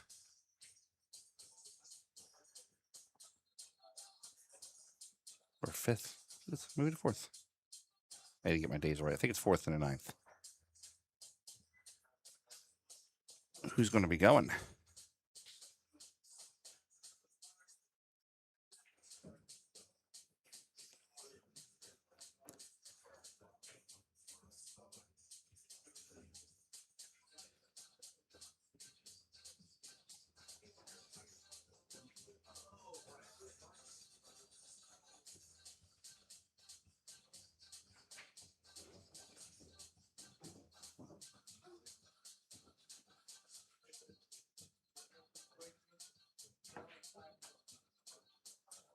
All right, back from the break. Nathan Childress breaking on rack 10.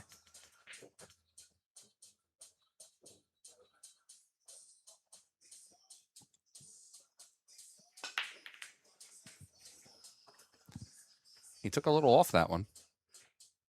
For him, it was a little off, 17.96.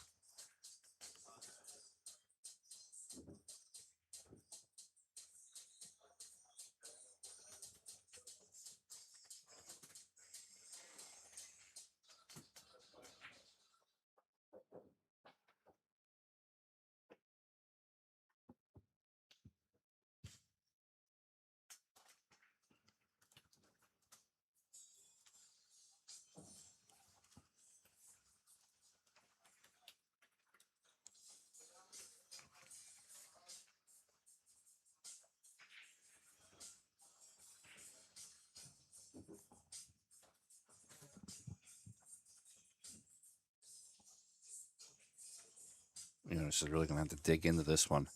Got to avoid hitting the 5. He does.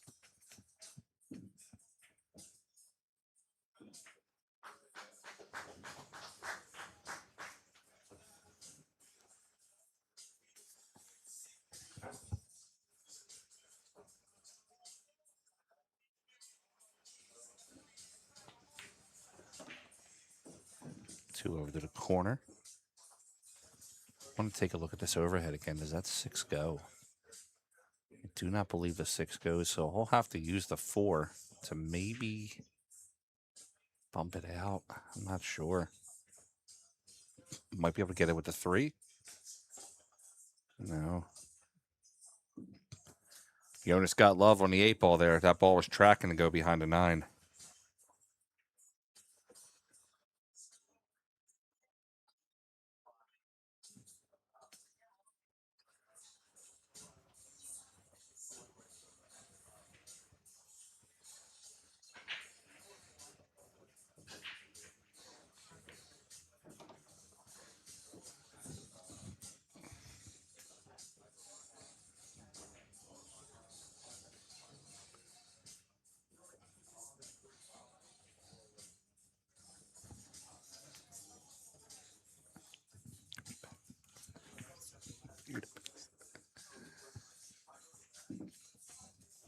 All right, so we're going to see here if the 6 goes.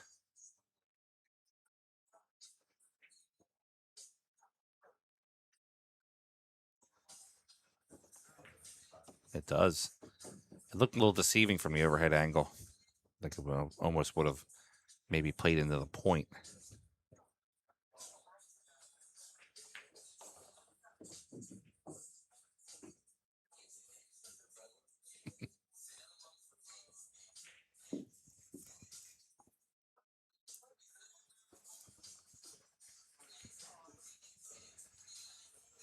All right, 8 ball to the corner.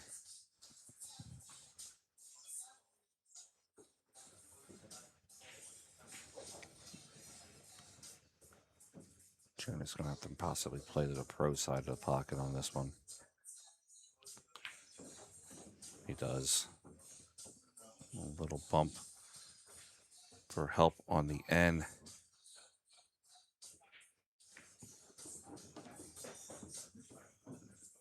Jonas Soto takes a 2-game lead now currently over Nathan Childress.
Rack 11.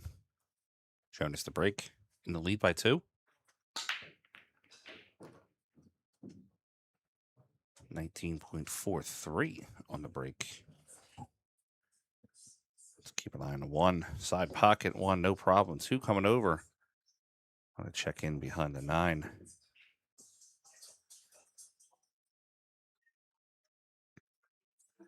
Our referee, Jose Burgos. Good job here of removing the balls.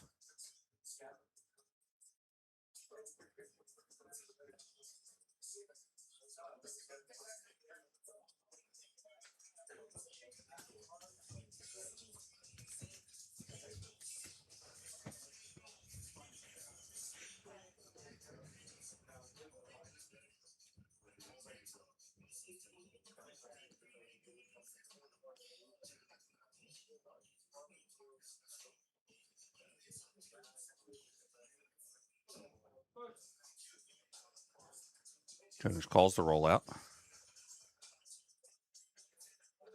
Bumps the 8 over.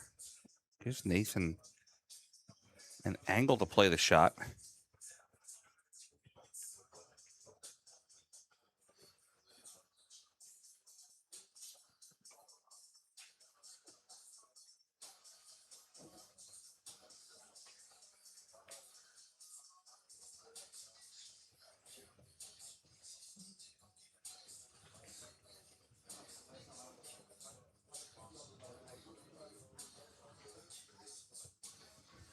Instead plays the save.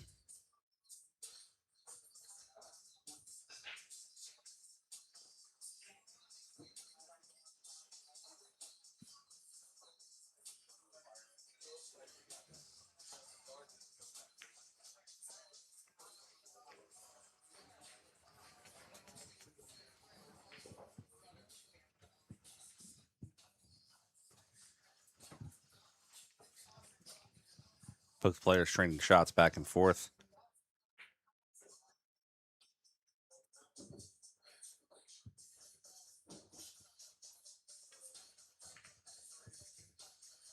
Makes an attempt at the combination.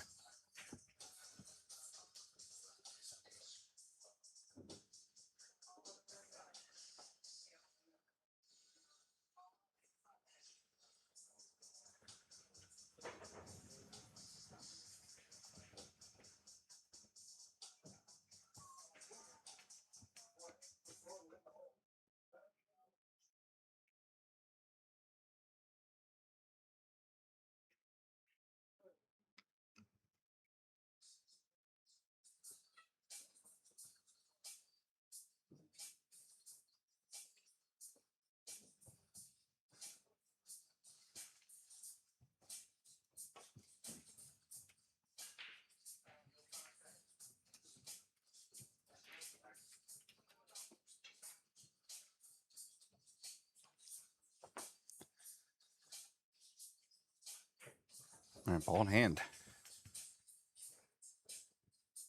Jonas.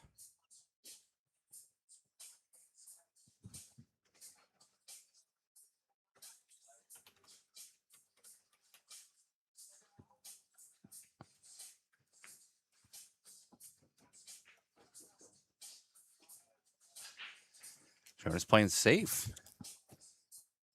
We're going to put Nathan on 2.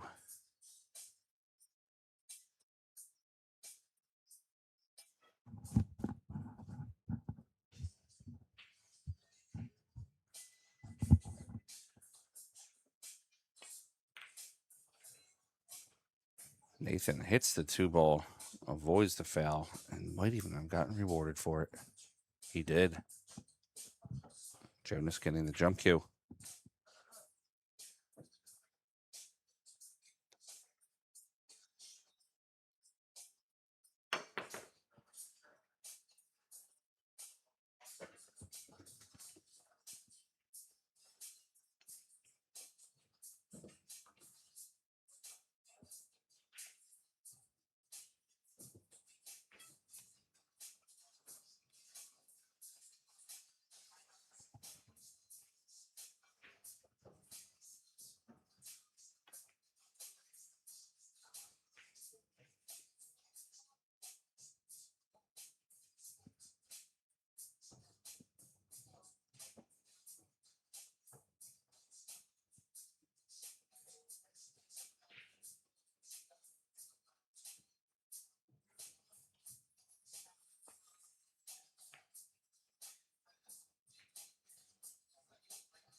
Nathan. Oh, shot to the blind side of the pocket. Just hit the point.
Jonas going to play the 4-6 combination in the corner.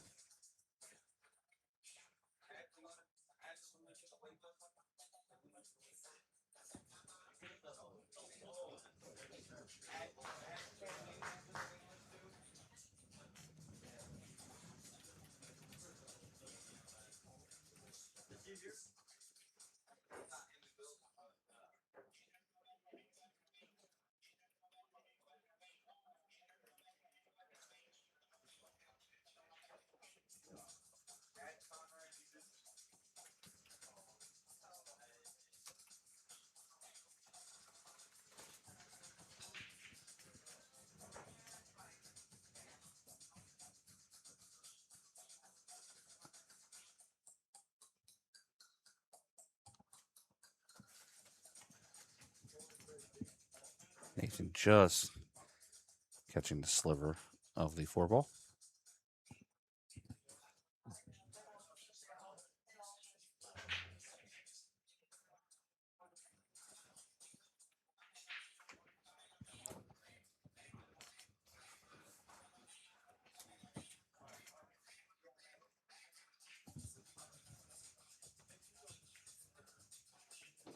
Jonas cuts the 4 and catches the 9. Where's the cue ball?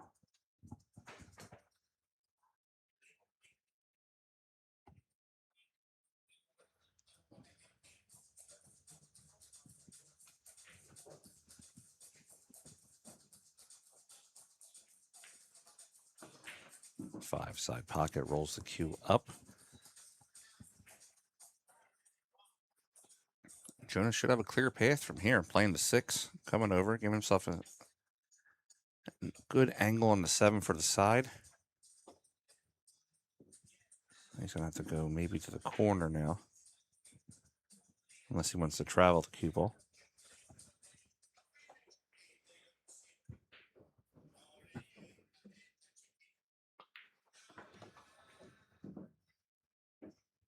All right, 8 ball goes to the side, coming down for the 9. And Jonas is going to take a 3-game lead here against Nathan Childress.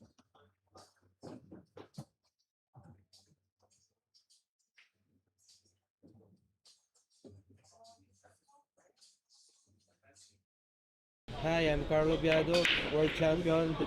Watch live here in Billiard Sports Network. Here.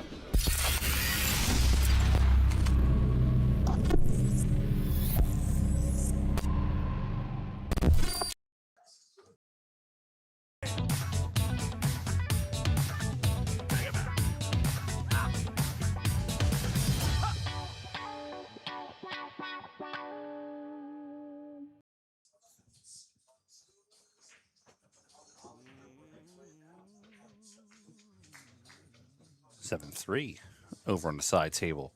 Walter Lakery over Florida's Anthony Maglino.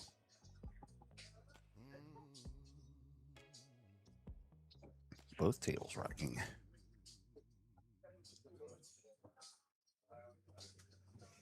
Back to the main.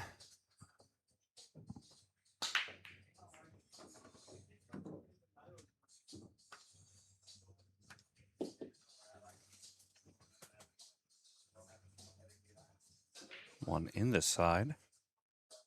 Cue ball just hits the point.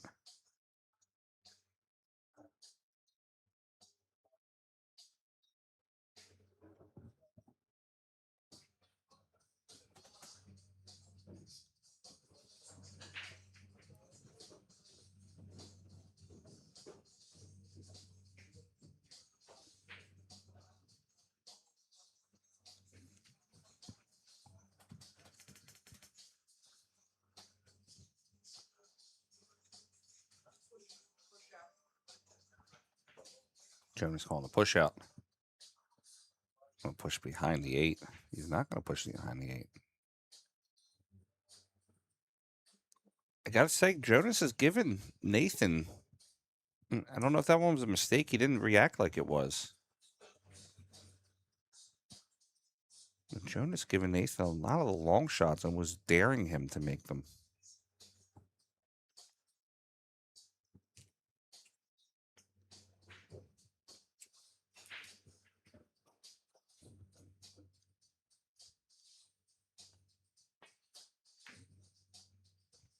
Nathan rail first. Understood the shot. He just got a little bad action on it. It worked out for Jonas.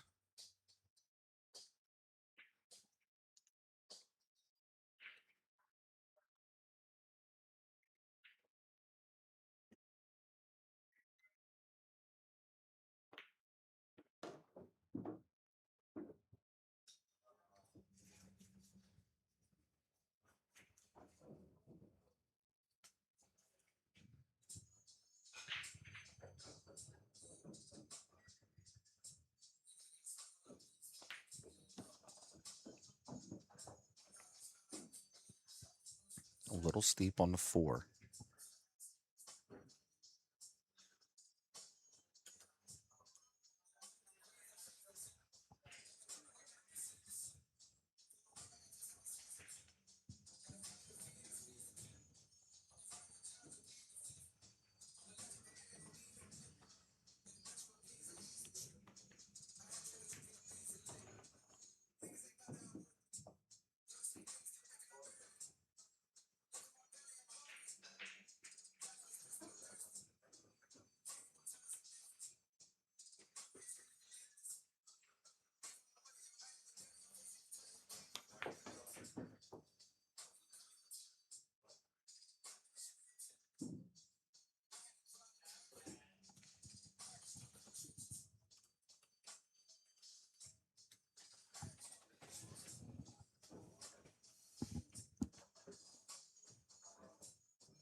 And Jonas around the table for the 7 ball.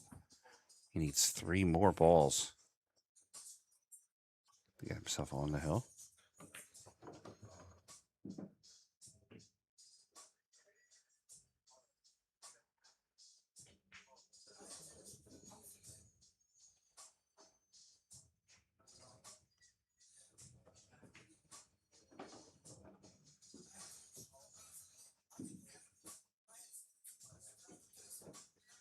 All right, 9 ball to the bottom right corner.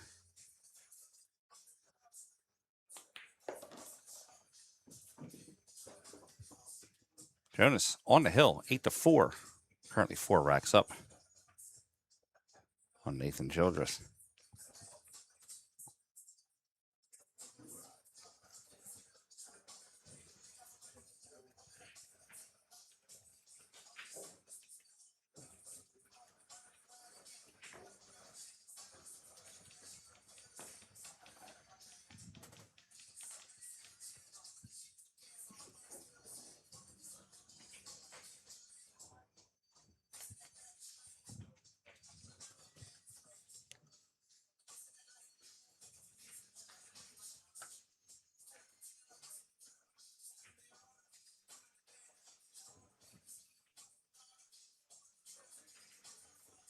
Jokingly told someone last night this view looks like the swimming pool in front of the beach resort.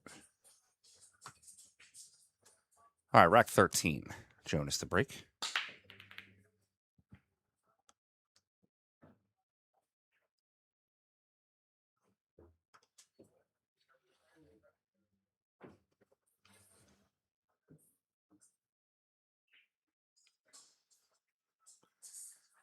Dry break from Jonas. And we talked about it multiple times this weekend. When you're on the hill, is always when you come with your worst break.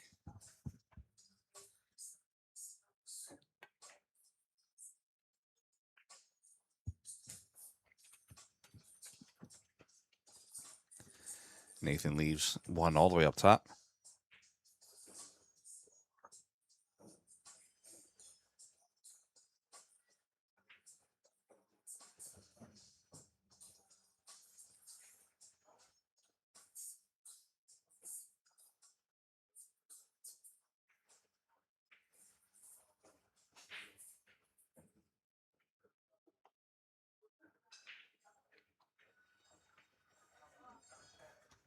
Ball in hand to Nathan Childress.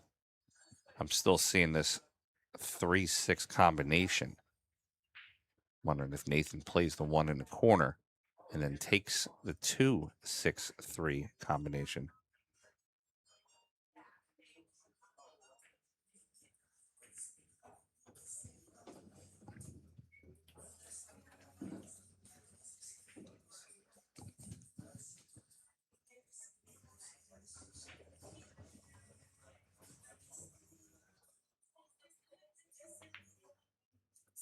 Nathan does play the 2-6-3 combination. Looks like he gets maybe rewarded for it. Does the 2-9 go?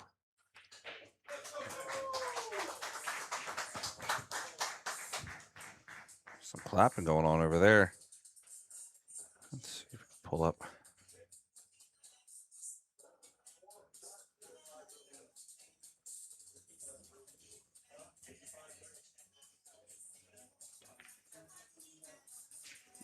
Nathan 2-9 combination makes the score 8-5.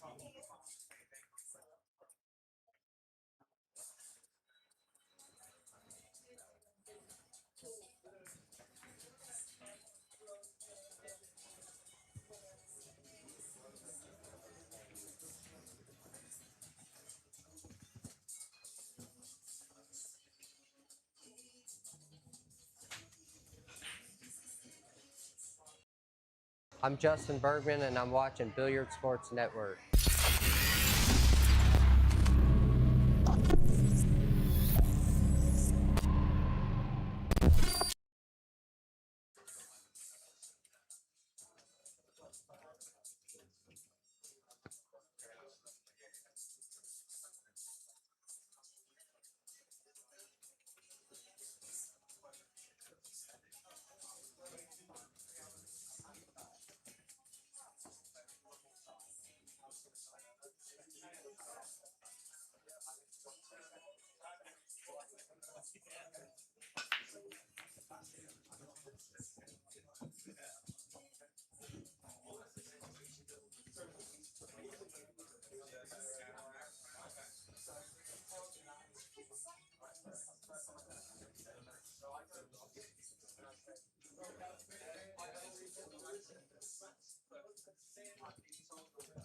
Nathan on the other side of the 3.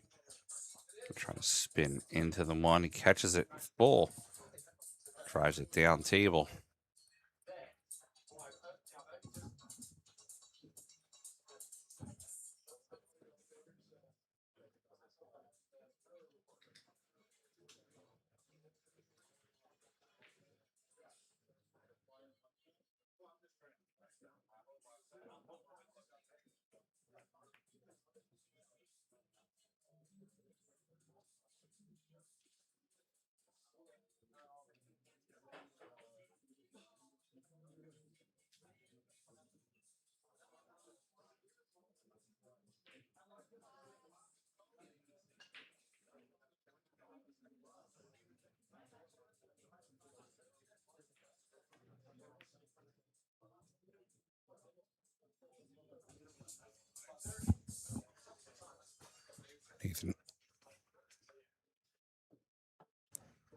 Nathan plays the safety.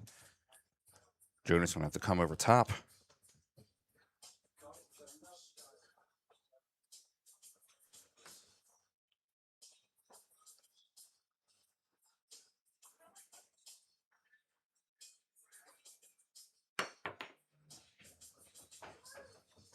Makes good connection on the 1.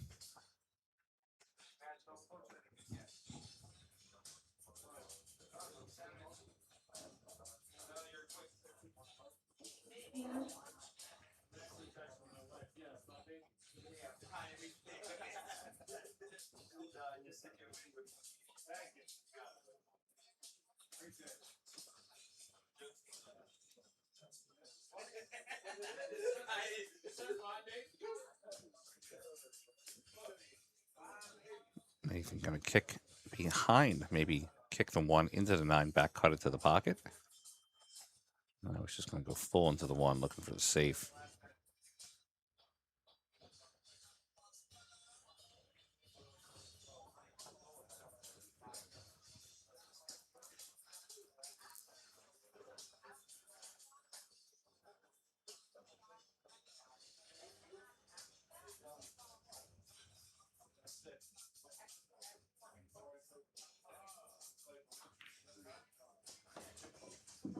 Combination for Jonas. This could potentially be it. Our next matchup on this table at 4 p.m. It's going to be George Antonakis and Dennis Graba.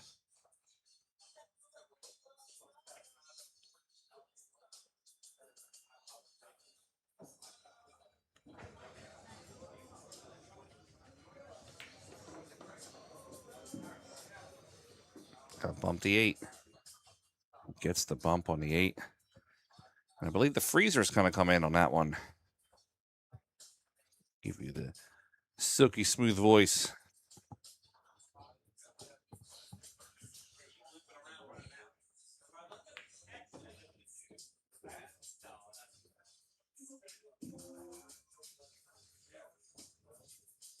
And of course, the Hall of Fame insight. 5 balls left here for Jonas to get out and secure himself into the next round. If Jonas were to win this match, I believe he will be playing. I'll tell you 1 second.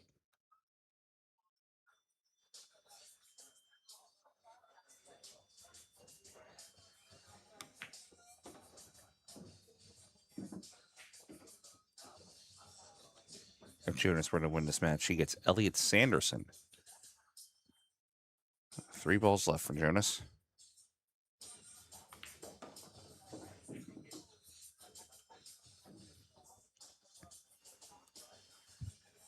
Some matchups.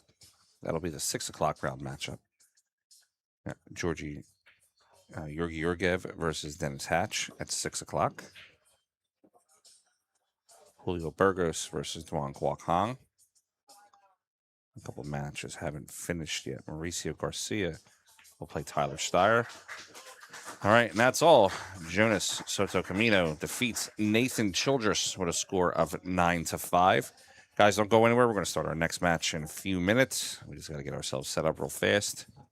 You're watching a Billiard Sports Network production of the WNT rankings event, Vice City Classic, on Billiard Sports Network YouTube and Matchroom YouTube. Thanks a lot. We'll be right back.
I don't know, not that.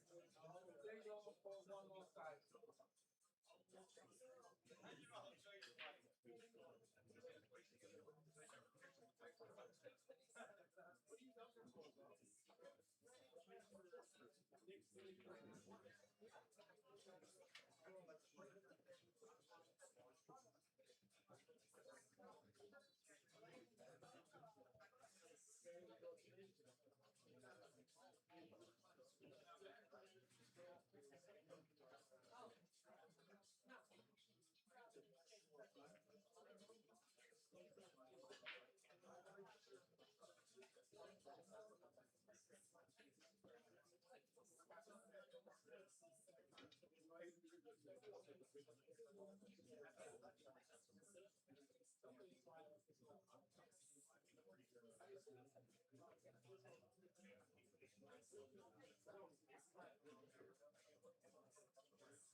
Just waiting a couple minutes, folks.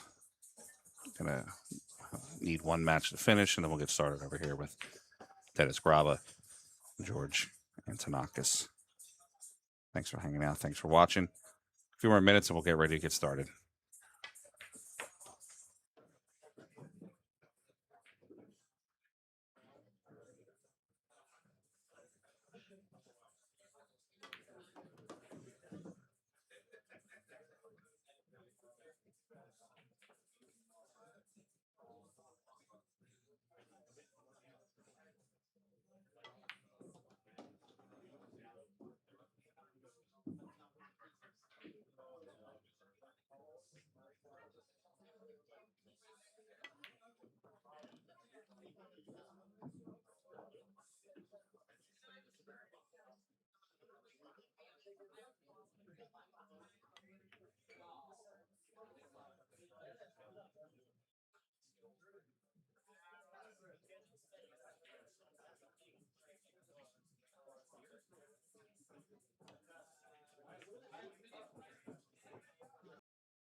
Every new beginning starts with courage. And round here, we have that in spades. One shot, the break, it changes everything. Made better by pressure. Two rivals at every table. A crowd free to live in the moment. From the four corners of the globe, the greatest players arrive, chasing more than a title. $500,000. 6 days of pure drama and unrivaled tension. And when it comes down to the final, they'll need every lucky seven. Take 8 seconds to steady the heart and sink the 9 for glory. The U.S. Open. Witness history in Frisco, Texas.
All right, guys, we're going to get started here.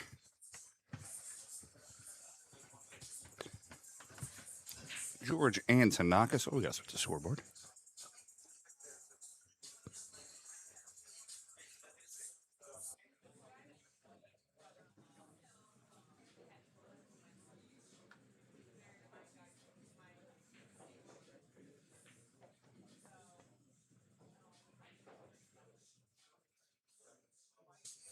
All right, Dennis Graba versus George and Tanaka's.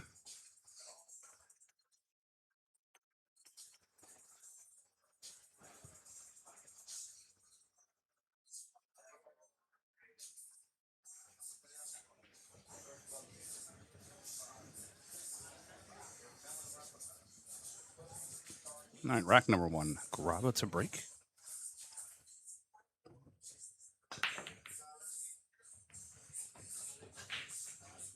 One ball on the top,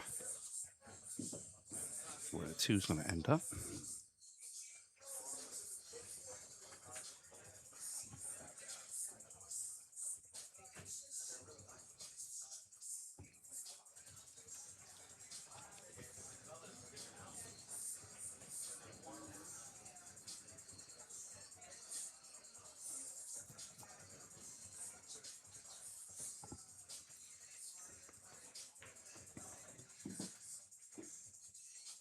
Dennis Graba, currently ranked number 44 on the Matchroom Tour, also known as Mr. Grapefruit.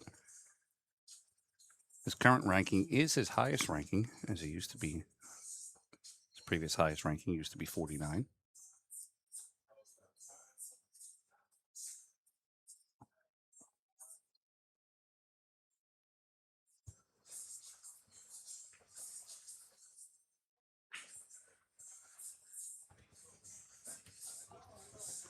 don't have a lot of information on George Antonakis.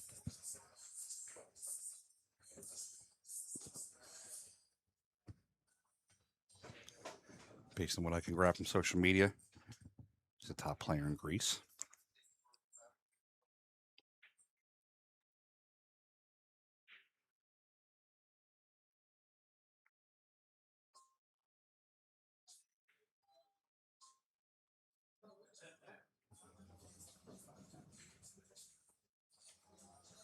But what I can, excuse me, what I can tell you about George is that he did knock out David Alcady with a score of 9-6.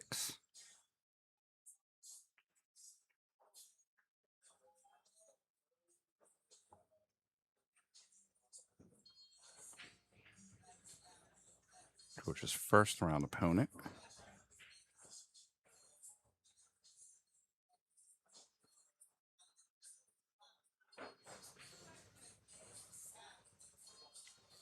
Try to find that here in a second.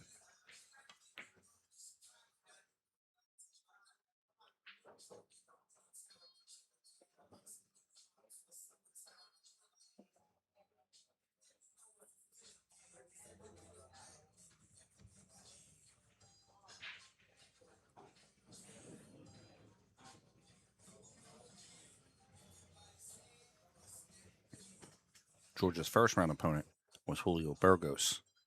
Put him to the B side of the event.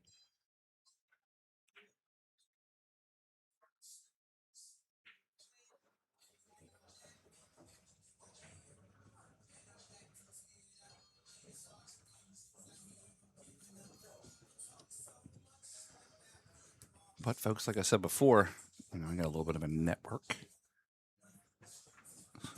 My buddy sent Inside Spin. Supplied me with some information on George.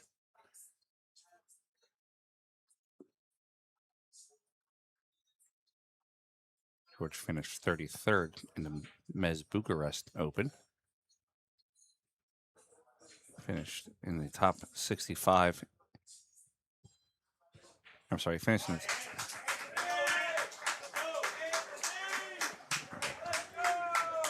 Anthony Maglino came back from losing 7-2.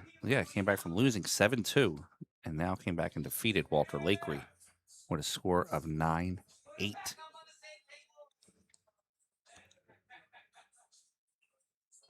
How's that for some epic drama?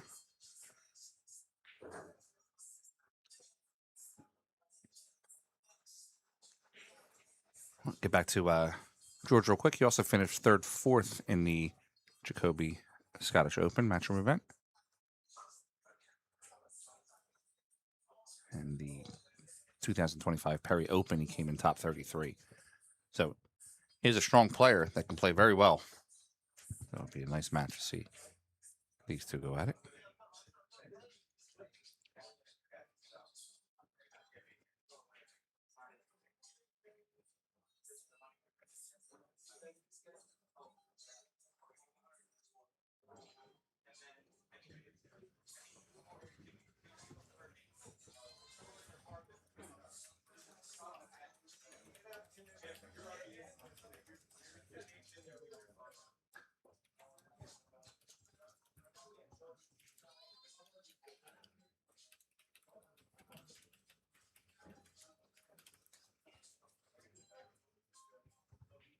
All right, Dennis, put him in another tough spot.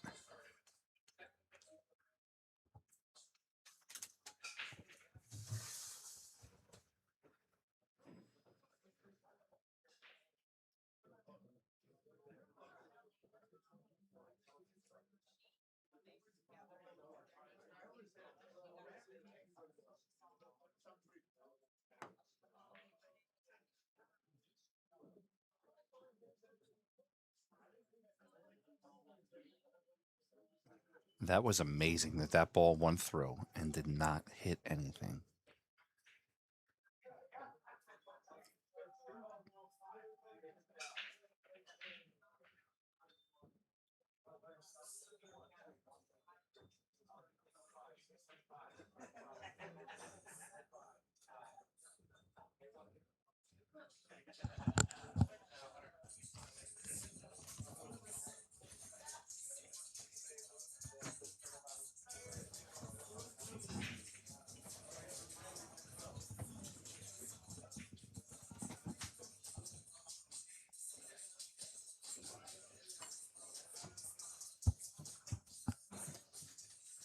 Dennis trying to put him on 3. I want to see if he can jail him up. I think he's just going to play this 4 right to the corner. I'm sorry, right to the side. I'm trying to put the cue ball right behind the 5. It is not an easy shot. Even though it looks like it, it's not an easy shot by any means.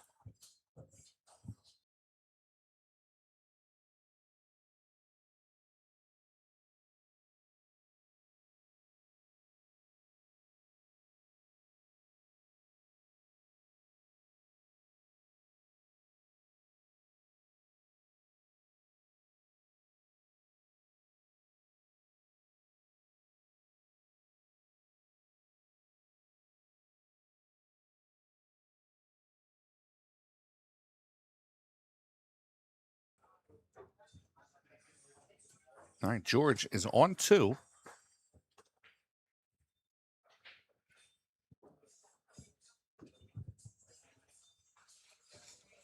Dennis got him pretty good. Playing that ball up table.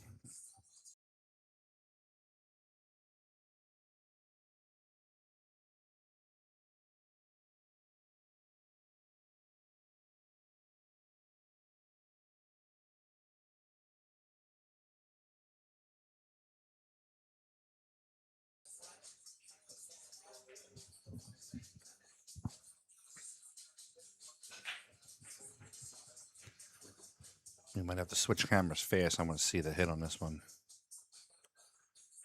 If he does get the ball to twist and go up table.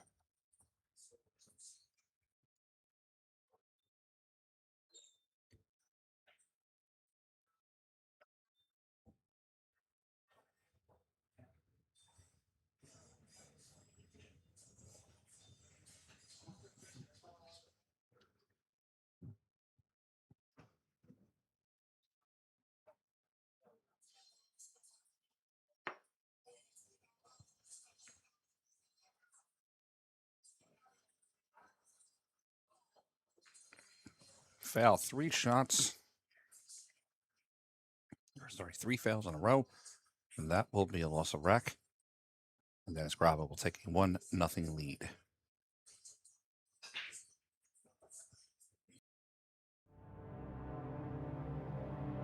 Power, precision, prestige, unleashing tour-level performance, built for the biggest stage. Powered by Q-Tech, inspired by Matchroom, the Nineball series.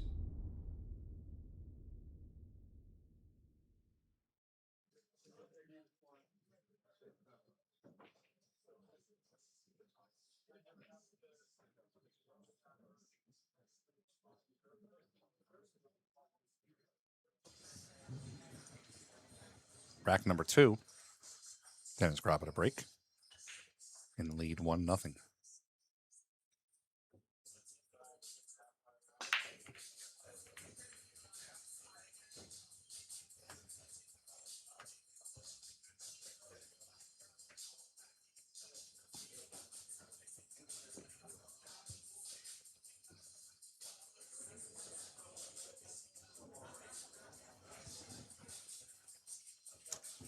George has a clear shot at the 1.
George looking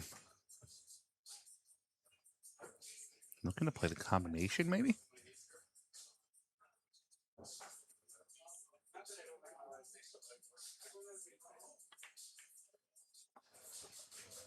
Nice shot by George. Playing the combination on that. Cue ball does not do him any favors. Now lands in another position. He could play him safe, though. Play the 2 to the left side, putting the cue ball behind the 4 if possible. Also playing the 2 straight up table. I'm sorry, playing the 2 towards the right side of the 2 and putting the cue behind the 5.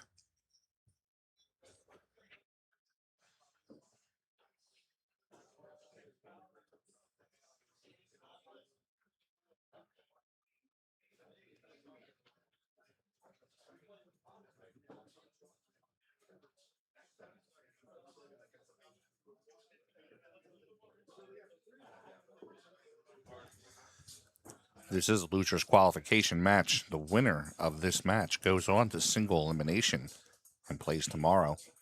The loser, unfortunately, goes home.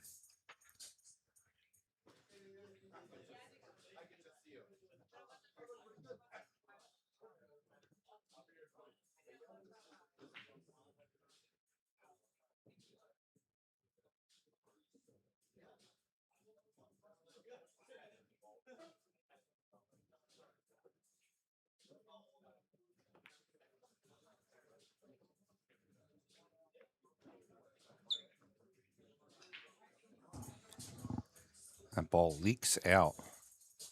Seems like George Antonakis is having a little bit of trouble getting used to the speed here at the Aramith Arena table.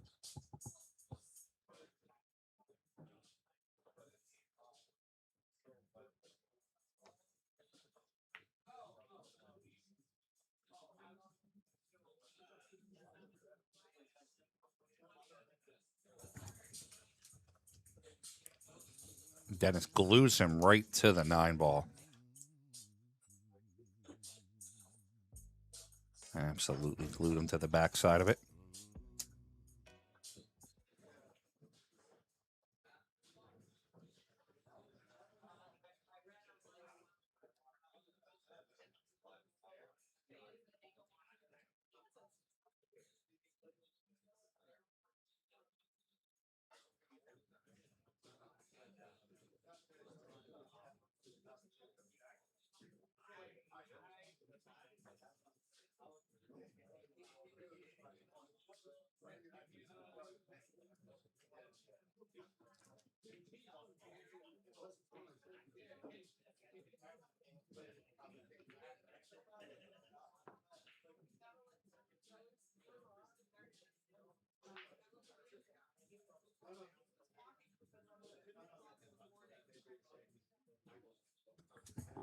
Ball in hand again to Dennis Graba.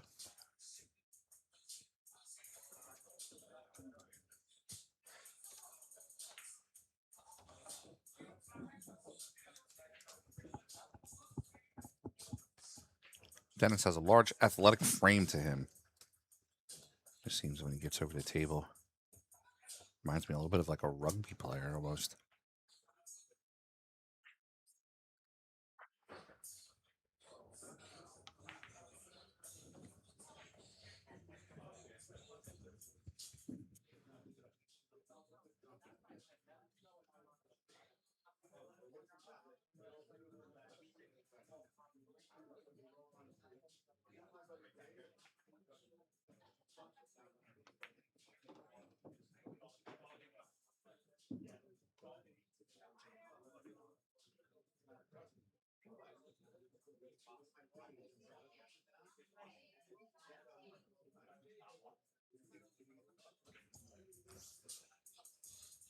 All right, 4 in the corner for Dennis. Going to float over for the 5. Could also go forward 2 rails.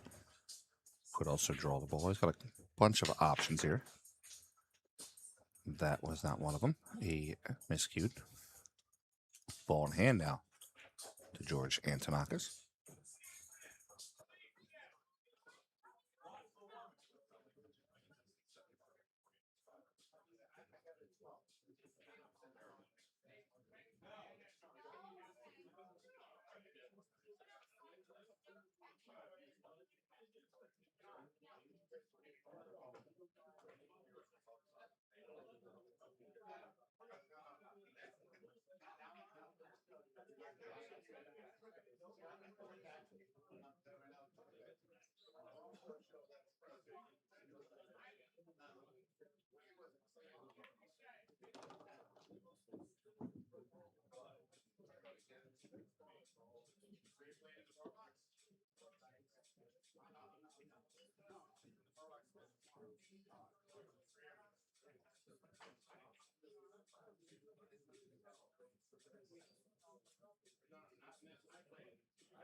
All right, ladies and gentlemen, back here for a commentator break.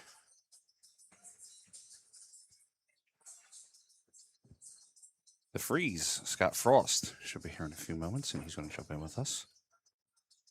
Call some of the action.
Antidakis looking to play the 5 in the side pocket. Wants to clear the 9 on the hit. Does not want to run into the 9.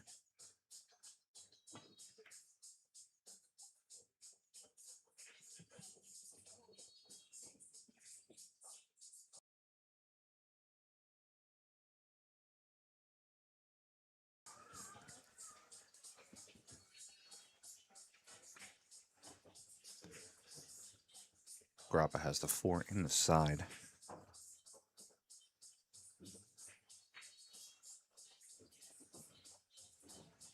If he chooses to take, I'm sorry, the 5. I keep calling it the 4. The 5 in the side. If he chooses to take it on, he does. It's a little bump on the 6 on the way out. Gonna be a little bit of a tough shot for him.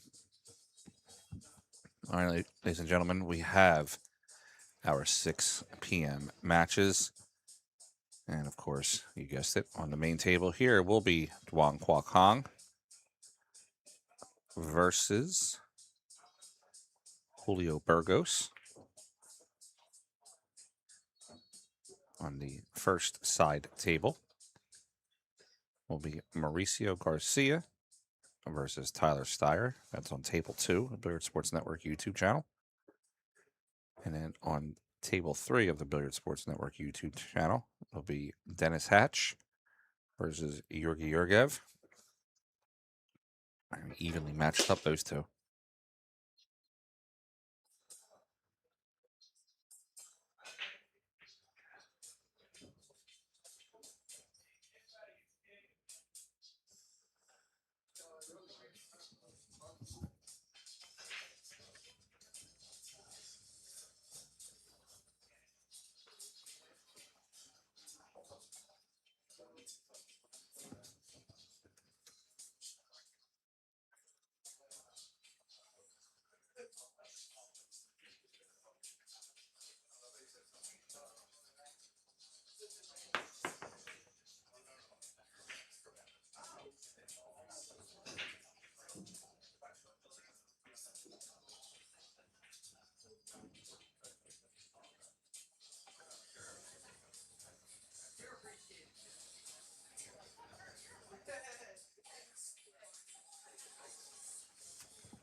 All right, George Antonakis plays the cue out table to get to the 7.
Going into rack 4. Georgian Tanakis in the lead, 2-1.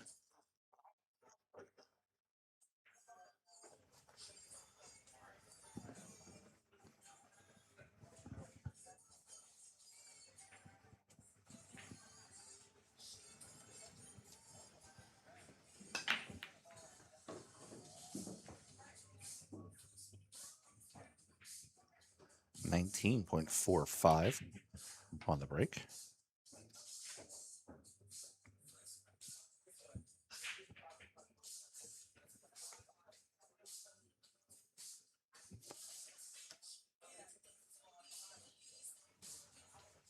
Two goes into the top corner. Georgia will have to back cut it a little bit.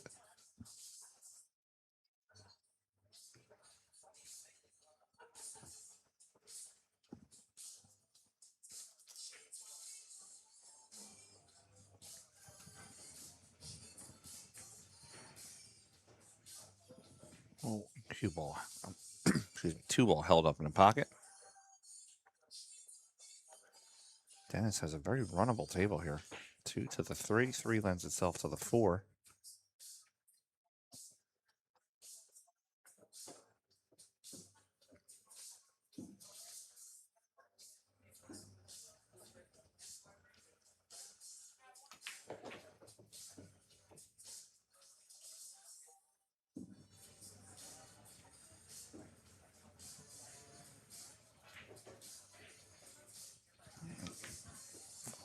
Low left on the 4. Come down for the 5 ball.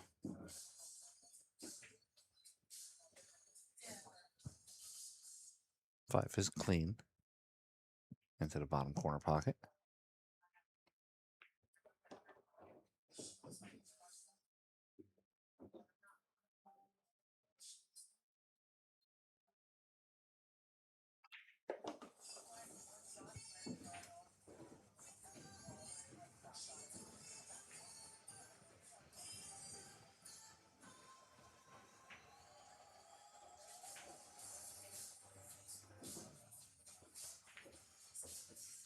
Seven up to the corner. He's going to play the 8 to the top left.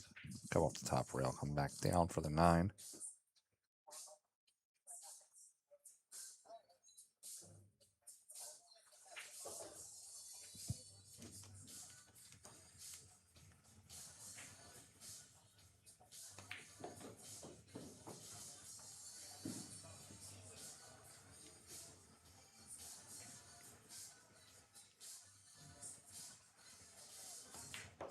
Nine ball for Dennis Garaba makes the score 2-2 in a race to 9.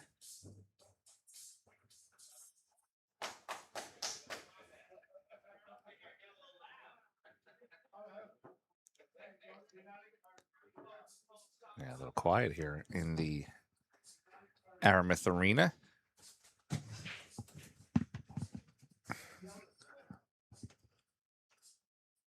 Players were telling me this week they liked when they were in the arena. Everybody was kind of getting loud, making noise. He said it felt like they were in a sports environment.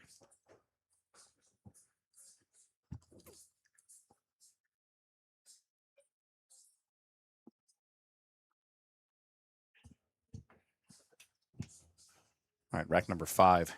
Dennis Garaba to break.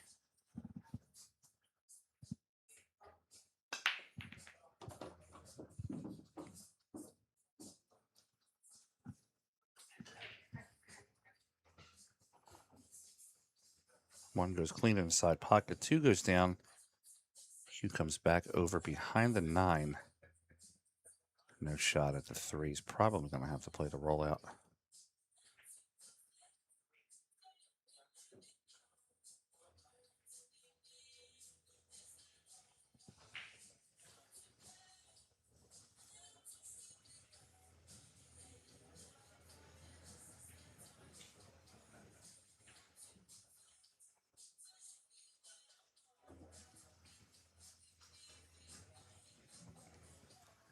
Robert rolls the cue over to the right. He balls in the way. Georgia's going to have a tough time on this one.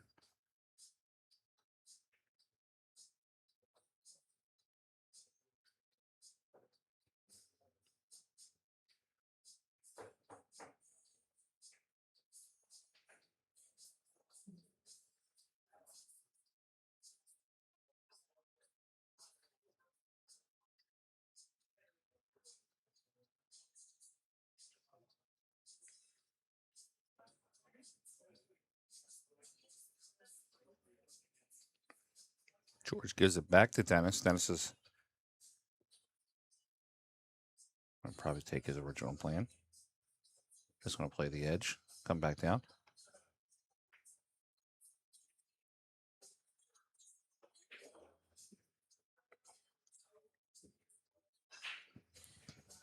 Dennis just got one little rotation extra that he needed. I believe George can hit it, but he's just going to have to come from the backside of it.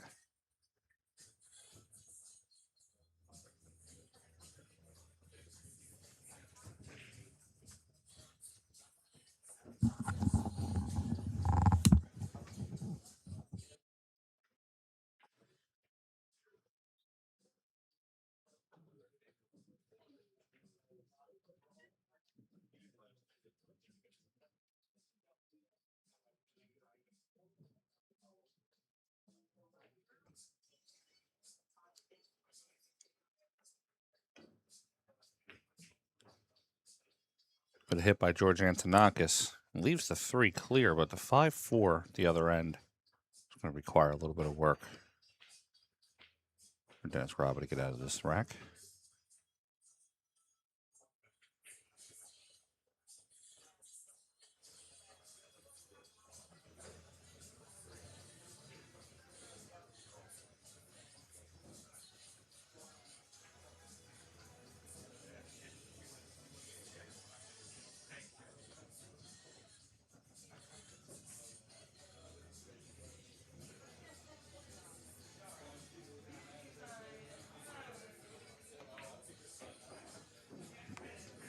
Dennis just checks the ball down the table.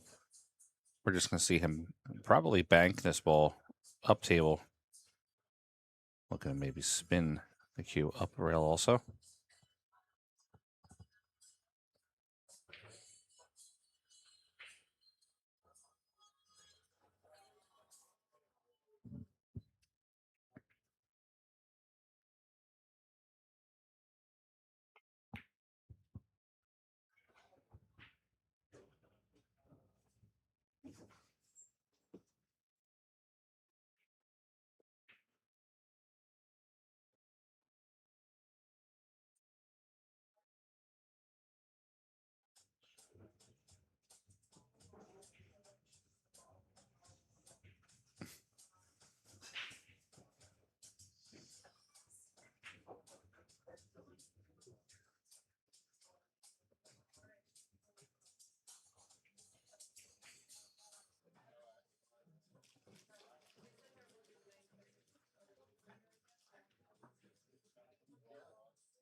Okay, folks, pardon the interruption. There was a issue on the BSN fourth table YouTube that has been fixed. That matches up on the BSN YouTube. Table 4, AJ Manis versus Devin Poteet.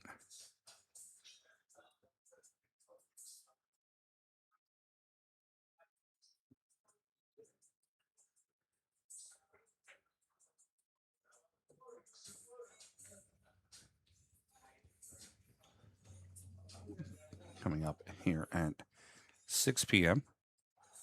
on the main table. Duan Kwok Hong versus Julio Burgos.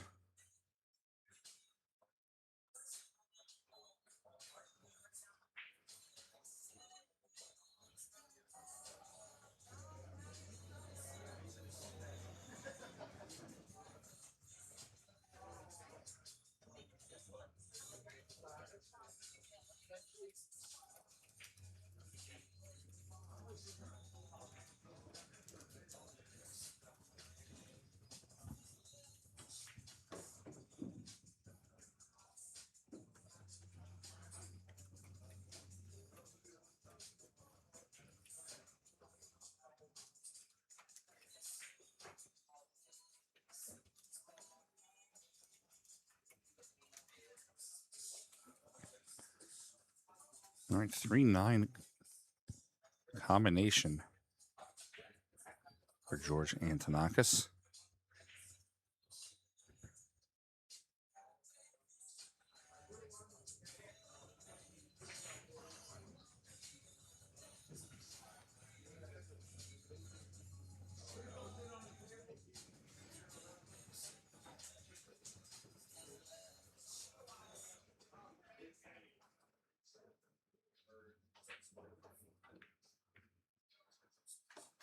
Nineball's pocketed. It's going to make the score 4-4 here, tied up in a race to 9.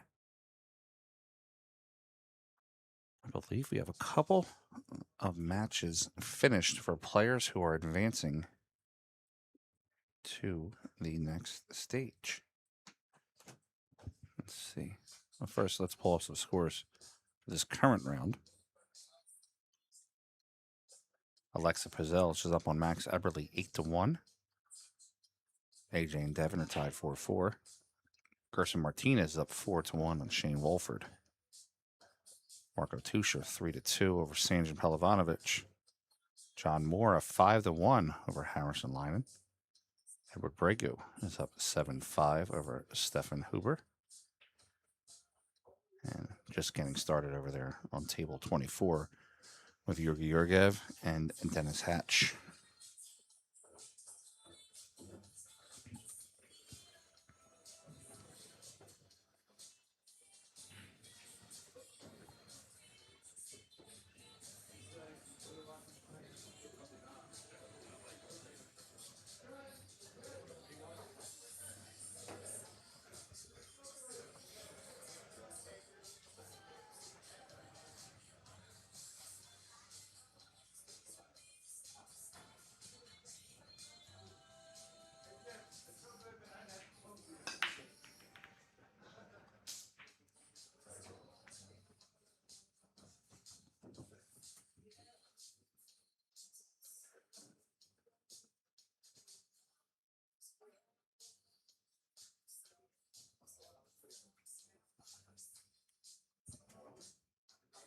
Anyway, back to what I was saying earlier. I'm sorry.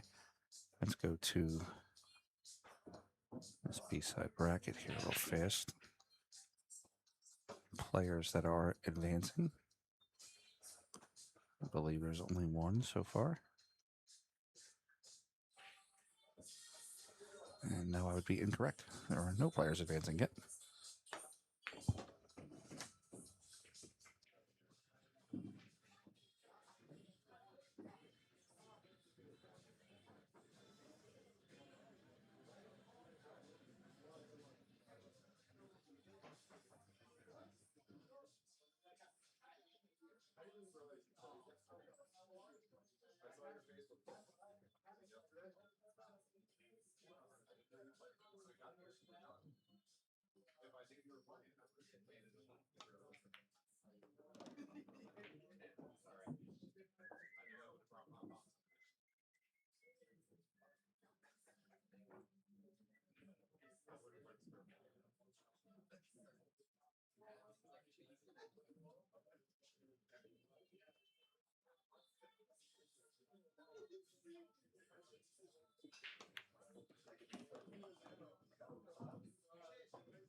Came off and kicked it straight.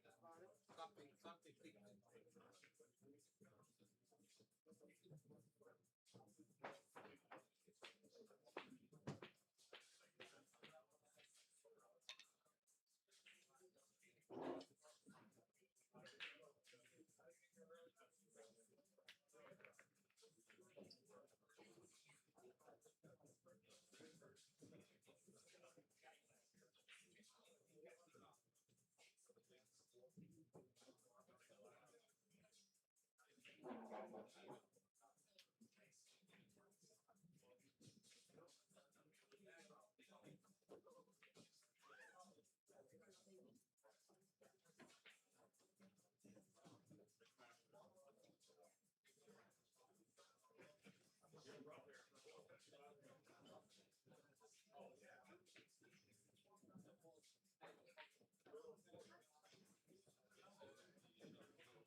I swear you live here now.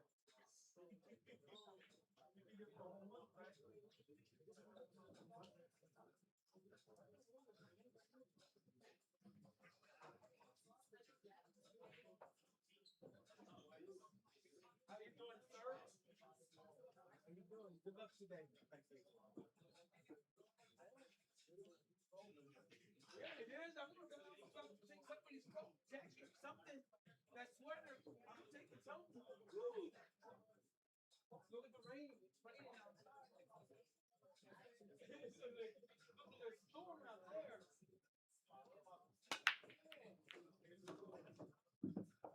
That's great.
Iraq, you break. Okay?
Every new beginning starts with courage.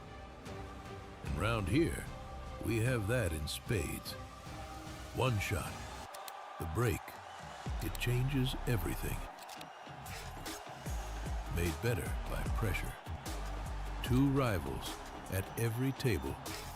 A crowd free to live in the moment. From the four corners of the globe, the greatest players arrive, chasing more than a title. $500,000. 6 days of pure drama and unrivaled tension. And when it comes down to the final, they'll need every lucky seven. Take 8 seconds to steady the heart and sink the 9 for glory. The U.S. Open.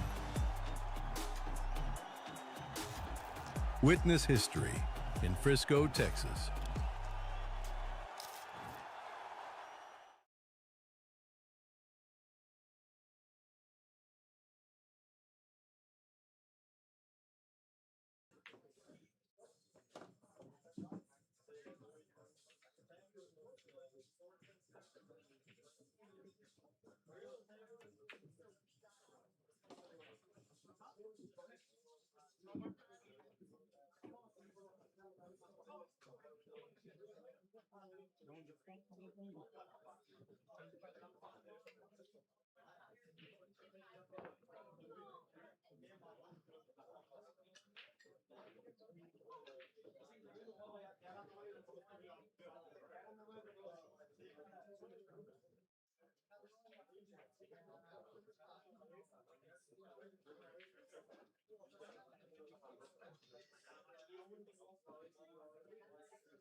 Estamos bien. Estamos heavy.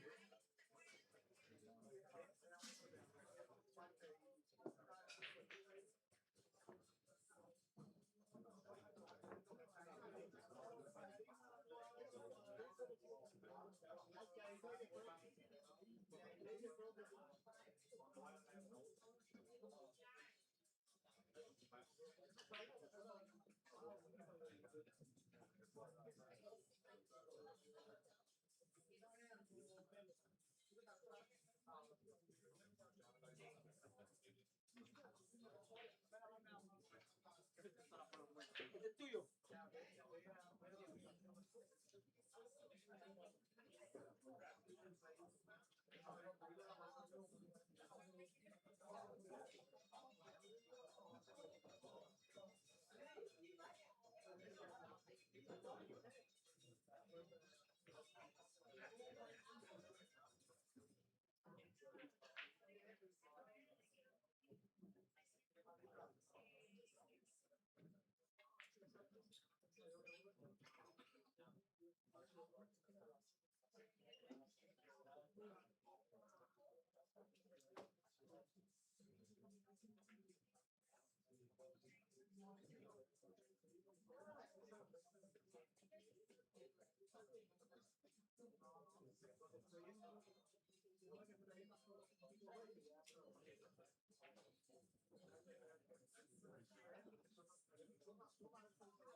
All right, guys, we're going to get started here. Duan Kwok Hong versus Julio Burgos.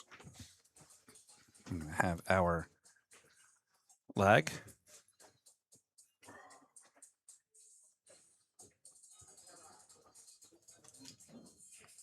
It looks like Duan Kwok is going to win in the leg. And, of course, I got my man, the Freezer, here with me, Scott. Freezer Frost. What's happening, Franco? Oh, what's up, buddy? Certainly not my paycheck. Rack number 1, Duan Kwok Hong to break. Oh, another miscue, Frank. We only 12 miles an hour on the break. I rarely see this on the break shot. I saw one yesterday. I can't remember who it was. I feel like it might have been Duong. No, I think it was the other guy, the Tevez. Yeah, Tevez. Yeah, he miscued a few times. Yeah. Well, look at this layout. Goodness gracious. I believe the one cuts on the side, but definitely banks. Oh, yeah, it cuts. Actually took care of a few issues there.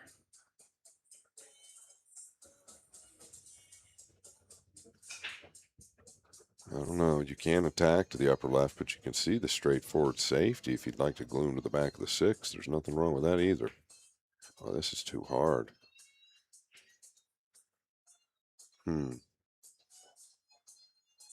Wow, safe from the 4. I don't even know if you can get to the bottom rail. Might have to go twice at it if you can't see the top end.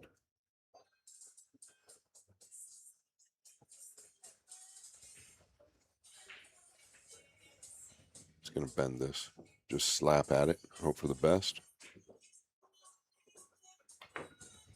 Oh my, look at this. We call this an all-around good shot.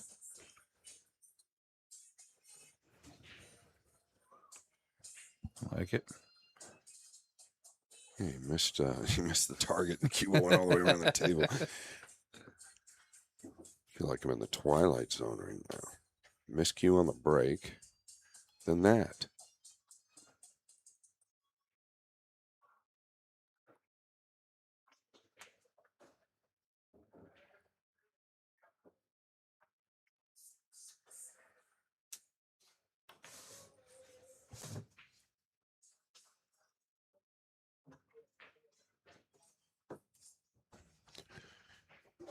Yeah, a little messy early. That was tough, obviously. Julio, very aggressive player. Straight shooting young player.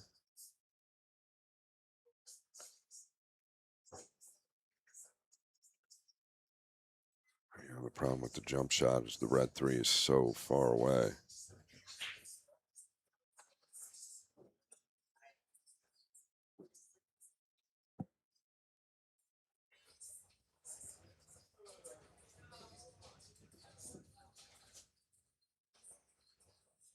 Boy, well, I mean, where do you go here? What is he looking to do? Is he looking to go 3 rails, huh? Just above the 3? Really wants to lengthen this out, hit it kind of short towards the middle diamond, I believe. Oh, what a try. What a great hit. Sorry, Frank. Oh, you're good. I just have my finger on the replay button in case it potted the ball. That was pretty spectacular, actually. From our view, it didn't look like that was even doable.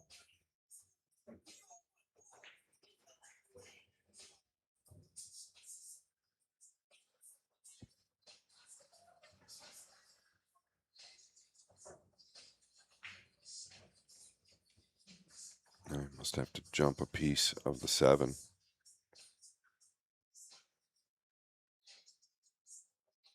Gonna try to stick him here.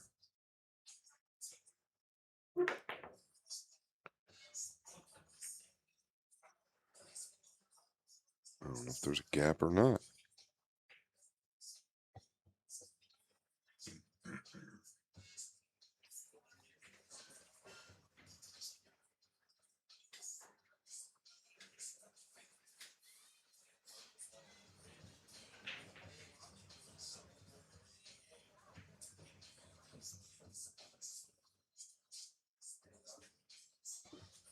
Been a very odd game so far.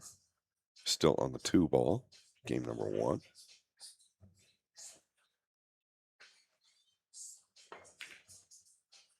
Just framming away.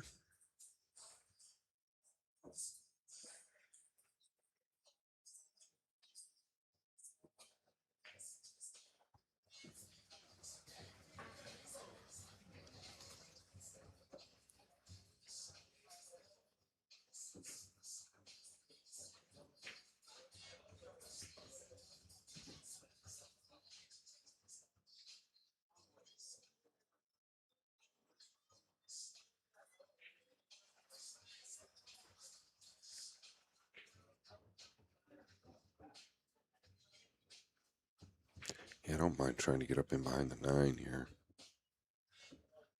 You got the back door with the pink 4. Probably want to check it just a touch.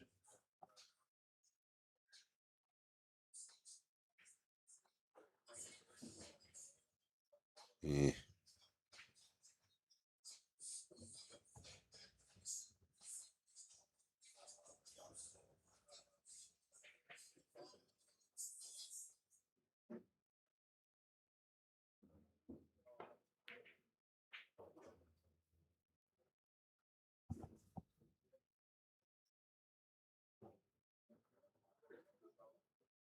Probably weighing his jump cue options out.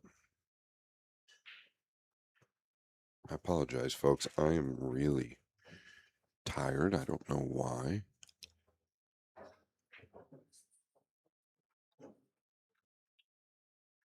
I will be in prime commentary condition tomorrow, Frank. Final 32 tomorrow, buddy. It's go time. It's going to be the jump cue. He'd be thrilled with just some type of good separation.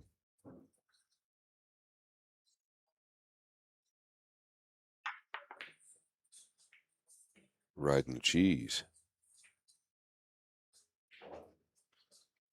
Gets away with it a little bit.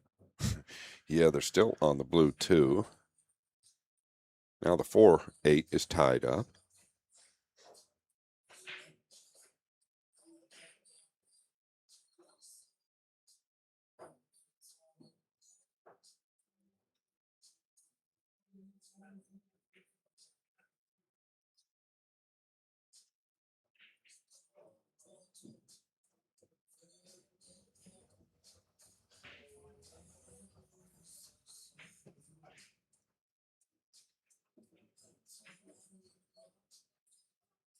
Yeah, I don't think you go 2 rails here. I think you can just go 1 straight at it.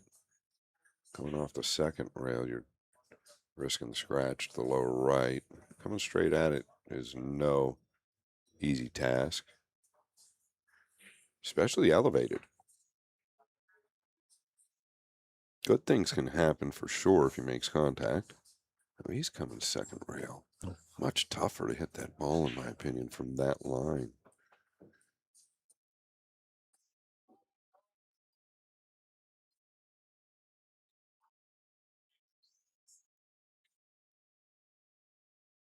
What's he doing, Frank? Is he welding him to the back of the 8? I think he's going to pocket the 2. I think he's going to try and bank the 2 towards the bottom of the 4 and weld him behind the 8.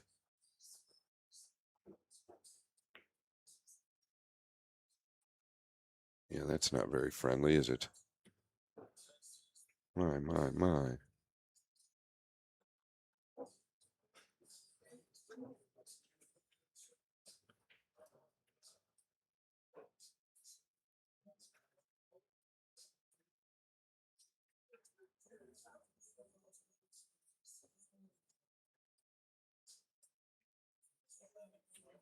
Yeah, is he trying to bend it twice into the deuce?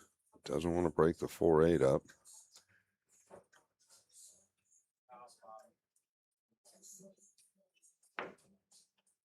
Wow, really bent it. It's on 2 fouls.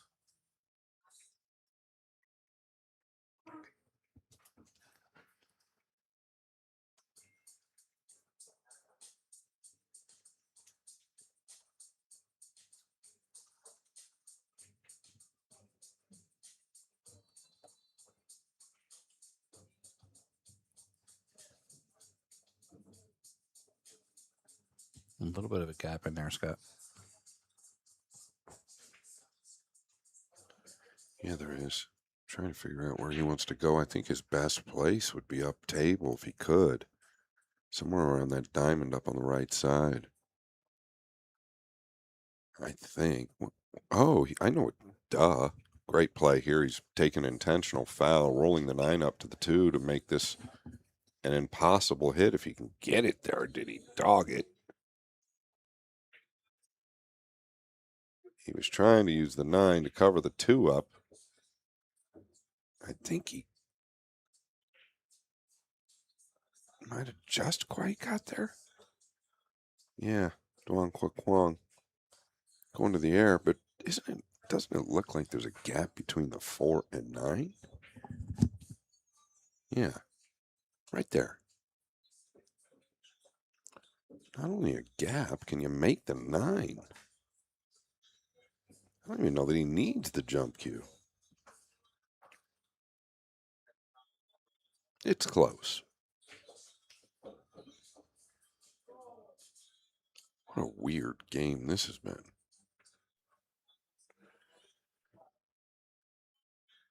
I expect a good hit here, believe it or not. He's on 2 fouls. Wow. Great shot by Wong.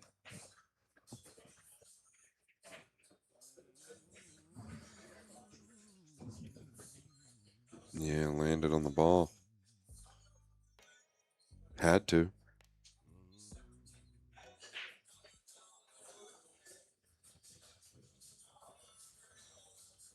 think he's going at the 9 here.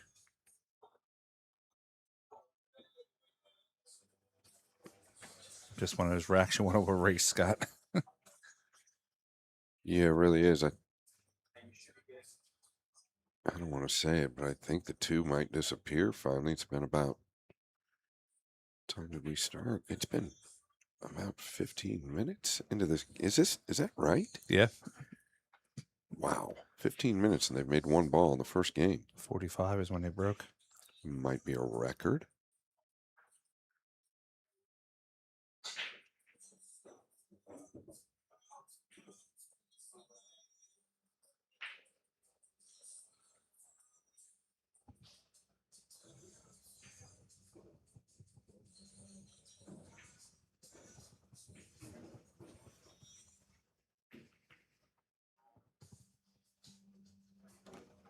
Well, that sure didn't want to go.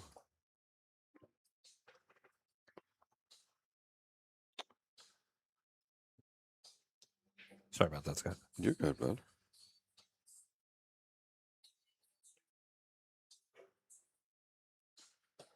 Okay. Notice the 5 and 8 are now a little funny. Julio's got to make the hit on this 3. 4-9 staring right there.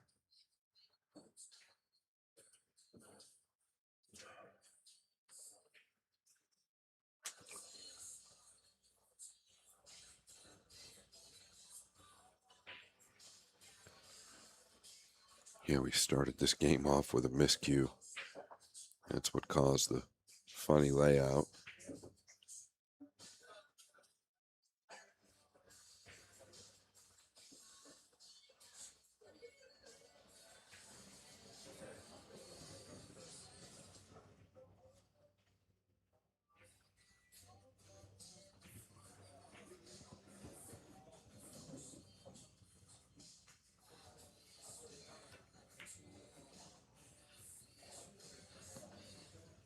It's not going to have the gas. No, it's not. Does the 5. Well, it plays to the upper left and it plays to the lower right. I don't think it plays to the right side.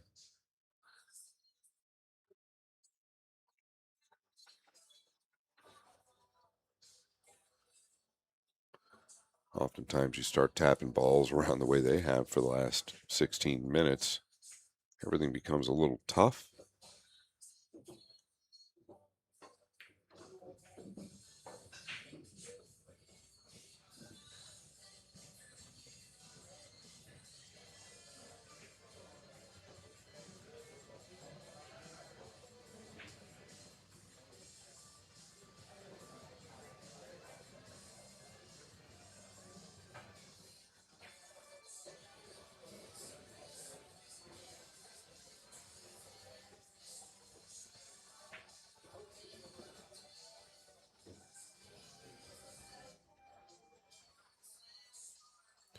Trying to get settled here. I believe he's going to the 5 in the same corner. Speed looks pretty good. A little short. Could pose a problem. Frank touched on the 9 down there in the lower left corner. The problem is that 9 is not hanging. Got a weird little bridge here.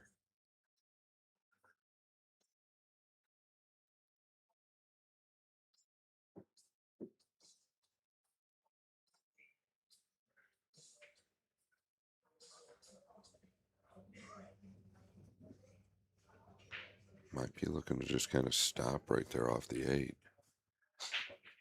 Yeah.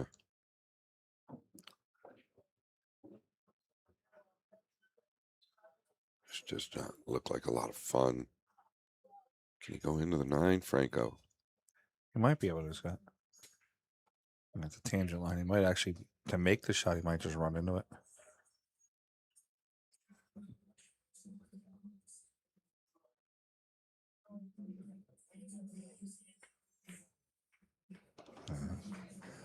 Duan Kwa Kwang sinks the 6 and the 9 combination. Single shot. Takes a 1-0 lead on a rack that is unlike anything I've seen out of him before. Mesmerizing.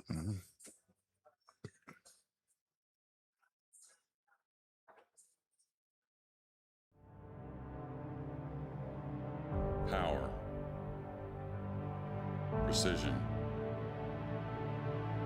prestige, unleashing tour-level performance, built for the biggest stage. Powered by Q-Tech, inspired by Matchroom, the Nineball series.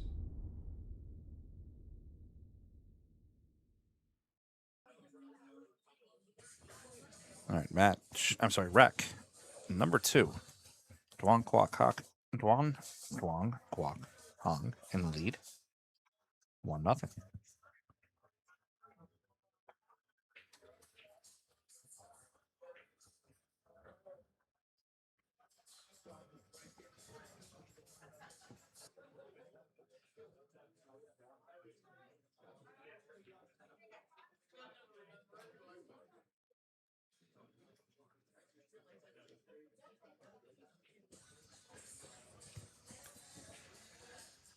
All right, here we go with the break. A little better hit than his opponent in game number 1.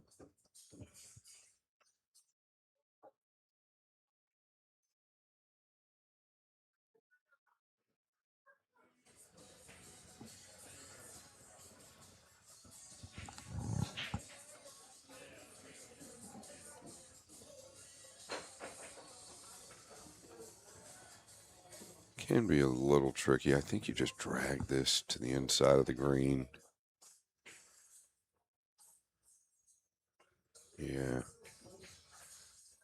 Yeah, he caught the outside of the green. That's going to pose a problem. I don't know if he can shave this in and come around or not, but it sure looks thin. Here we go again.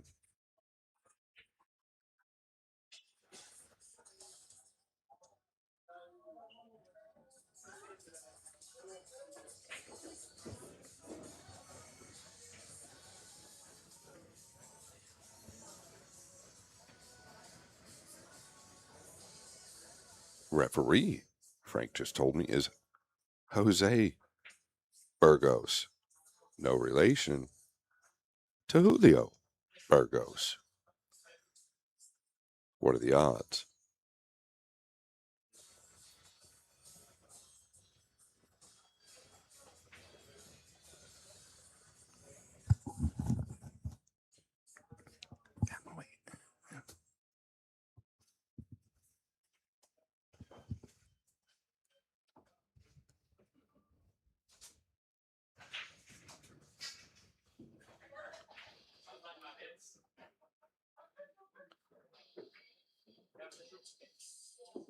Yeah, it's a little treacherous right there.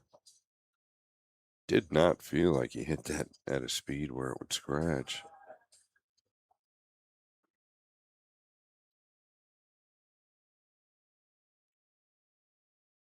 It's kind of the last thing you're going to expect there is that it could scratch through the two.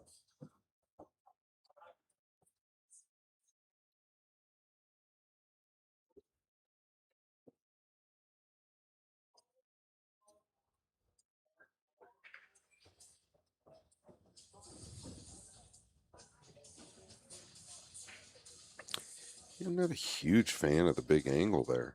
Really, I don't know how much he thought that out, but I'd rather be a little flat on the 4. You don't really want a big angle on the 5 to have to deal with the 8 and 9.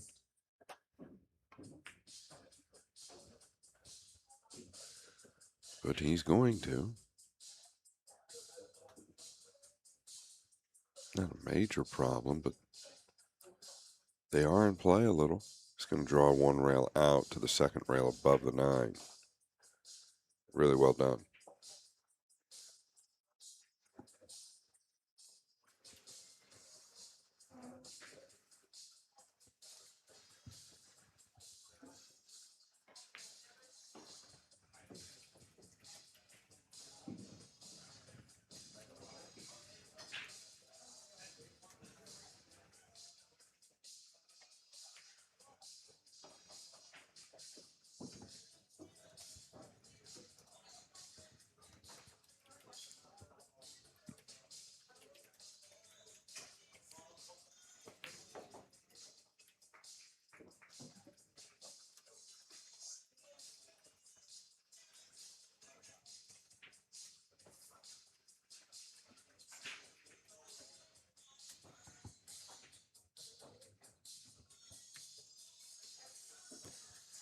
All right, Duan Kwok Hong wins rack number 2. Going to rack number 3 shortly. Whether you're new to pool and practicing the basics, or a more experienced player performing drills to improve your shot making and positional play, the drill partner is perfect for you.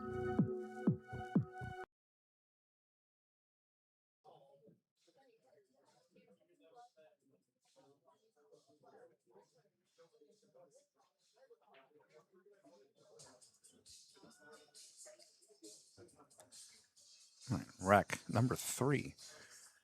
Duan Kwok up 2-0.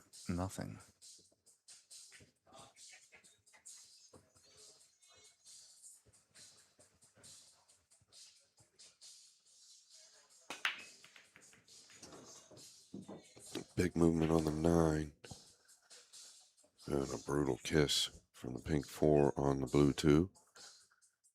Resulting in nothing aggressive, I don't believe.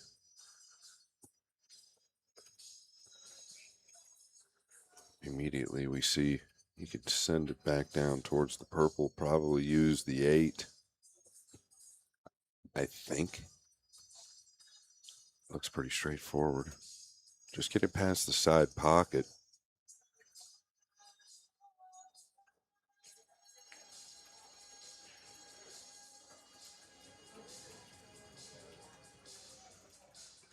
Hard to tell.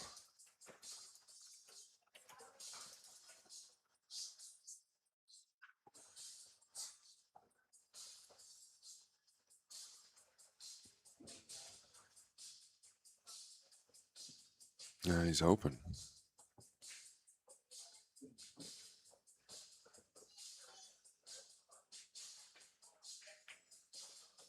Good strike.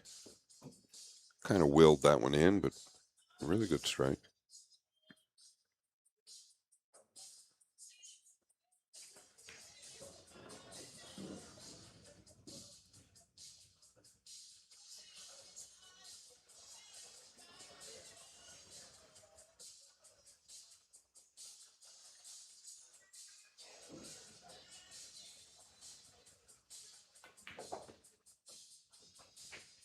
Yeah, he did not want to bend. Excuse me, he did not want to bend it like that. You're more of a flat ball there versus an arc high. So now he's got to contest with the 7. Want to get closer as well. I think he's going to draw above it or below it. I can't tell. Just going below it. Clip the 7. This is going to cause a minor issue.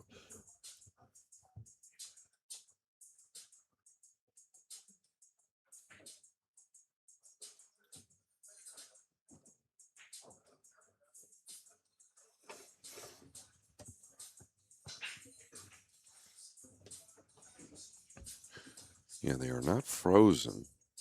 So I don't know the rule they're playing here. I would imagine Jose is on it. Yeah, he's elevated 45 degrees or more. Cue ball still needs to show character. This can be double hit, even though you're elevated.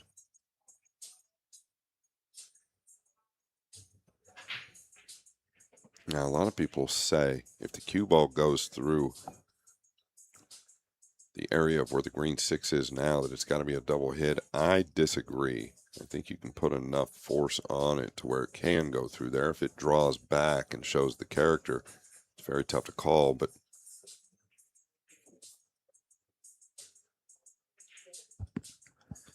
The light's in the way, Scott. He's going so high that the light is. yeah, can he get creative? Like put the bridge in his pocket and push the light away and get a little tricky or something? I don't know.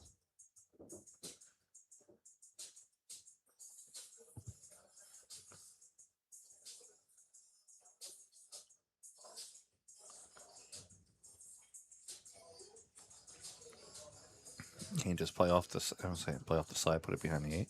I don't know, bud. Looks like he's a little heavy to get behind the 8, meaning just a little thick on the 6. I really don't like going that way.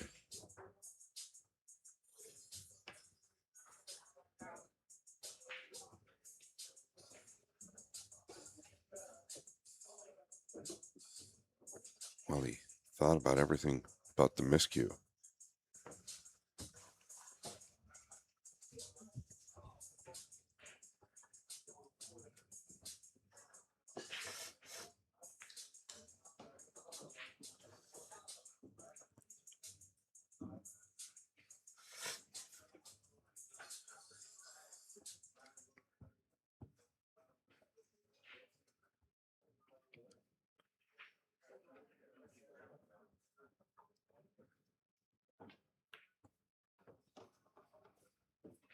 And squeaked that one in.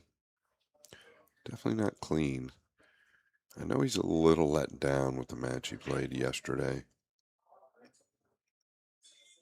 Missed the 8 in the lower right corner. He's supposed to make it probably 100 out of 100. Switched his mind. Didn't get off the ball. He was going to use a follow. Ended up hitting low. Just shot it right into the rail. Good strike there. Very positive.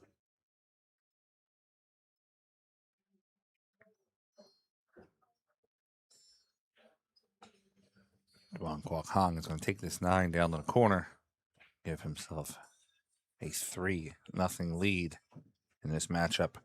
Winner goes to tomorrow. And unfortunately, the loser of this match will go home.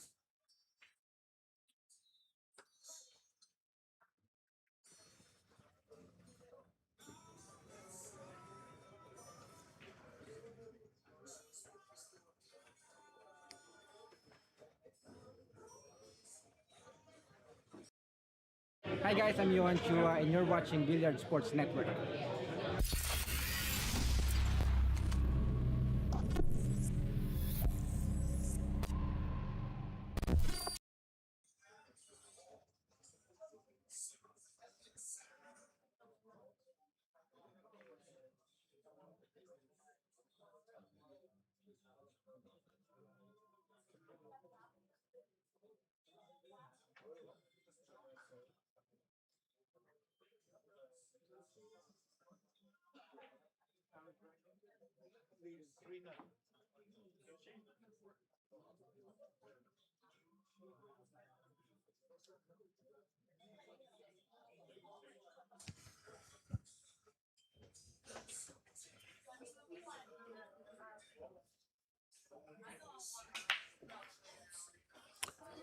Yeah, the one high. This is going to be dry as a bone.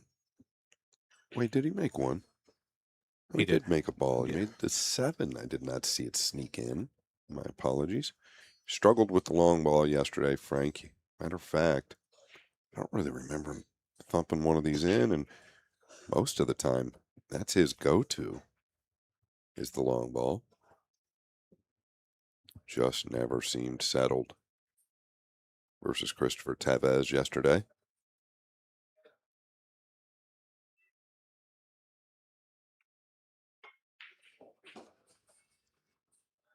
Well, that's more like it, but he over-pumped it. Cue ball is now directly behind the 9.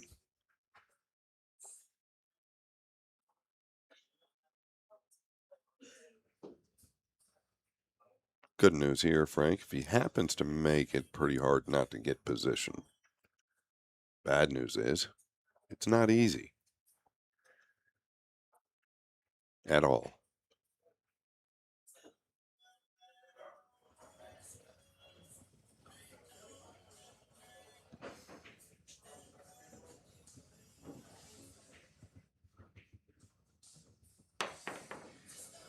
Good shot.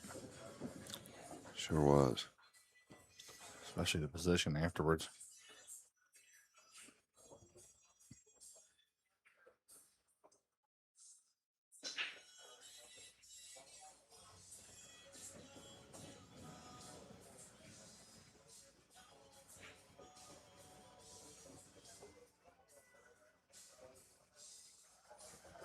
Yeah, you going with an inside ball here? Oh, just punching out one rail.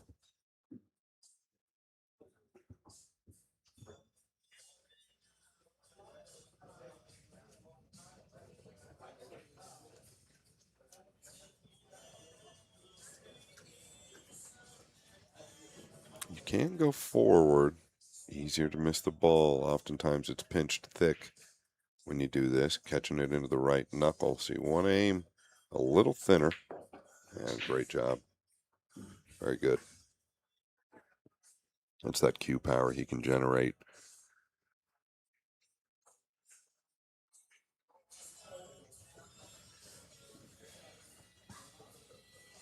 He has a great transition from the takeaway to the delivery. One of the smoothest, I believe.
All right, going into rack number 5. Wong Kwok Hong in the lead. 4-0 against Julio Burgos.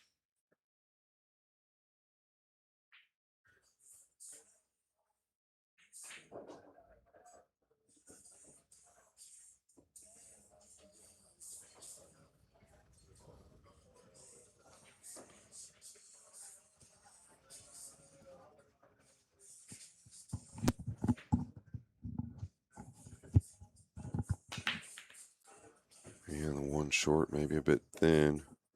Put his hand up in apology. Can come up and down here. Thin on the one to the upper right.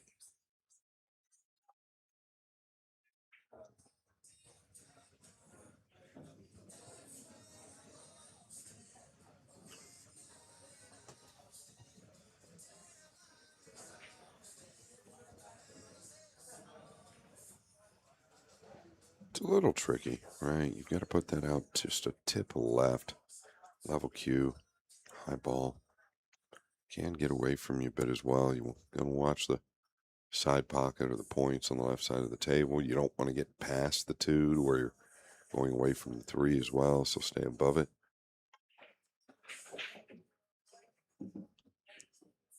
Now this is pretty good. It did get a little below it. It's going to make things a lot more difficult now. Maybe not a lot more.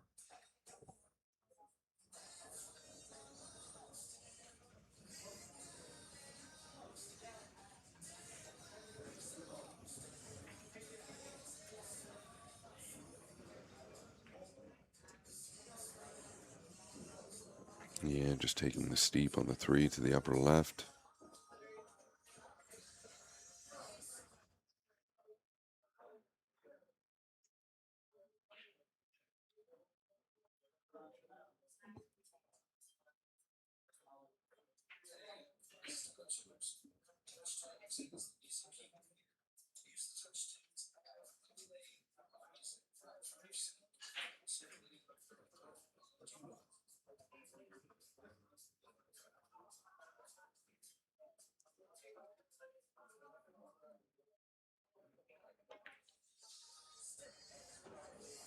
And wiggled it home and got a great rub on the green 6.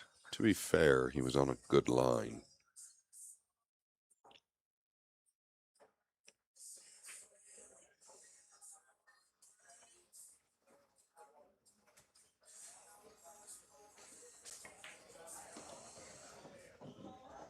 That's that Q power. I mean, he barely hit that ball. It's all due to his transition.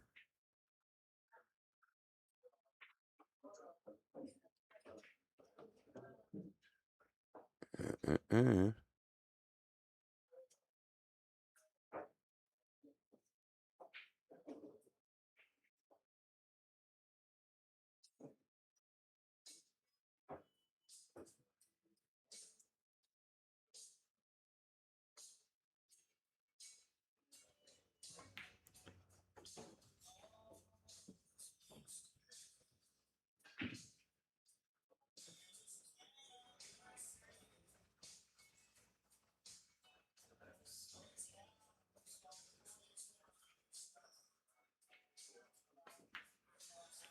He chunked it straight into the rubber. Doesn't seem like himself. He's up 4-0. I get that, but He always looks so sad when he misses, Scott. yeah, I feel like he looks sad all the time. Just sadder, I guess, Franco. I double kissed on the way out. Did it? It did. Julio's going to leave it in an okay spot.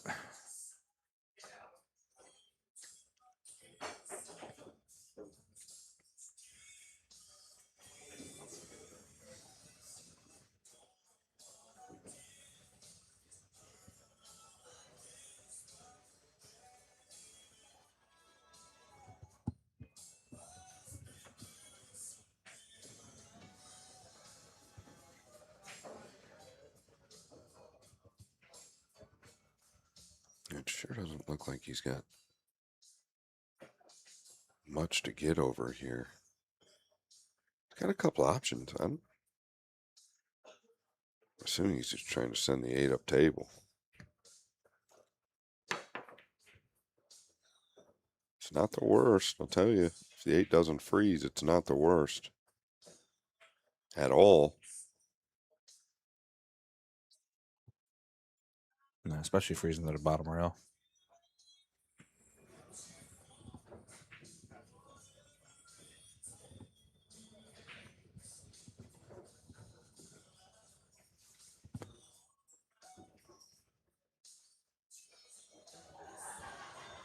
Yeah, clearly can't be worried about the 9 here. You're just trying to smooth this in.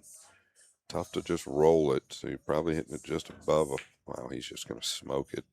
Really hard to be accurate at that speed. Looked like he had a lot of body movement as well.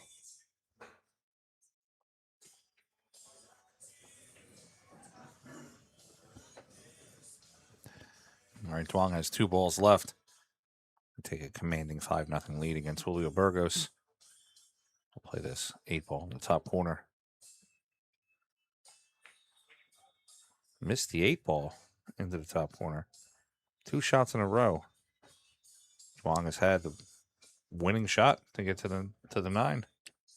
It's time to go put your quarter up, Frank. Yeah.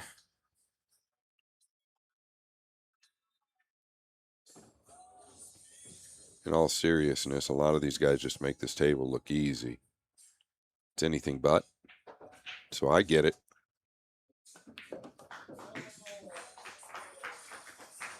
And Julio Burgos gets himself on the board.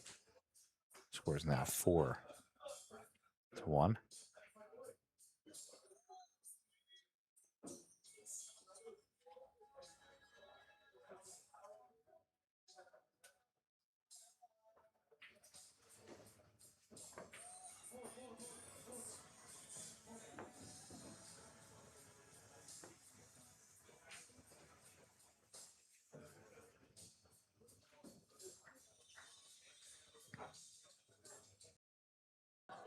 I'm Efrem Bata Reyes.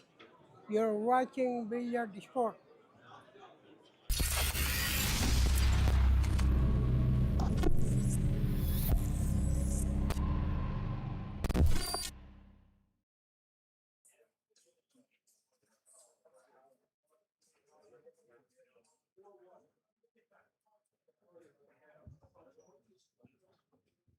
All right, rack number 6. Bong Kwok Hong in the lead. 4-1. Julio Burgos is breaking.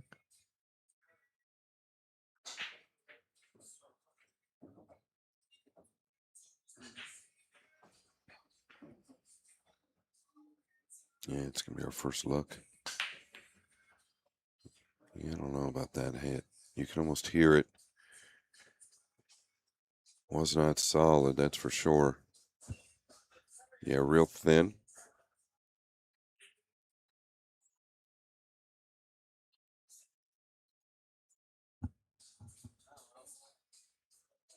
Almost looked like, excuse me, if Burgos is frustrated the way he slapped at those. Another thin snip to the upper left, up and down. He's typically great at this as well.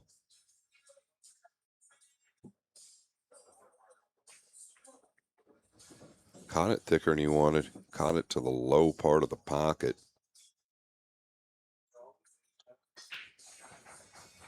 The struggle bus is real. And there's a spot for him right now.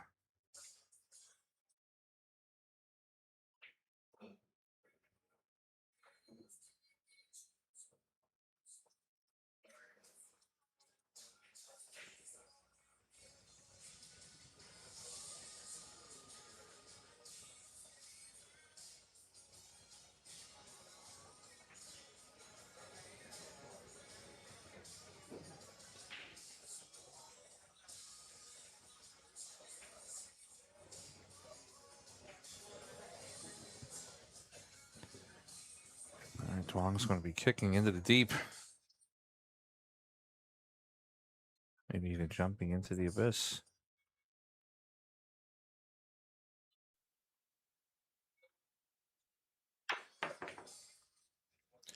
Great contact.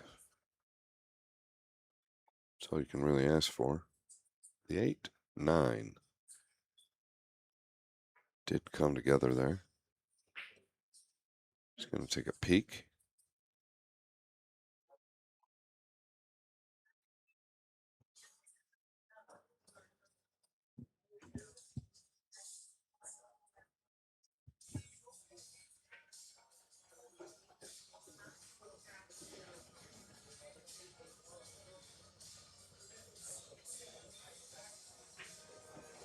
Yeah, I don't mind elevating here. It's so much more difficult to just roll this and trust everything. He's going to roll it. Does have a pretty good bridge on it, though, so that does help. Great strike. Very, very good. Played it well.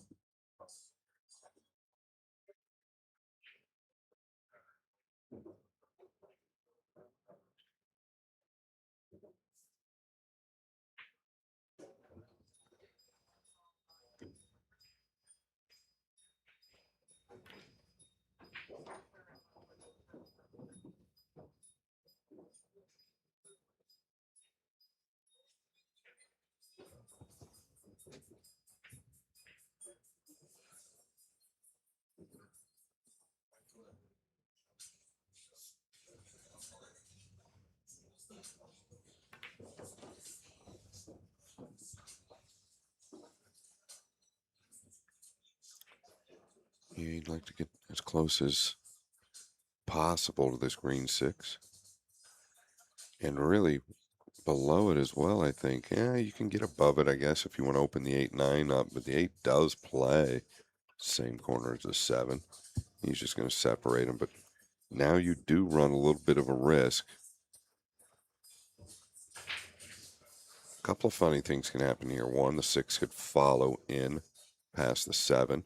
Potentially snooker yourself on the 8 if the 6 stays up. There's a few things that can happen here.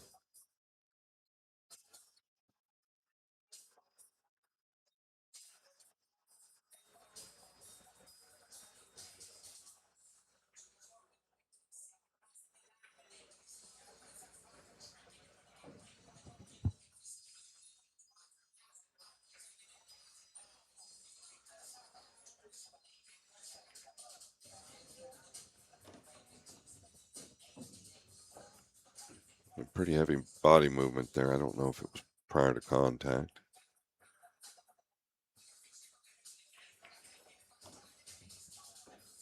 He managed to get it done.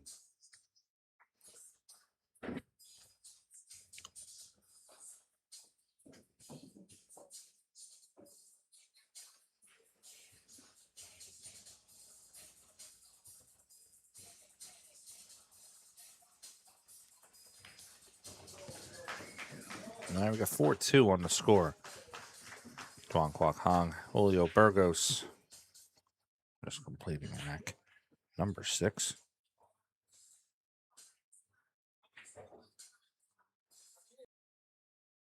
What's up, everybody? This is Dave from Classic Billiards down here in South Florida. We do things a little bit differently here compared to your old pool hall. Doesn't smell like mothballs. It's not exactly a library, and nobody's shushing you like this is church. We're all about having fun, eating chicken wings, drinking beer, and knocking some balls around. Don't let that mistake you. We still got the skills, baby. So if you're ever down in South Florida, come check us out at Classics.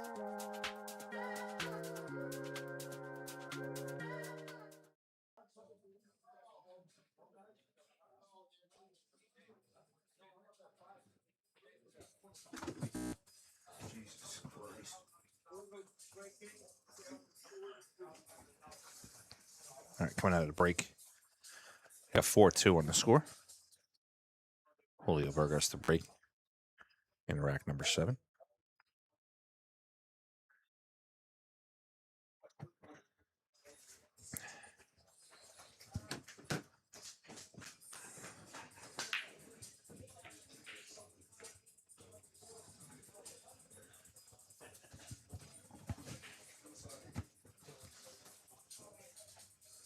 All right, nothing made on a break.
Julio tries to play the cue ball all the way back down to the bottom end.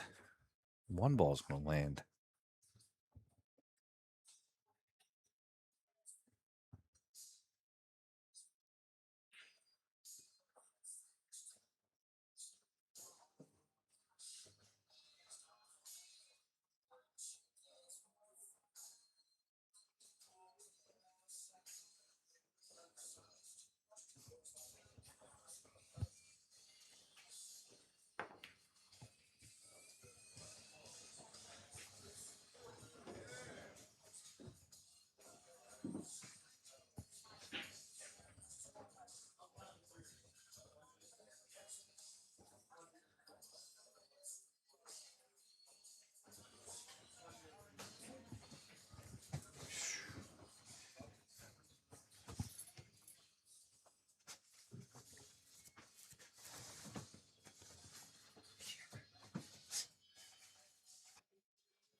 Well, for me, this match, it's been all about the blue, too.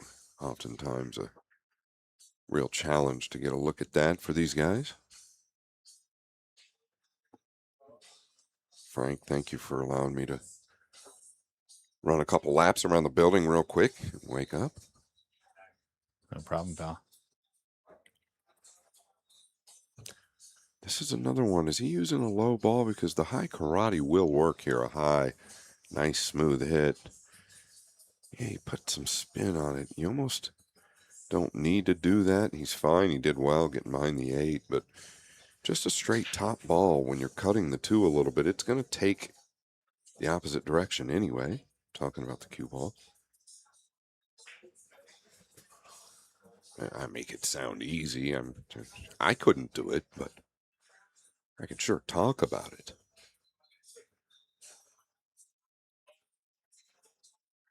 Here we go again. The 110th time they've used the jump cue. We're only into game 7.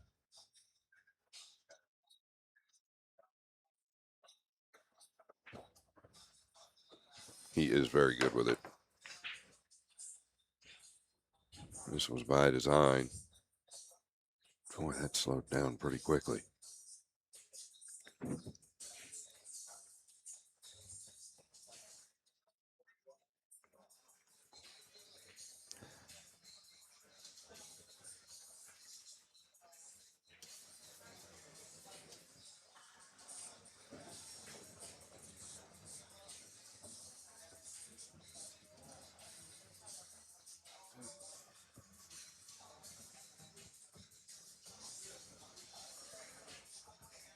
Yeah, we're just trying to avoid the 7, stay smooth. There was no avoiding the 7. I'd like to be able to see a piece of the paint here. There is big value to being able to see the paint. You see where he put his finger behind the 7. That would be a dream come true if he can get there. Just shave the 3 with an inside ball. Watch the right side pocket. Don't think there's a problem there. Just avoid the point. I think I'm playing more object ball here than I am cue ball. Really try and get the 3 up there almost towards the center diamond. So you want to hit it a little firmer than you probably think. He's acting like it's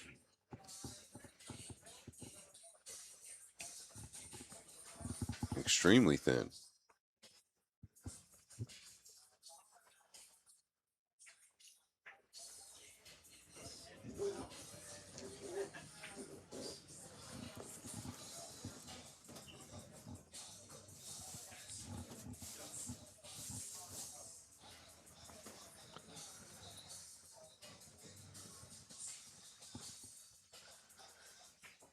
Yeah, I think that's a better look. See, okay, you can get enough of it to use an outside ball. I don't like the outside ball. I think you can find better protection.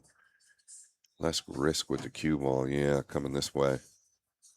And it's Probably even easier to lay the 3 down on the top rail with the inside ball. Now kicking. So he has completely fooled me. I think he's fooled himself.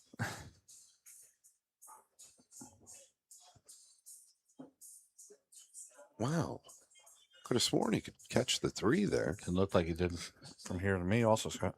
I mean, obviously you can't expect him to not know that, so must not have been able to.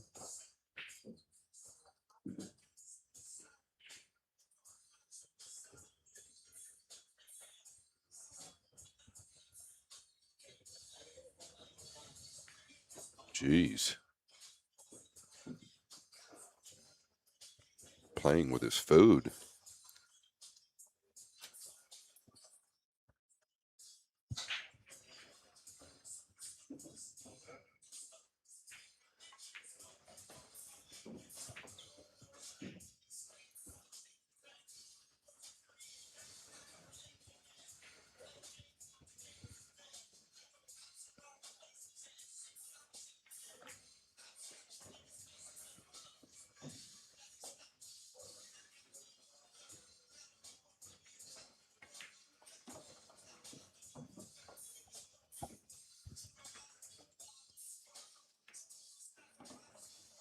All right. Tuan Kwa Kong sinks the 9. We have 5-2 here on the score. Going to be going into rack number 8 any moment.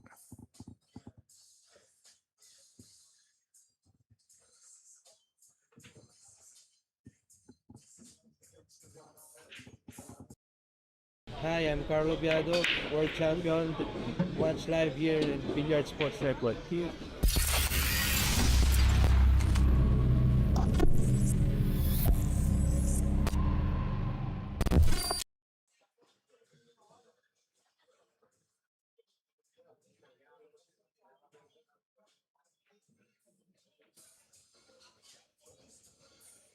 Ooh. Unshakable performance. It was a course that took me a long time to launch. If you guys get a chance, just do me a favor. If you haven't already, take a peek. Everybody seems to love it. I'm so grateful. Felt like I was exposing myself pretty heavily. Use code VICE10, please. VICE10.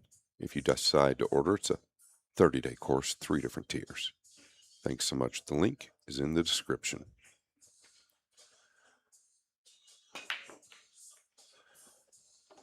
Interesting. The one going low of the side, it holds up in the top right corner. A slight little cluster down here with the 3, 8, and 4.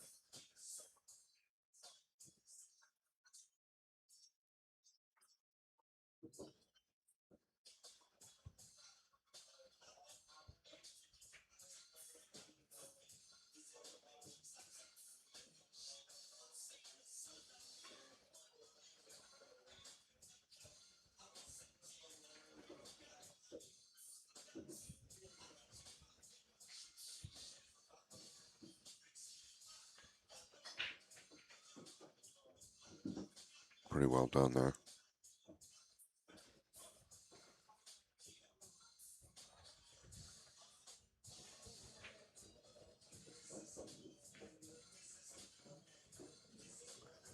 Three does play to the lower left corner, I believe. Really touchy if he's just trying to come one rail down. Kind of like towards the right side, towards the green 6.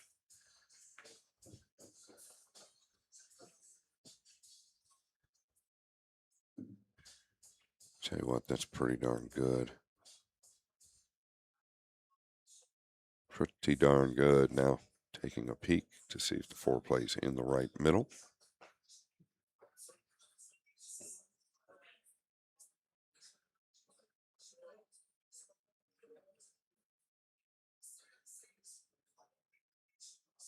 Don't let up here. That 8 can jump out and get you.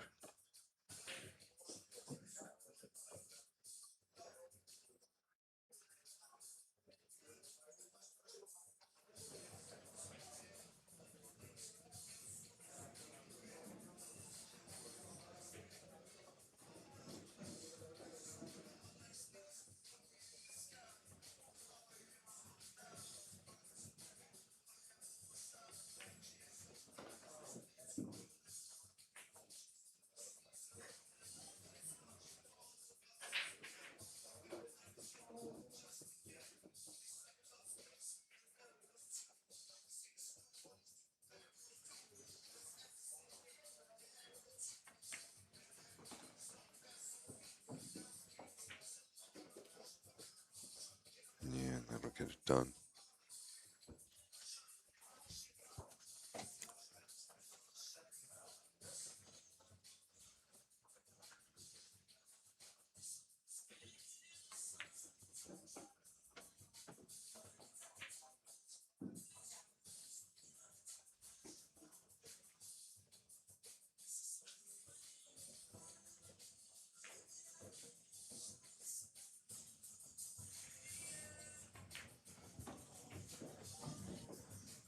And Duong Kwok Hung is going to take this 9-ball up to the top corner and look to take a 4-game lead over Julio Burgos.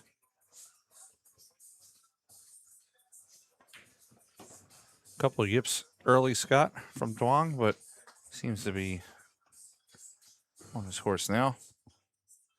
6-2 we have here on the score.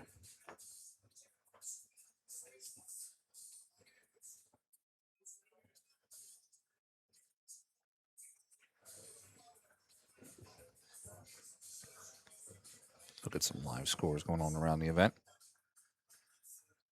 Landon Hollingsworth is up 7-4 currently on Yanni Saikinen. Mauricio Garcia is up 3-2 on Tyler Steyer. Tied up 5-5 Arseny Sebastianov and Justin Martin. Fraser Patrick is up 4-2 over Nicholas Tan. Jonas Soto Camino is up 8-3 over Elliot Sanderson. Georgi Georgiev is up 6-5 currently over Dennis Hatch. And Anthony Maglino is on the hill 8-4 against Eric Roberts. Here on our main table, 6-2 is the score with Duong Kwok Hong breaking in rack number 9.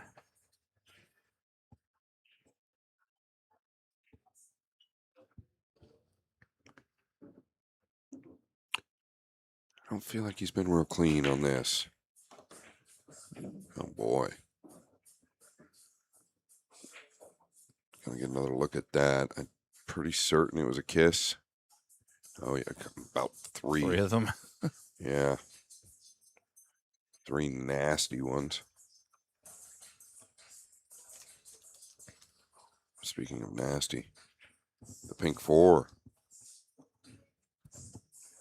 Not in a great position. Could come in behind the 6 now, though. With a little pace, right? Cutting the 2 to the left side. Putting the cue ball up there. Not where the 8's at, but on that side of the 2. What's he got in mind? Going into it off the 3? That'll work as well. I was just kind of thinking you're going to always have the 3 there if you go into the back of the 4. Oh, he's going. Wow. All right.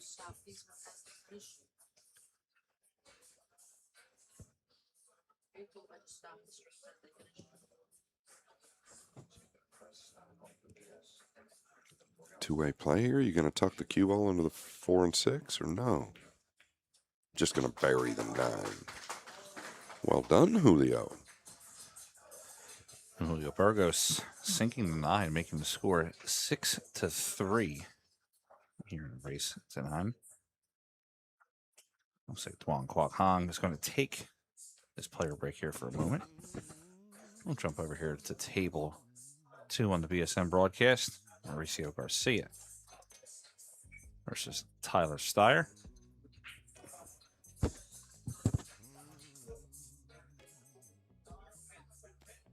Looks like Mauricio is going to be breaking. Now it's going to be 4-2. Guess they're waiting for the score to put up. Yeah, another player I'm not familiar with, Garcia. He won a contest, Scott, for the entry fee to be put in the tournament. Oh, really? Yeah. That's pretty cool. He's 1 rack away from single elimination.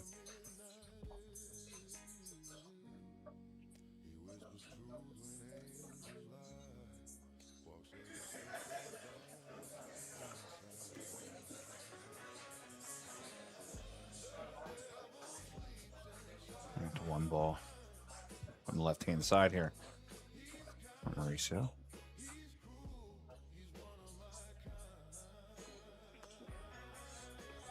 I like what I see there. That's a great shot all the way back down below the 4.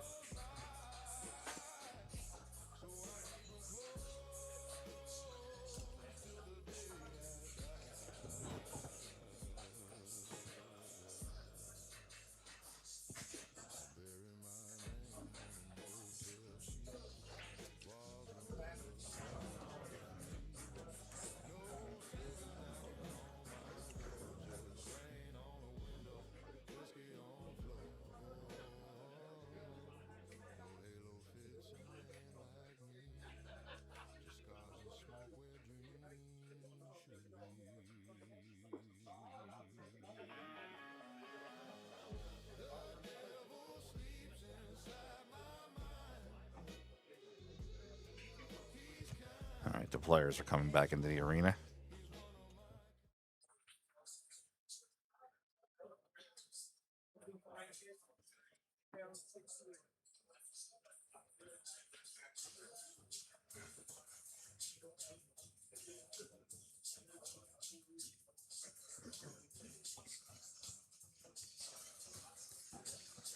Six 3 on the score going into rack number 10.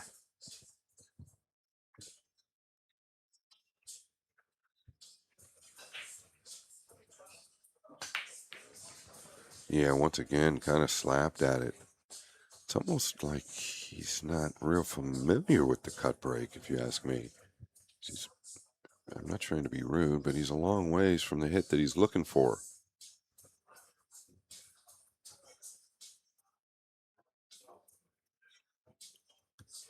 But it worked out. You just don't want to live and die on that hill.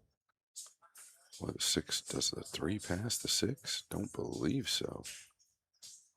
He took a close look at it.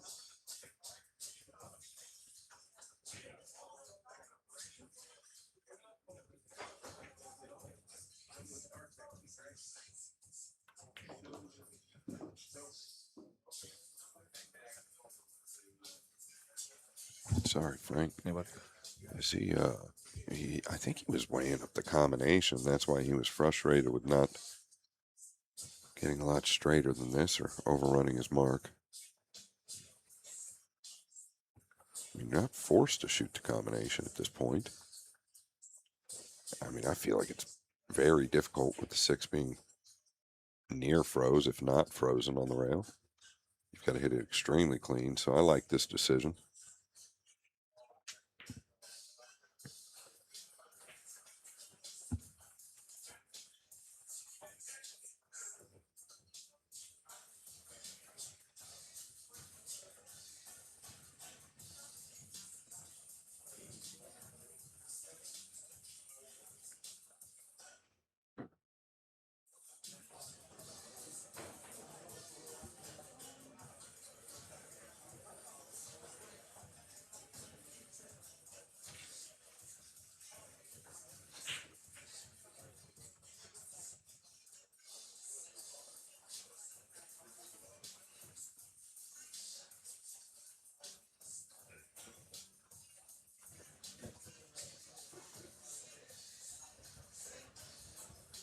I don't know what he's doing exactly here.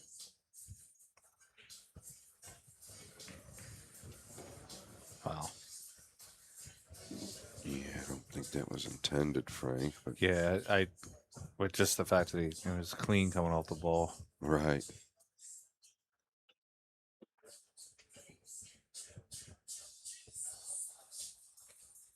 Well, he has been better today with the long ball. Let's see if he can bury this one.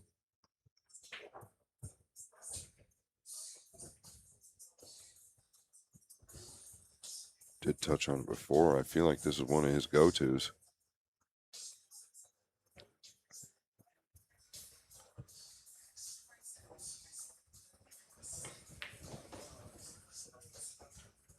Look at the cue power he gets. You feel like he's barely drawing the ball, and it gets away from him quite often. Has everything to do with that slow backswing. Just really controlled. Generates all the power forward. Watch his final backswing. Take a look at how smooth this swing is. And he kind of half stroke that ball actually as soon as I bring it up. So you should talk about It's it. unbelievable. It happens every time. It's true. Like, typically he's got this long fluid backswing. He brought the Q-tip. He only brought it back about 6 inches there. It was very odd. Oh, boy.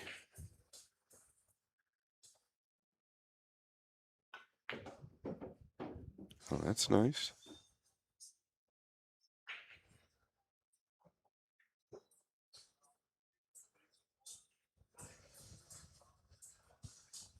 Yeah, I feel like that match Duong lost yesterday versus Tevez has really maybe affected him a little bit. Now, that being said,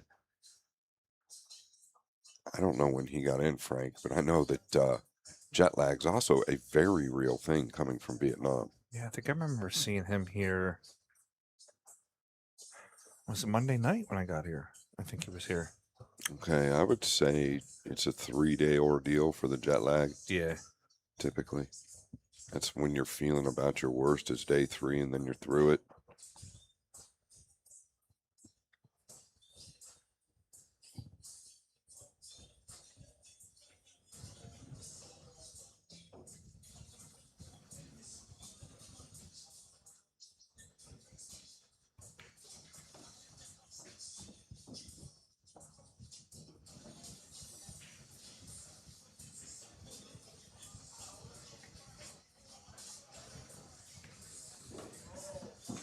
All right, Julio Burgos sinks the 9, makes the score 6-4. It looked like for a few minutes there that Duong Quoc was going to run away with this match, but Julio said, "Hold on, we're in Florida. Time to heat up."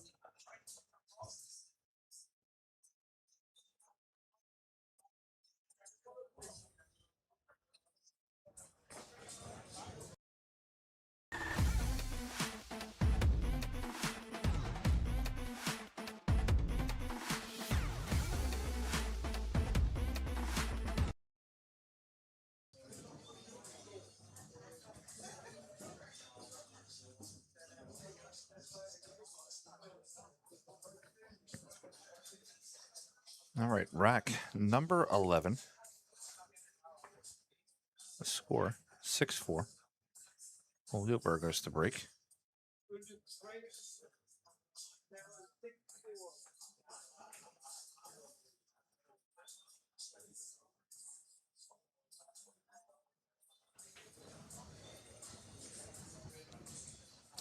See if you can make a little better contact.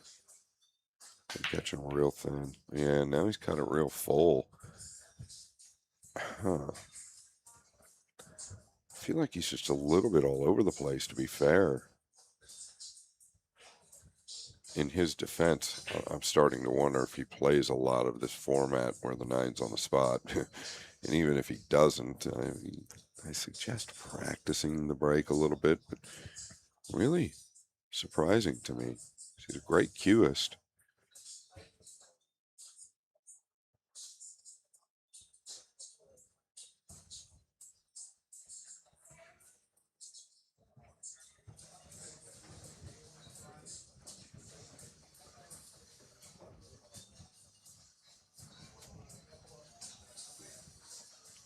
You put the cue behind the 6, Scott. Oh, no, I'm sorry, on the behind the 6, meaning on the right side of it. 2-way shot. No. I didn't actually mind what you were talking about, but this works too. This is just fine.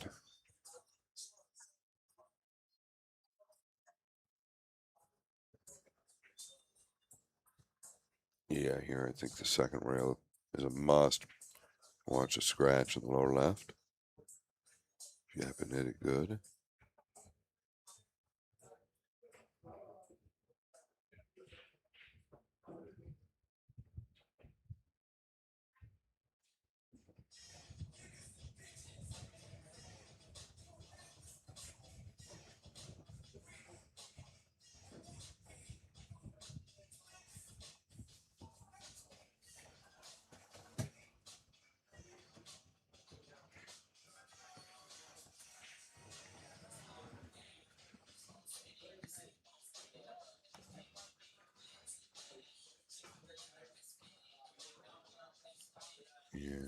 to get it done. Did he move the 6 in front of the 4 to where it won't play to the upper right? I don't believe so.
I do like the way he's handled this rack so far. A couple of good decisions to open everything up here. Really only takes a couple of clean racks for him to get back into this tournament. You touched on it earlier, Frank. It does seem like he's a bit down. I get it, but it's a complete redraw once you advance. Yeah. It's like the first tournament never happened once you advance. Exactly. You're going to have bad matches. It's just going to happen. You're going to miss easy balls. It's going to happen. Everybody does it. Now, he doesn't give us much emotionally, but you can still feel it. Yeah, there's that thump that he's so good at.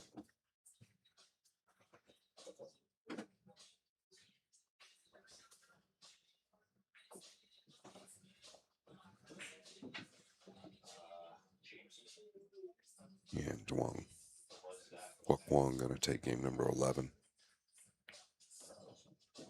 Leading by 3. 8-31 Fargo. Yeah, that's right. 8-3-1. The man can play.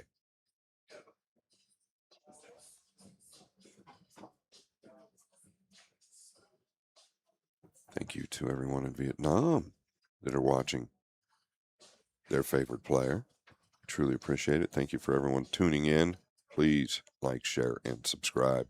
Billiard Sports Network. Frank Miletti bringing everything to you, along with David Bartosiak and Classic Billiards. Greatly appreciate everybody tuned in.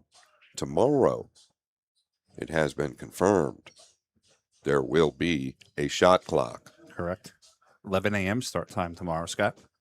Excellent. I will be ready. 3 rounds, 4 matches tomorrow. 11, 1:30, 4, and 6:30. All right. And we get down to the final 4 on Sunday. Sounds like a plan. Yeah, notice the difference in the hit, the sound, everything between Duong's break and Julio's. Julio needs to go back to the drawing board with the break shot. It's going to help him a lot if he puts a little practice time in on that. Nice hit here by Duong. A couple of favorable kisses as well as the blue 2 comes up near the cue ball. Nothing straightforward, is there? I don't know. Could you play the 2 kind of like, well, the 2-4 combination is the 6 tracking to the upper left corner?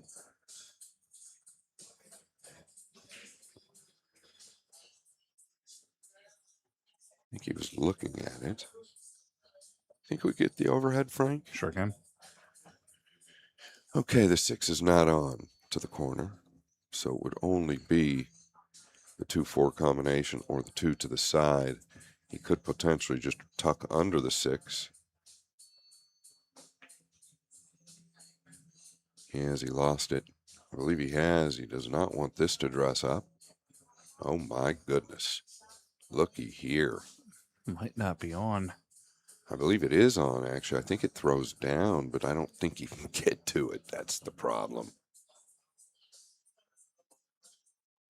Yeah, I believe if you catch it from the top side, it might turn downward, meaning the 9.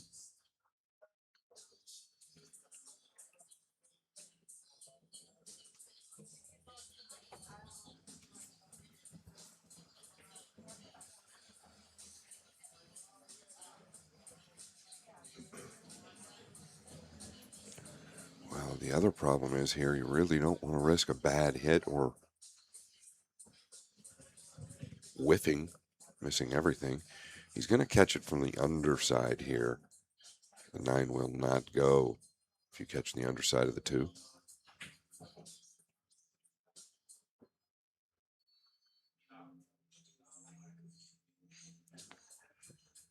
Really a bit tricky. Obviously can't swerve due to where the 6 is at.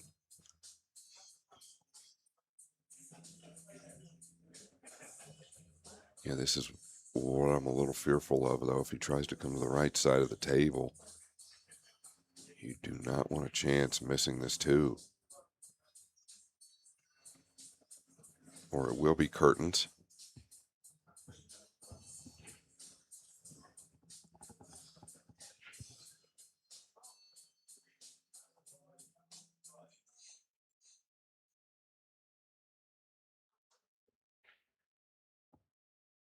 No, he's going above the right side. He's going to have to bend this.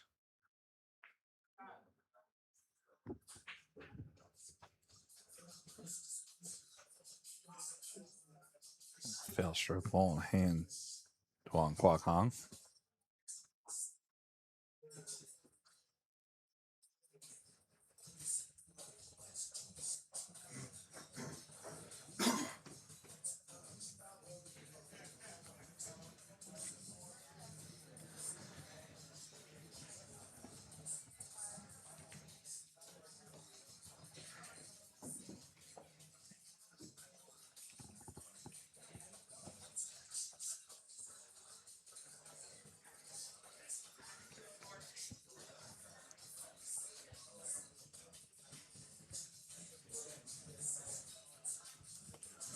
Player preference here on where you want to be with the 4. I don't mind just coming backwards.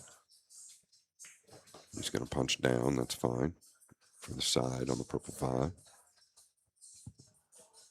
Could have gone either way there. Pretty natural here. Steer clear of the 8.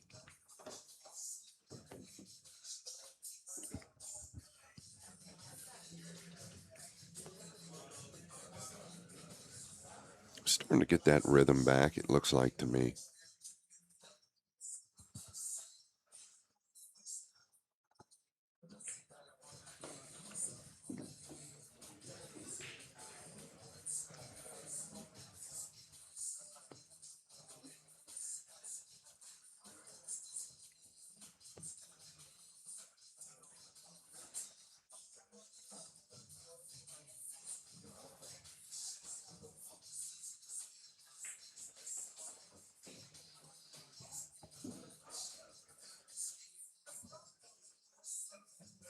Yeah, it's absolutely perfect.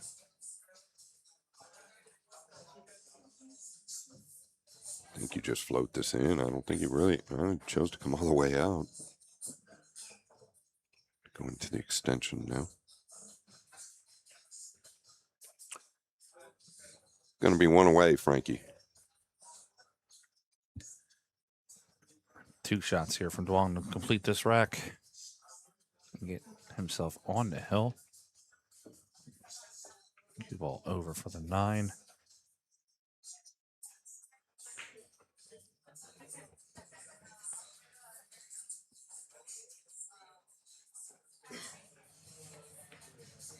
And we have 8-4 on the score. Duan Kwok is on the hill.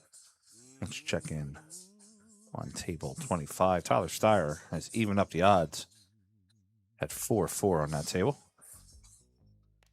Yeah, and talking about Duan Kwok and Julio Burgos here on the main table, this match might have been a little bit different if Burgos was breaking the balls better.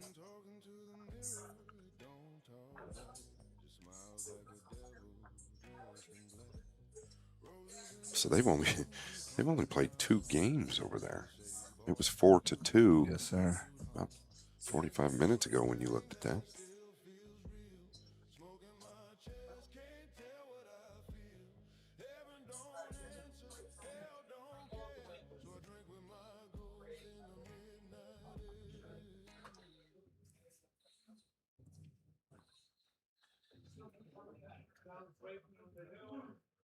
What is that?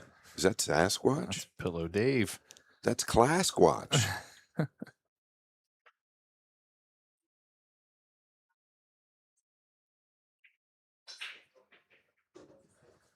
Rack number 13, Duan Kwok breaking on the hill.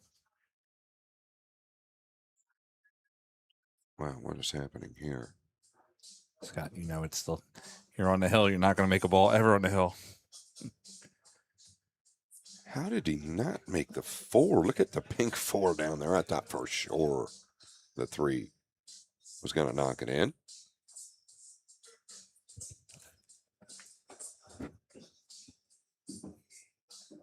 Yeah, coming out of that corner, you've got to catch that ball much thinner. That cue ball just wants to bend outward.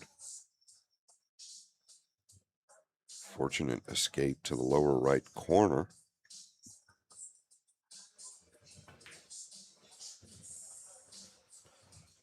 Ooh.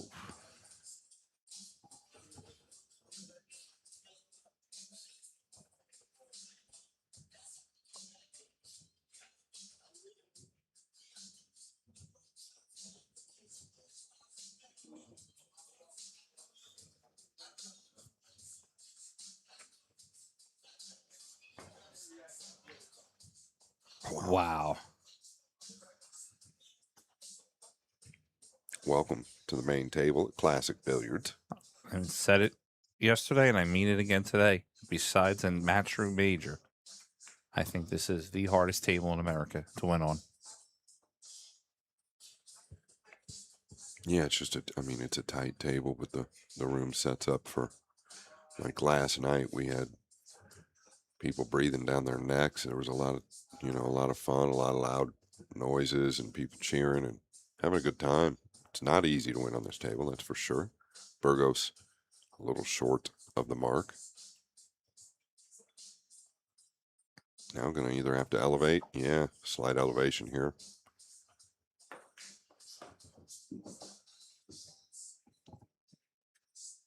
Fairly well done. He can pinch over and back. Got to get into it a little bit here. Open bridge.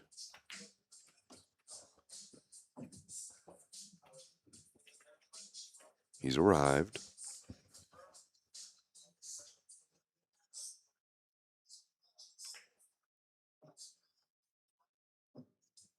That needs to chill.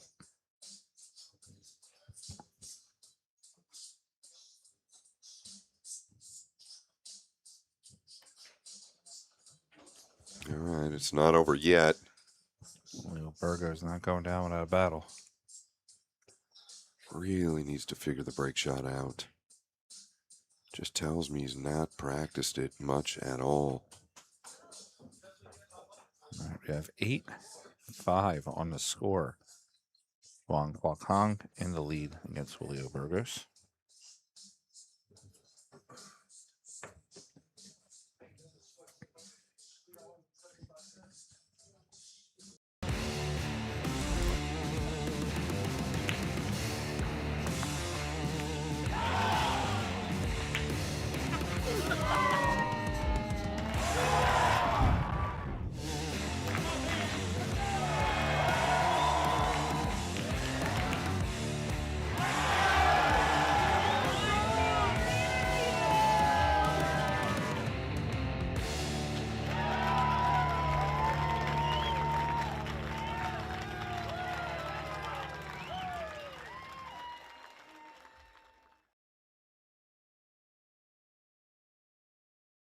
the 9th.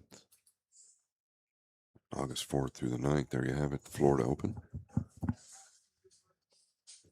We will be headed that direction, or at least I will be. I think, Frank, you going to try and make up there or negative? I'm working on it. Working on it. Gotta maybe bribe a couple coworkers. Tell my boss I'm in the basement or in the back of the building. Yeah, it's a really good event there at the Caribe Royale. Same location as the Moscone Cup. Nice resort. It's got everything you want.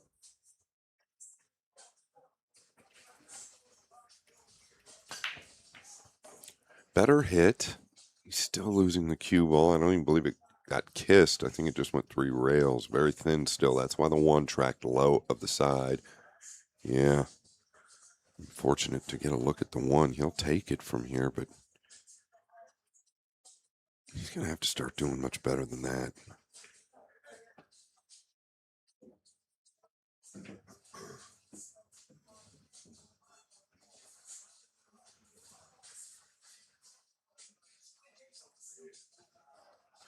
Really likes that open bridge from distance. A lot of these guys do.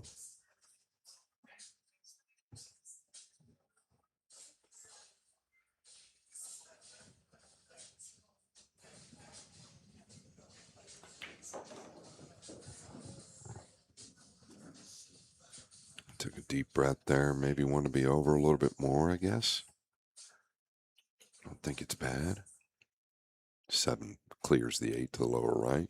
It's all about the green 6 now.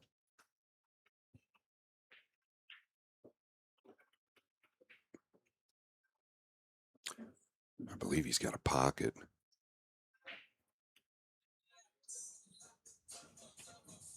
A little fortunate there.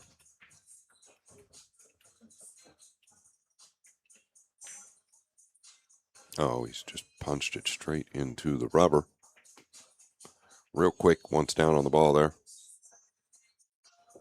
Maybe just a little inexperience on this stage. Definitely not picking on him. I just see a few things he could work on. What about banking the 6 up towards the right side, following forward in behind the 8? Just get the 6 past the side. He's probably not going to shoot that.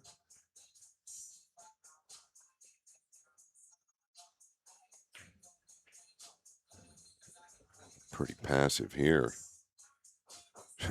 Just creating distance. Interesting. Felt like he could do a little bit more than that. I would have tried to put him in jail there. Yeah, I felt like he could, Frank, but I guess, you know, maybe his angle was a little different than ours. I don't know.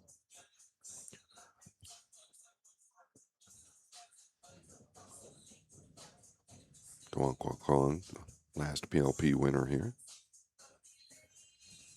The champagne shower. Oh, this looks pretty clean.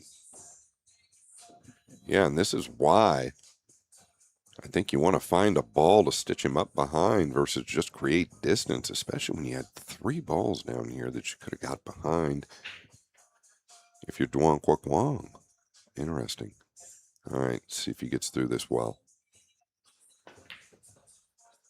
He did not.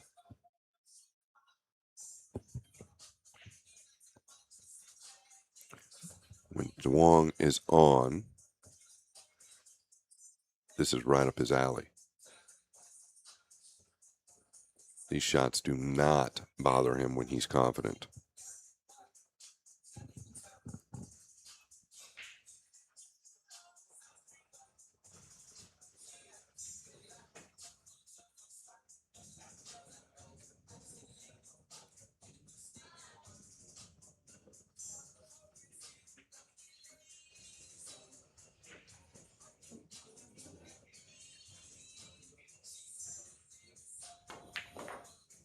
Wow. Take the pot, Duong Kwok Wong. That's a highlight reel shot, Scott. It's just one of his go-tos. Sorry.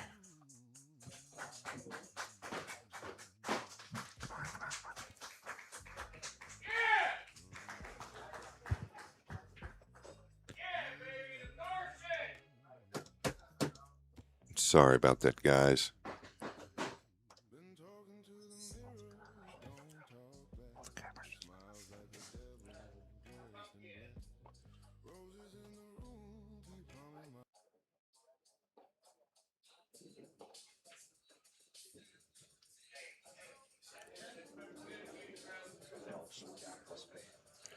Yeah, sorry about that, guys. Everything just went down for a quick second. Obviously, Duong Quoc Wong took the W, came with that big shot right there on the Brown 7. We appreciate everyone tuning in. Big Frank will close this out. Thank you so much. Have a good evening. Apologize for the endings, guys. Kwong made the 8 bottom right corner, rolled the cue ball up, made the 9 on the bottom left. I think the entire building got happy there, even the computers. Sorry about that. We will be back tomorrow morning, 11 a.m. Eastern Standard Time, for the final 32 single elimination round. The draw will be out later on tonight. You can check on digitalpool.com. And make sure when you go to viewer, you click on stage 2. Thanks for watching. We'll be back here tomorrow morning, 11 a.m. Eastern Standard Time.